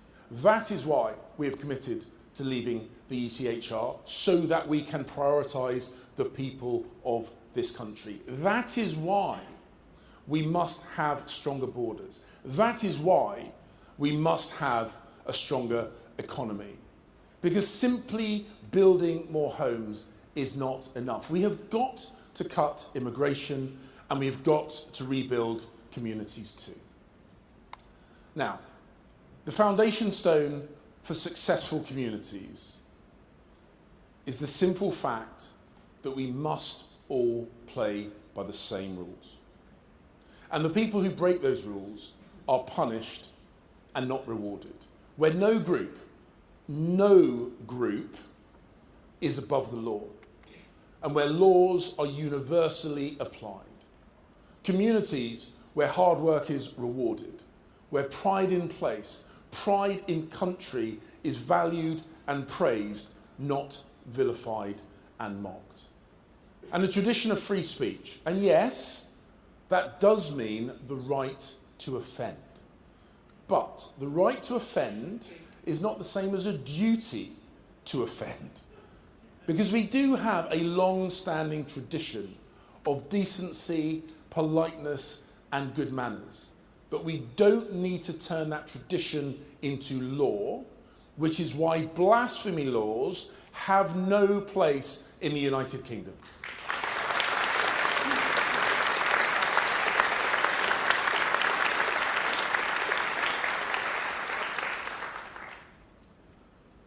The cherished right of freedom and religion must be protected, and protected robustly by all of us. Protected with the strength of the Jewish men and women who held that door shut at the synagogue on Yom Kippur here in Manchester just last week. Because warm words or empty symbolism will do nothing to keep people safe. That is why, when I was Home Secretary, I overruled officials to ensure record funding to protect the security of Jewish communities.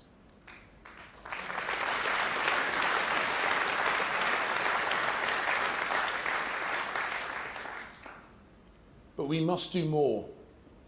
We must do more to tackle the growing challenge of anti-Semitism in this country. Much, much more. With the strength of our words and our actions.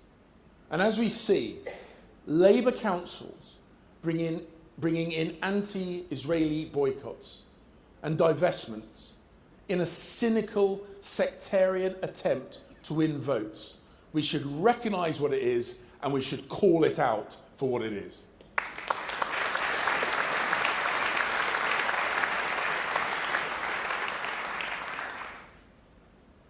Conference. Labour is currently trying to jump on a patriotic bandwagon. Starmer is trying to wrap himself up in the Union flag, when in reality he's an emperor with no clothes. And Labour are not fooling anyone. Did you see it? Did you see it at Labour conference in Liverpool? I mean, you could see it on their faces. They were forced to wave the St George's flag and the Union flag with gritted teeth. And Andy Burnham scuttling out via the back door. Starmer allegedly opposes division. Frankly, he can't even unite his own party, let alone the country. And it is his party that's the one that's pushing identity politics. It is their misplaced ideal of multiculturalism that leads to parallel cultures rather than integrated communities. The Conservatives have always been and will always be the party of patriotism.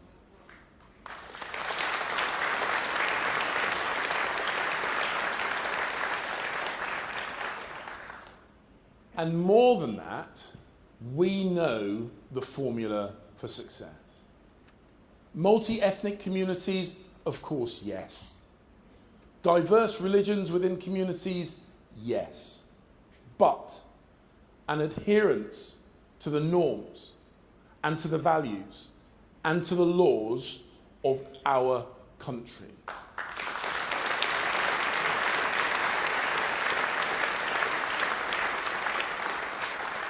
And that is how successful, integrated, sustainable communities are built.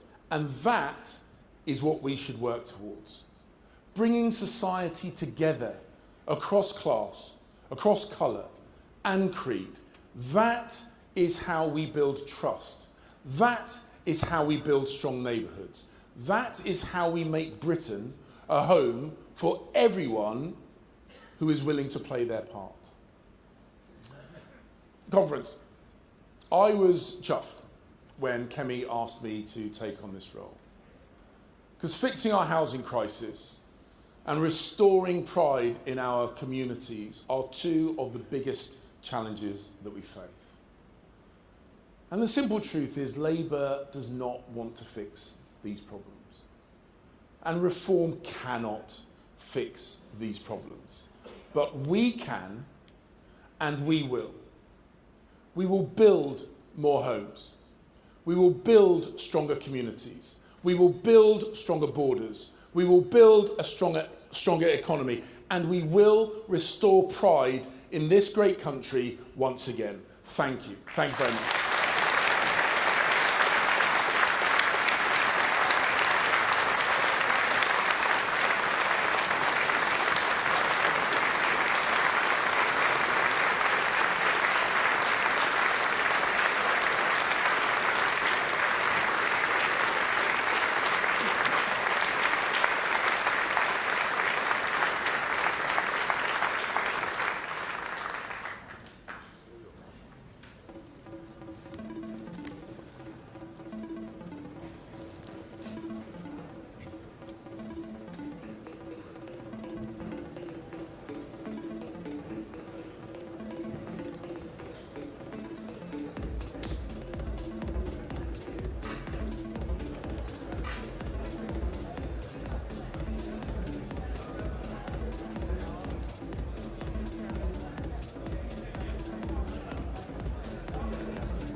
Ladies and gentlemen, please welcome the Shadow Leader of the House of Commons, Jessie Norman, for our first ever Backbench Bill Off.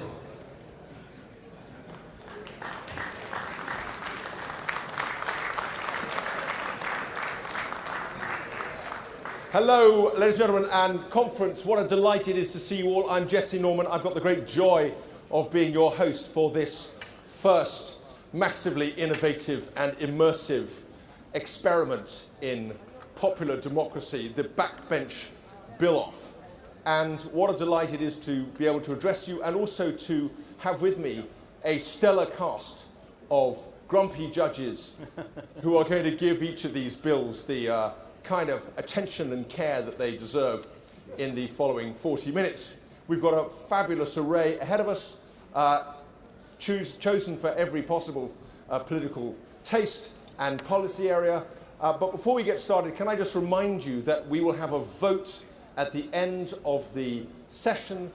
So if you haven't got the Slido app on your phones, please download it immediately and you'll get a chance to vote. And not only will you get to choose the best of the backbench bills that are being presented today in outline, but you will also allow that winner to claim a fabulous Conservative Party prize. And what better prize could there be than this gorgeous little image of the sainted lady herself? So with stakes this high, ladies and gentlemen, it's going to be a ferocious competition, and we look forward very much to seeing each of the people who put forward bills compete. Can I say one other thing? We are not making policy here. We are not influencing government. We are not doing anything in that way of heavy lifting. We're aerating. We're providing yeast and joy to the question of policy process, and we're involving our excellent grassroots. So with no further ado, let me introduce our panel, Maureen and Seb and Steve. And why don't you introduce each of yourselves, Maureen? So I'm Maureen Raza. I'm the Vice President for the National Convention and the Vice Chairman for Conservative Policy Forum. In my first life, I was an architect, and now delivering on renewables and growth. Fabulous. Seb? Yeah, I'm Councillor Seb James. I'm a county councillor from Worcestershire, and I'm quite involved with the Young Conservative movement now. And Steve? Thanks, Jesse. Stephen Warwick, North East CPF.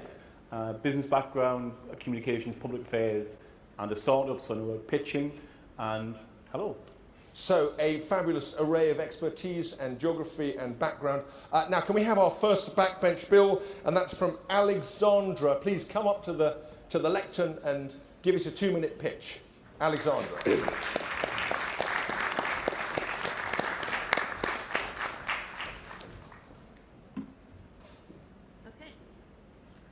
Conference. It is great to be here in Manchester and an honour to be back, having actually stood as your Conservative candidate last year for Manchester Rushall. Yeah. We meet at a time when our reputation on the economy hinges on one question: do we manage our nation's finances wisely? For Conservatives, the answer must always be yes. That's why I'm setting out the Balanced Growth Bill, a bold reform to restore discipline to our public finances. And the principle is simple: we must live within our means. Too often, governments spend today and borrow tomorrow. Under Labour, that's exactly what we're seeing. That now is over 97% of GDP, with no serious plan to bring it down. That's not just unsustainable, it's unfair to the next generation. My plan takes a different view. It introduces a balanced growth rule, so every pound of new spending must be paid for through efficiency savings or through economic growth. No exceptions, no excuses. The numbers speak for themselves. Waste in procurement costs us over $5 billion a year. Welfare fraud, over $3 billion. Quangos absorb $1 billion more. Tackling just these areas could free up $7 to $11 billion annually. That's money to cut taxes for working families, strengthen the NHS, or invest in infrastructure. And with just 2% higher GDP growth, we gain another $5 to $7 billion in revenue. That's up to $18 billion in fiscal space without reckless borrowing. That's not austerity. It's about discipline, fairness, and ambition. Discipline to stop the waste, fairness to the taxpayers, ambition to build a stronger, more prosperous future. Conference, that's the Conservative way, and together we can deliver it. Well, thank you very much indeed. The Balanced Growth Bill. Who wants to have a shot at that one? Steve, it's got your name on it. Thanks, Jesse. I love the idea, and it is the quintessential sine qua non Conservative policy. The one thing I'd say to Alexander is sometimes things in economies happen. You get short-term shocks, you get secular events and unforeseen circumstances. So as long as the bill could accommodate for that and allow some form of borrowing in emerging circumstances, I think it's a great bill. Okay, great. Any other quick comments anyone wants to have on the balance? I would say that it's a great effort to try and join up all the various departments and sectors where there isn't transparency or there is opacity in how we can bring it all together. I mean, as a minister, I can say one thing, which is do not rely on this word efficiencies if you are running a balanced growth bill. Rely on actual cash savings because they're actually real. Okay, that's brilliant. Thank you, Alexandra. Let's crack on. We're now going to go to Matt on the Unemployment Benefit Requirements Bill. Matt.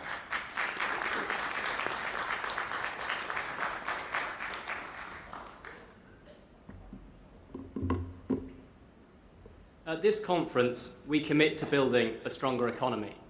If we are to do so, we must ensure that the welfare state is a safety net and not a hammock. It should catch people when they fall and help them to their feet, but it should not become a lifestyle choice. Long-term unemployment hurts the people caught in the net, sapping away at their skills, their confidence, and their ability to find the decent job they need to stand tall again. And it hurts society by constraining our economy, increasing the pressure on hard-working taxpayers. The Unemployment Benefits Requirements Bill would aim to fix both problems, helping people back into work and ensuring that the money spent on welfare brings wider societal benefits. This bill would mean that after 3 months of unemployment, unemployment-related benefits would be conditional on undertaking a certain amount of socially beneficial volunteering, training or education, roughly equivalent to the time you'd spend doing a part-time job. That would give people caught in unemployment enough time to continue to seek work, but it would also give them purpose, maintain their skills, and give them an additional route back to work. And it would put an end to unemployment as a lifestyle choice for the small number of people who want to take advantage of the generosity of the state. It would help our society, giving stretched charities and public sector bodies who do so much good with so little, extra volunteers who can help them make our communities better. Things like keeping our parks and streets clean, helping to look after our elderly, or raising vital funds for good causes. This could do a huge amount of public good. And it would restore the vision of the welfare state that so many Conservatives have rightly supported in the past. A safety net to catch you when you fall, not a way of life sponsored by the state. Conference, I commend the Unemployment Benefits Requirements Bill to you. Thank you. Splendidly on time summary of the bill. Thank you very much indeed, Matt. Of course, volunteering. Who wants to go there? Okay, why don't we go with Seb? Give us your views, Seb. I think it's great. I think that's a really, really great proposal. I think I always worry with the amount of young people who are out of work and think that is a valid lifestyle choice. I think we all agree when you fall on hard times, we should be there to help you get back up, but that shouldn't be years, that should be months. And I think that's a wonderful way to combat it, whilst also giving back to the community who may not always agree with the choice of being outside of work. It gives value to people. Also, isn't it important to intervene quickly? Because actually when people get into the habit of being out of work, then all kinds of bad things escalate from that. So quick intervention. Steve, your view? Just one quick point. The spirit of the bill is excellent. The purpose of the bill. The one caveat for me is, do we have the right delivery mechanism in Job Centre Plus? Is the capability there to actually deliver that and put people in the right directions would be my right, so they'd have to grow a capability, probably quite a good thing, to embed those local Job Centre Pluses further into the voluntary communities that they're serving as well. Emery? So exactly to your point, Steve, talking about how we can build the pipeline for the charitable sector, being able to deliver professional, young, active members who can actually get involved in the community and then benefit from it.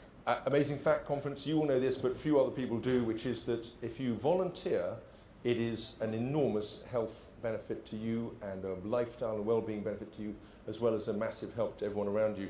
A fact that somehow seems to have dropped out of the public debate over the last 20 years. Let's crack on with our next bill. We're going to go to Steve with the very excitingly named Patient-Controlled GP Access Bill. Steve.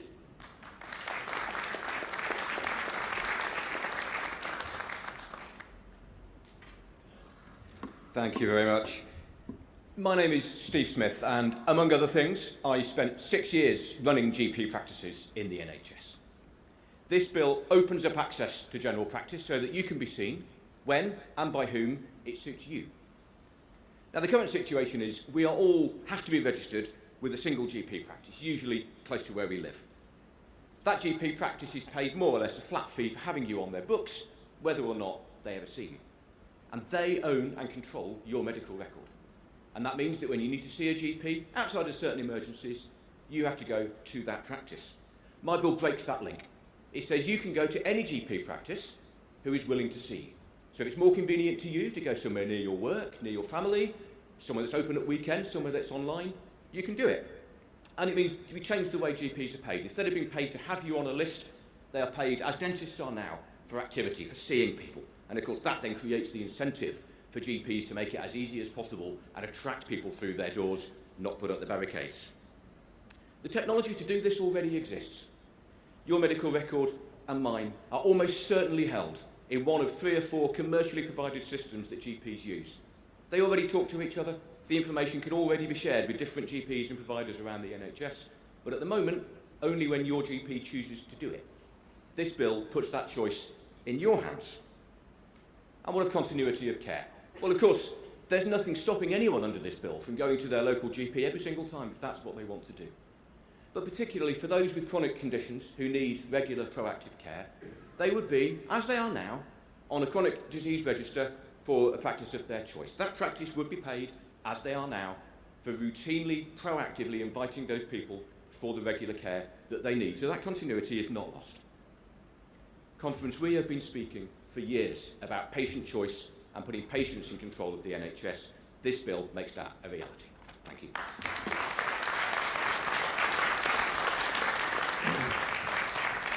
Okay, patients in charge. How often have you heard that before? We've got a method from Steve of putting that into action. Maureen, you wanted to go on this one. So yes, I'm a chronic asthmatic patient, so love the idea. Thank you, Steve. Yes, I do go to the same GP, but it's really good to know that there is a system in place where, in case the GP is traveling, I'm still able to get into the system. And I love the activity-based solution and not, yeah, thank you. I mean, of course, we want GPs to be available in places as well as sensitive to more demand and more patient need. How do you balance those things off? I don't know, Steve, whether you've got a view on that. Not an easy question. Not an easy question. And I think it refers back to my point about job centres before. I think we need a culture change in the primary care sector in GP practices as well. I think it's embedding that culture change that they may not be seeing as many patients, but they could be actually doing more good. You know, they could be doing health and well-being work, they could be doing preventative work as much as actually the patient treatment. So, and being able to be seen at a place of work, or if you're on holiday in the Cotswolds or in Yorkshire, you can see a GP there and have that continuing care when you're away from home. I think that's an incredible thing, so I like that. And I'm saying that as a Steve. I'm not showing any bias to a fellow Steve. I just think it's a good idea. So, Quite. Seb, did you want to come in? Or? Yeah, I think the only thing that I really picked up on it, because I represent a really rural patch in Worcestershire, and the amount of people that travel out of their area to go to work, and they will email me frantically saying, I can't get a doctor's appointment because I have to travel 40 minutes away. That is spot on. You've just nailed that 100%, and I love it, personally. Of course, you'll get tremendous opposition because anyone leaving Herefordshire will be leaving these superb GP practices in Herefordshire. Amy, did you want to come back on some of that? I was just wondering whether one can loop in community pharmacies. That was my only area as an asthmatic. Right, we've now got James Windsor-Clive, splendid Herefordshire name. James, welcome to the stage. You're going to tell us about the splendidly named Pot for Life Pensions Bill.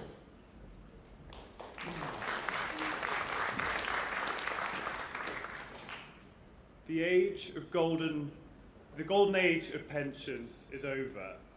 Gone are the days where we retired after 40 years with a generous final salary pension and a nice shiny gold pen. Today, we have multiple jobs and we leave a trail of pension pots in our wake. And I'm immensely frustrated. I'm on my 4th pot already and I'm struggling to keep a track of them.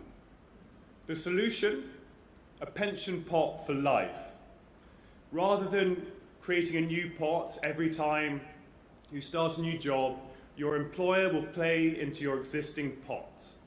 The result? One big, juicy, easy to administer pot that grabs your attention and grows with you throughout your working life. It will put us at the centre of the system rather than our employers. And it won't just be good for us, it will be good for Britain.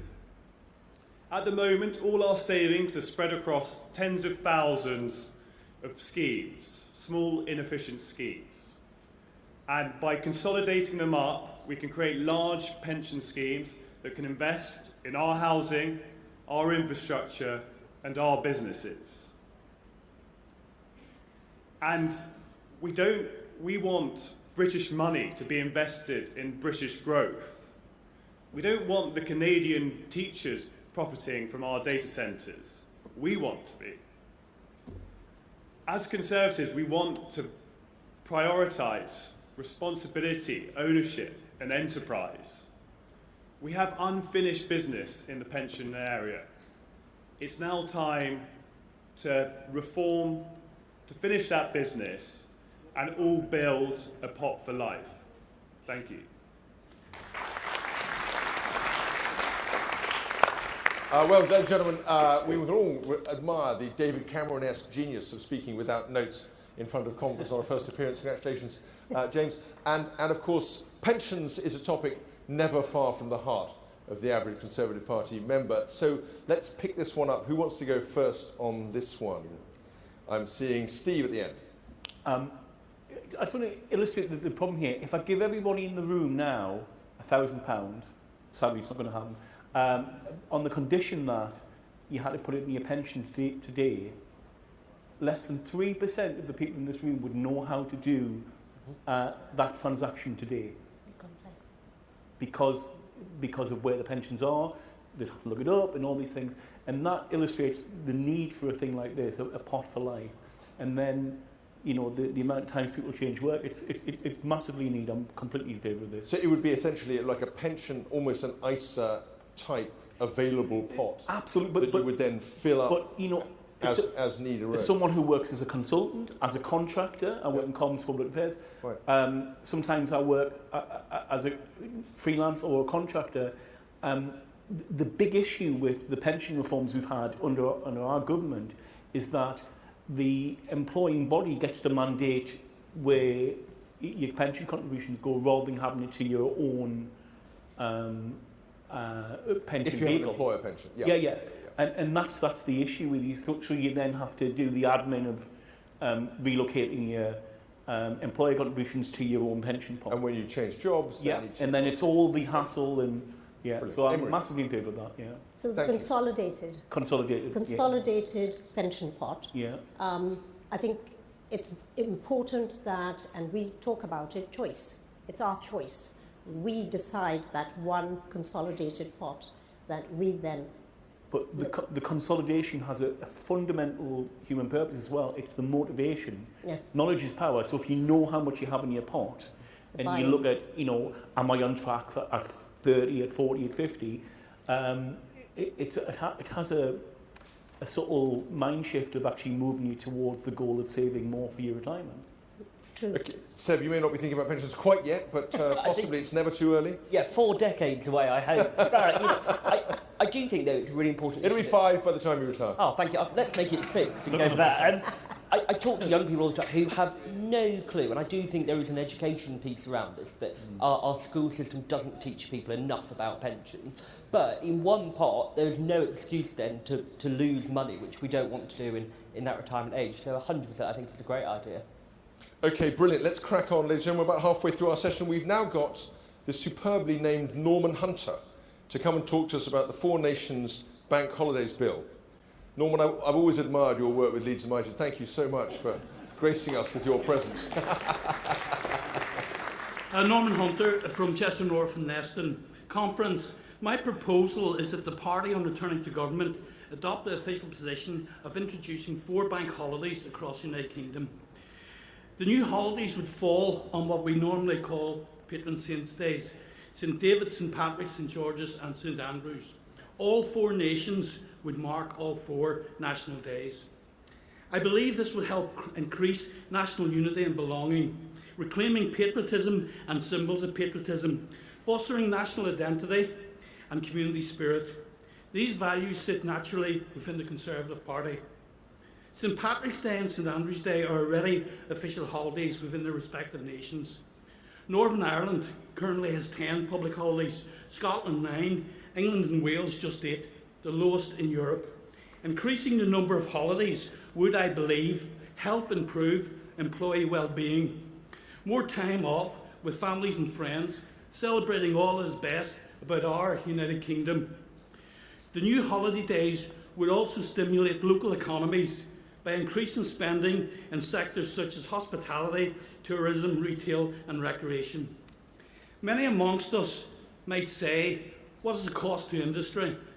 It will have a negative impact on the economy and cut GDP. However, I say more bank holidays wouldn't hurt the economy. It will strengthen them. France and Germany have more public holidays than the UK, yet remain economic powerhouses. Japan, known for its innovation and discipline, has 16 national holidays.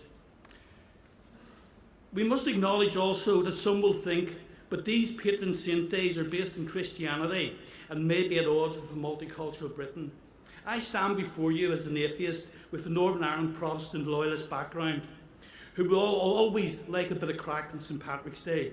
I will always have a wee dram and a haggis on the 30th of November, St Andrew's Day.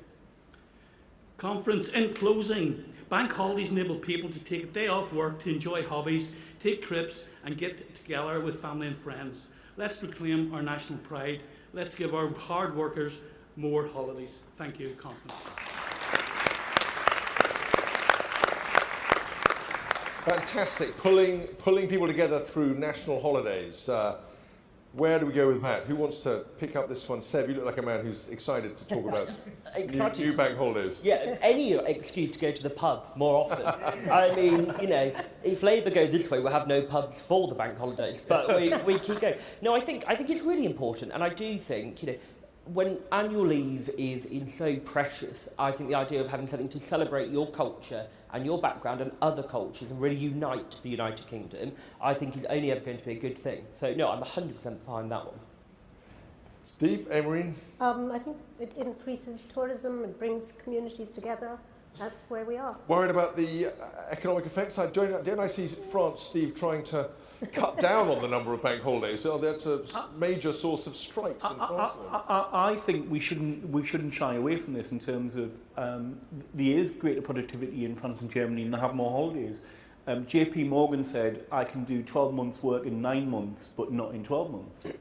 You know, rest and repose are important in productivity, and I think we should embrace that. And there's no reason why celebrating all 4 public holidays couldn't mean we could lose one of the other bank holidays. Oh, okay. You know, no. It's didn't see that in a proposal. Okay. You know, it's so I'm all in favour. It's the perfect Conservative bill. It achieves the aim of strengthening the union without costing anything. Gotta love that. Okay, thank you very much indeed. Now we're going to go straight to a great favourite of the hall, I'm sure, which is William, who's going to talk to us about the Police on the Beat bill.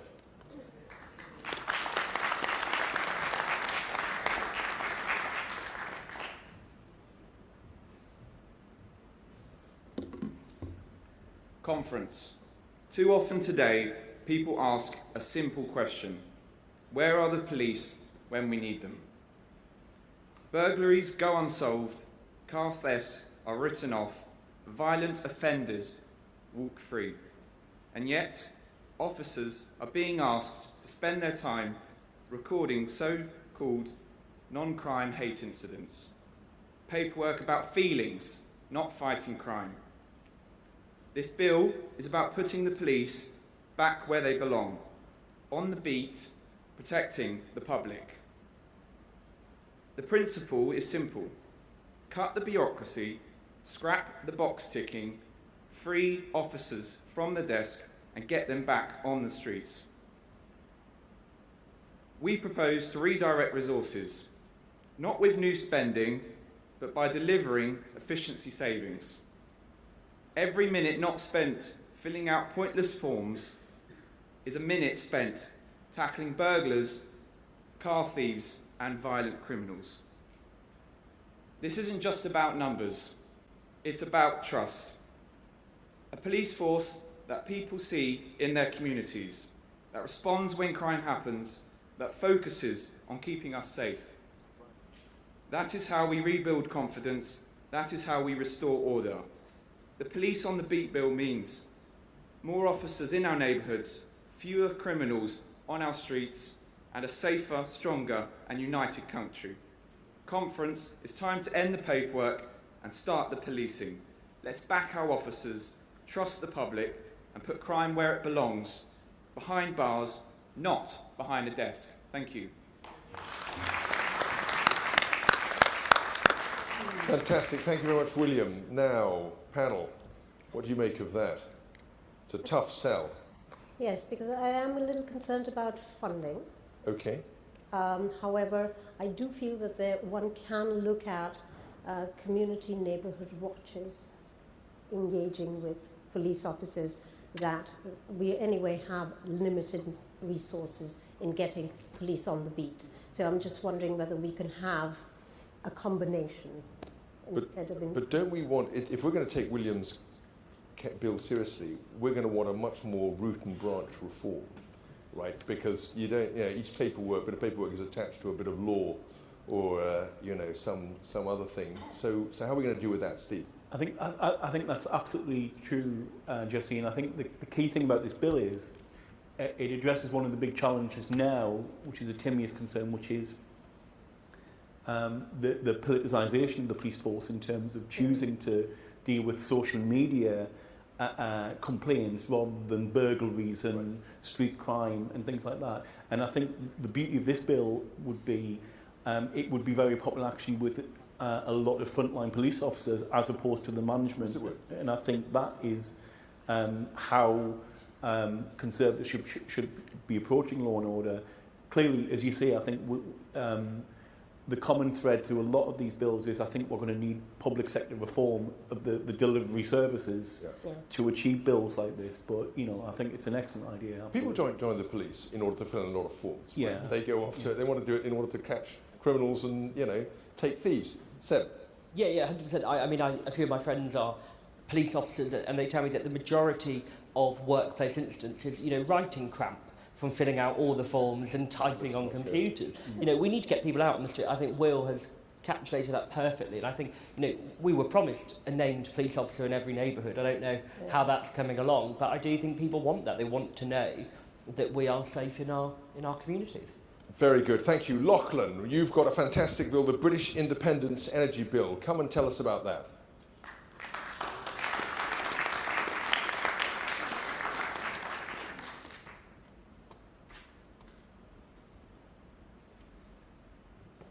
Thank you. Conference. Britain is paying the highest energy prices in the developed world. Our businesses are being crushed, our economy held back, our families left footing the bills because of the failed policies of Keir Starmer and Ed Miliband. And it's not just our economic security that's being undermined, it's our national security too. Too much of our energy is still coming from global energy markets, controlled in large part by dictators in Russia and the Middle East, who use it as leverage against our nation and our allies. That's why I'm proposing the British Energy Independence Bill, to set a target of making our country energy independent. We should do this firstly by fast-tracking new nuclear energy projects, cutting the red tape that has led to delays and sent costs spiralling for projects like those at Hinkley and Sizewell. We know that nuclear is reliable, clean and British, and when it's built, it's popular. I've seen this firsthand in my home county of East Lothian in Scotland, where despite nationalist opposition, local people still want to see Torness nuclear power station replaced and local jobs secured. Second, we'll restart the North Sea, granting new licences for domestic oil and gas production. It makes no sense at all to be importing energy from abroad when we have it in our own seas. As Kemi said last night at the Scottish reception, drill, baby, drill. And thirdly, I think we should launch a British nuclear energy bond, giving the public the chance to invest and benefit directly in our country's energy future. Every pound should go into building those new nuclear power stations, renewing the grid and securing British jobs. Let's make energy independence a truly national mission. Conference, why should we continue? Why should our foreign policy ever be held again ransom by hostile regimes abroad? Why should businesses and families be left to count the cost of Keir Starmer and Ed Miliband? With energy independence, we can keep the lights on, keep our bills down and put Britain back in charge of its own energy future. At this conference, our party is already saying we'll take back control of our laws. We should do the same for our energy. Thank you. Thank you very much, Lachlan. And you start in a brilliant way by acknowledging that there is no problem to which Ed Miliband is the solution. Let's go to you, Steve. I confess I have an interest in this field. I'm on the board of a clean tech startup. The one thing I would say to Lachlan is it's great to increase power generation, but one of the things we must consider is, as Conservatives and conserving the environment, is that we can generate more power and still conserve the environment, by which I mean power generations for decades have used the atmosphere as a free good. They've been pumping carbon dioxide in the atmosphere. So we need to look at that. And the other thing I would say is small modular reactors, brilliant, something that Rolls-Royce, British industry leads in. But I was at a pitch event at the London Stock Exchange recently. There was a company there, a fusion company, led by brilliant British academics from Cambridge, and they recently did a test of the fusion reactor, and this could change everything in terms of for one split second they generated more electricity from fusion than the entire US power grid, and that is British technology developed by British boffins who. The point I'm trying to say is there's still a lot of innovation in Britain. And we can use that to harness and create new industries as well. So massively in favour of that. Now, panel, if you don't mind, we've got 4 more bills. I'm keen to get them all in, so we're going to crack on rather than take any more. Ladies and gentlemen, can I just remind you, Slido, download, get ready to vote. We're going to ask you to vote in a few minutes. We've now got Kyle, who's going to talk to us about Remembrance Sunday.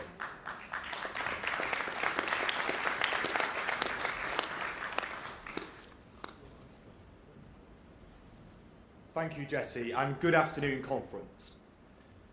The 2 men last week, Melvin Kravitz and Adrian Dalby, who were brutally murdered in a terrorist attack, will be remembered for many decades to come.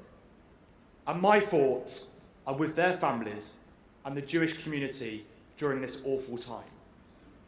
But the word remembrance is precisely what I wish to speak to you about this afternoon, as I introduce the Remembrance Sunday Road Closures Charitable Exemptions Bill.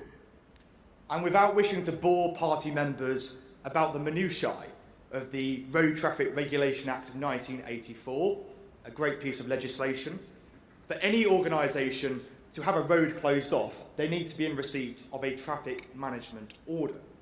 And highway authorities can charge fees to process those orders. This bill is not an attack on local government. Most councils, particularly Conservative-led councils, already waive those fees for charities like the Royal British Legion.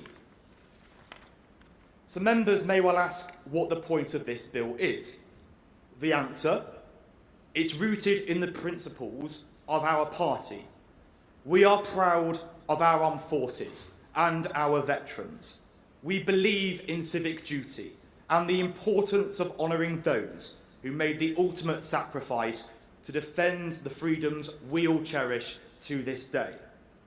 The next Conservative government has a moral obligation to introduce this bill, so any charity would be lawfully exempt from paying those fees to a council that in the future chose not to waive those fees.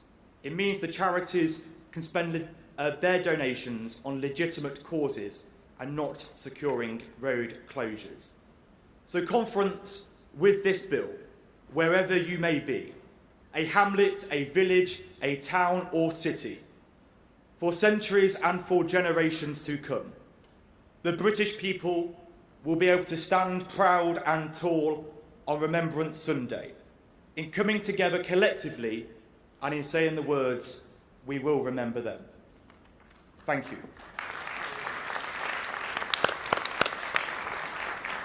Okay, panel, quick response. Who's got a thought about Remembrance It's a Sunday? brilliant Emery. idea. I think trying to get the charitable sectors that need the support we need, the exemption should be in place.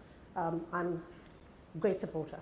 I think we should go further. We should fine councils that fail to give the appropriate exemptions to their local charities. There's a further refinement. Okay, let's move on to Angelo. We've now got you, my friend, on sentencing reform.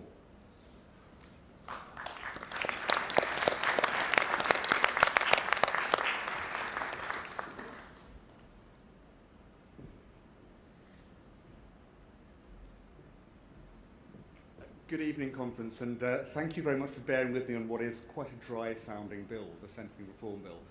I had thought, a couple of weeks ago when the idea of this session was first being mooted, to give it a punchier title, something like Lucy's Law, but then she went and spoke at another Lots conference, and I didn't fancy naming after her.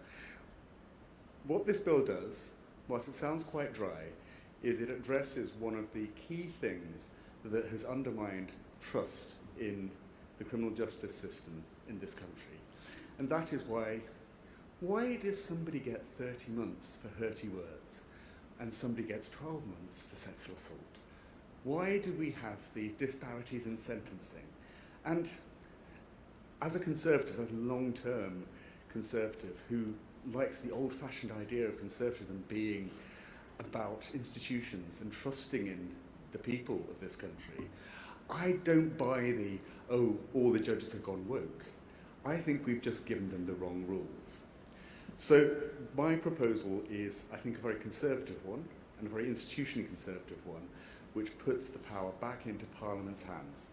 So what I would propose is that Parliament gets to look at every criminal offence and go beyond what it currently says in the statutes, which is to set a maximum sentence, but to actually then do an assessment of the relative gravity of different offences, so that we don't end up with a situation where Parliament hasn't told us whether breach of copyright is more serious than criminal damage, because they both have a 10-year maximum sentence. So the Sentencing Council just fits in sentencing around that 10-year limit, which gives you very odd and perverse results, as we've seen. So it's a fairly wonkish bill, which will look unfriendly to read, but it will have a huge impact. Thank you. Thank you very much. Quick thoughts from the panel? Yeah, I think you've perfectly sort of captured the mood of people. I think there is still this, dare I say it, two-tier sort of legal system, and I do think that sort of puts the power back to the people who can have oversight and not just doing it because their mates tell them how things should go. Would require an astounding amount of parliamentary time to try to trade off each offence against another. Steve, you've got a very quick response. I'll be very brief. I think Angela was underselling himself there. I think this is a very timious thing, disparity sentencing. I think people are interested in this with all the miscarriages. And I'd like to see this go further, get rid of the Blair Supreme Court and bring back the law lords as the supreme governing body in Britain and the overseas territories. That's what we need. So it's okay, excellent. Thoroughgoing legal reform, that's what we expect from a panel. We've got 26 seconds left, just time to call Josh. Ladies and gentlemen, be fast on your sliders.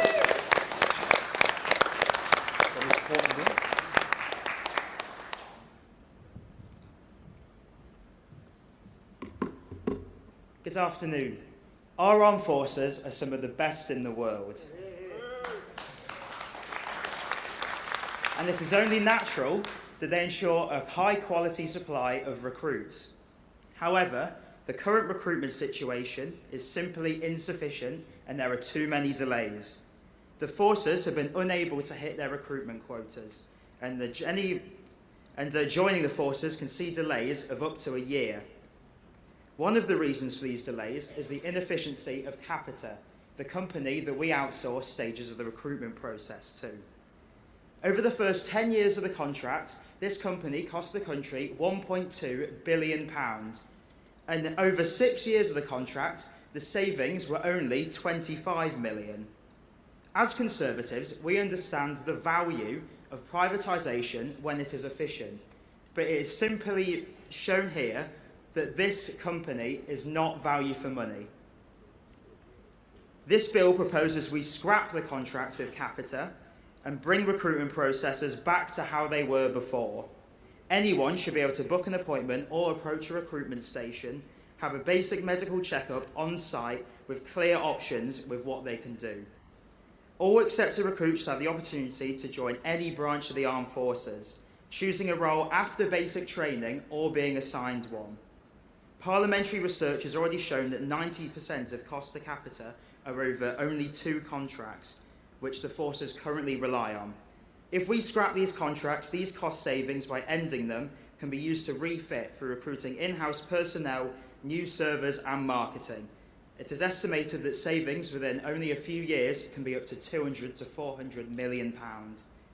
The world is not getting safer, and with hostile states like Russia testing ours and NATO's airspace, it's important we have an armed forces to defend our isles.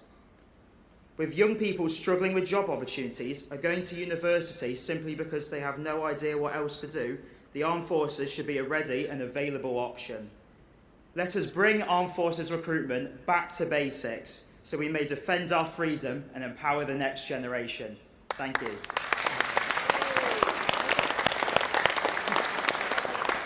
Okay, quick response from the panel. You're about to go and join the army, Seb.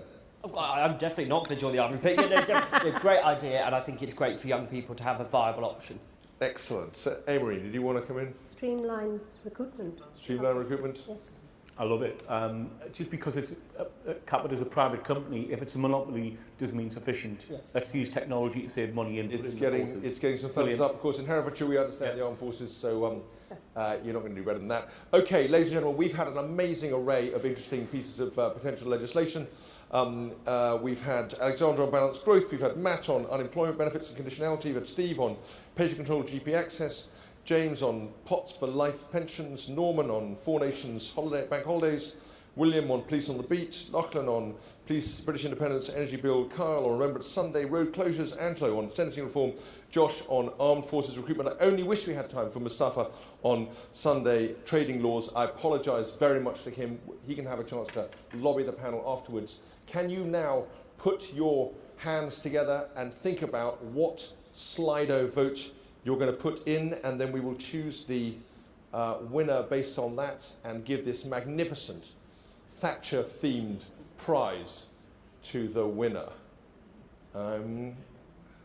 Fingers on buzzers, ladies and gentlemen. I'm waiting for the backbench, the back stage team to give me the advice on the winner.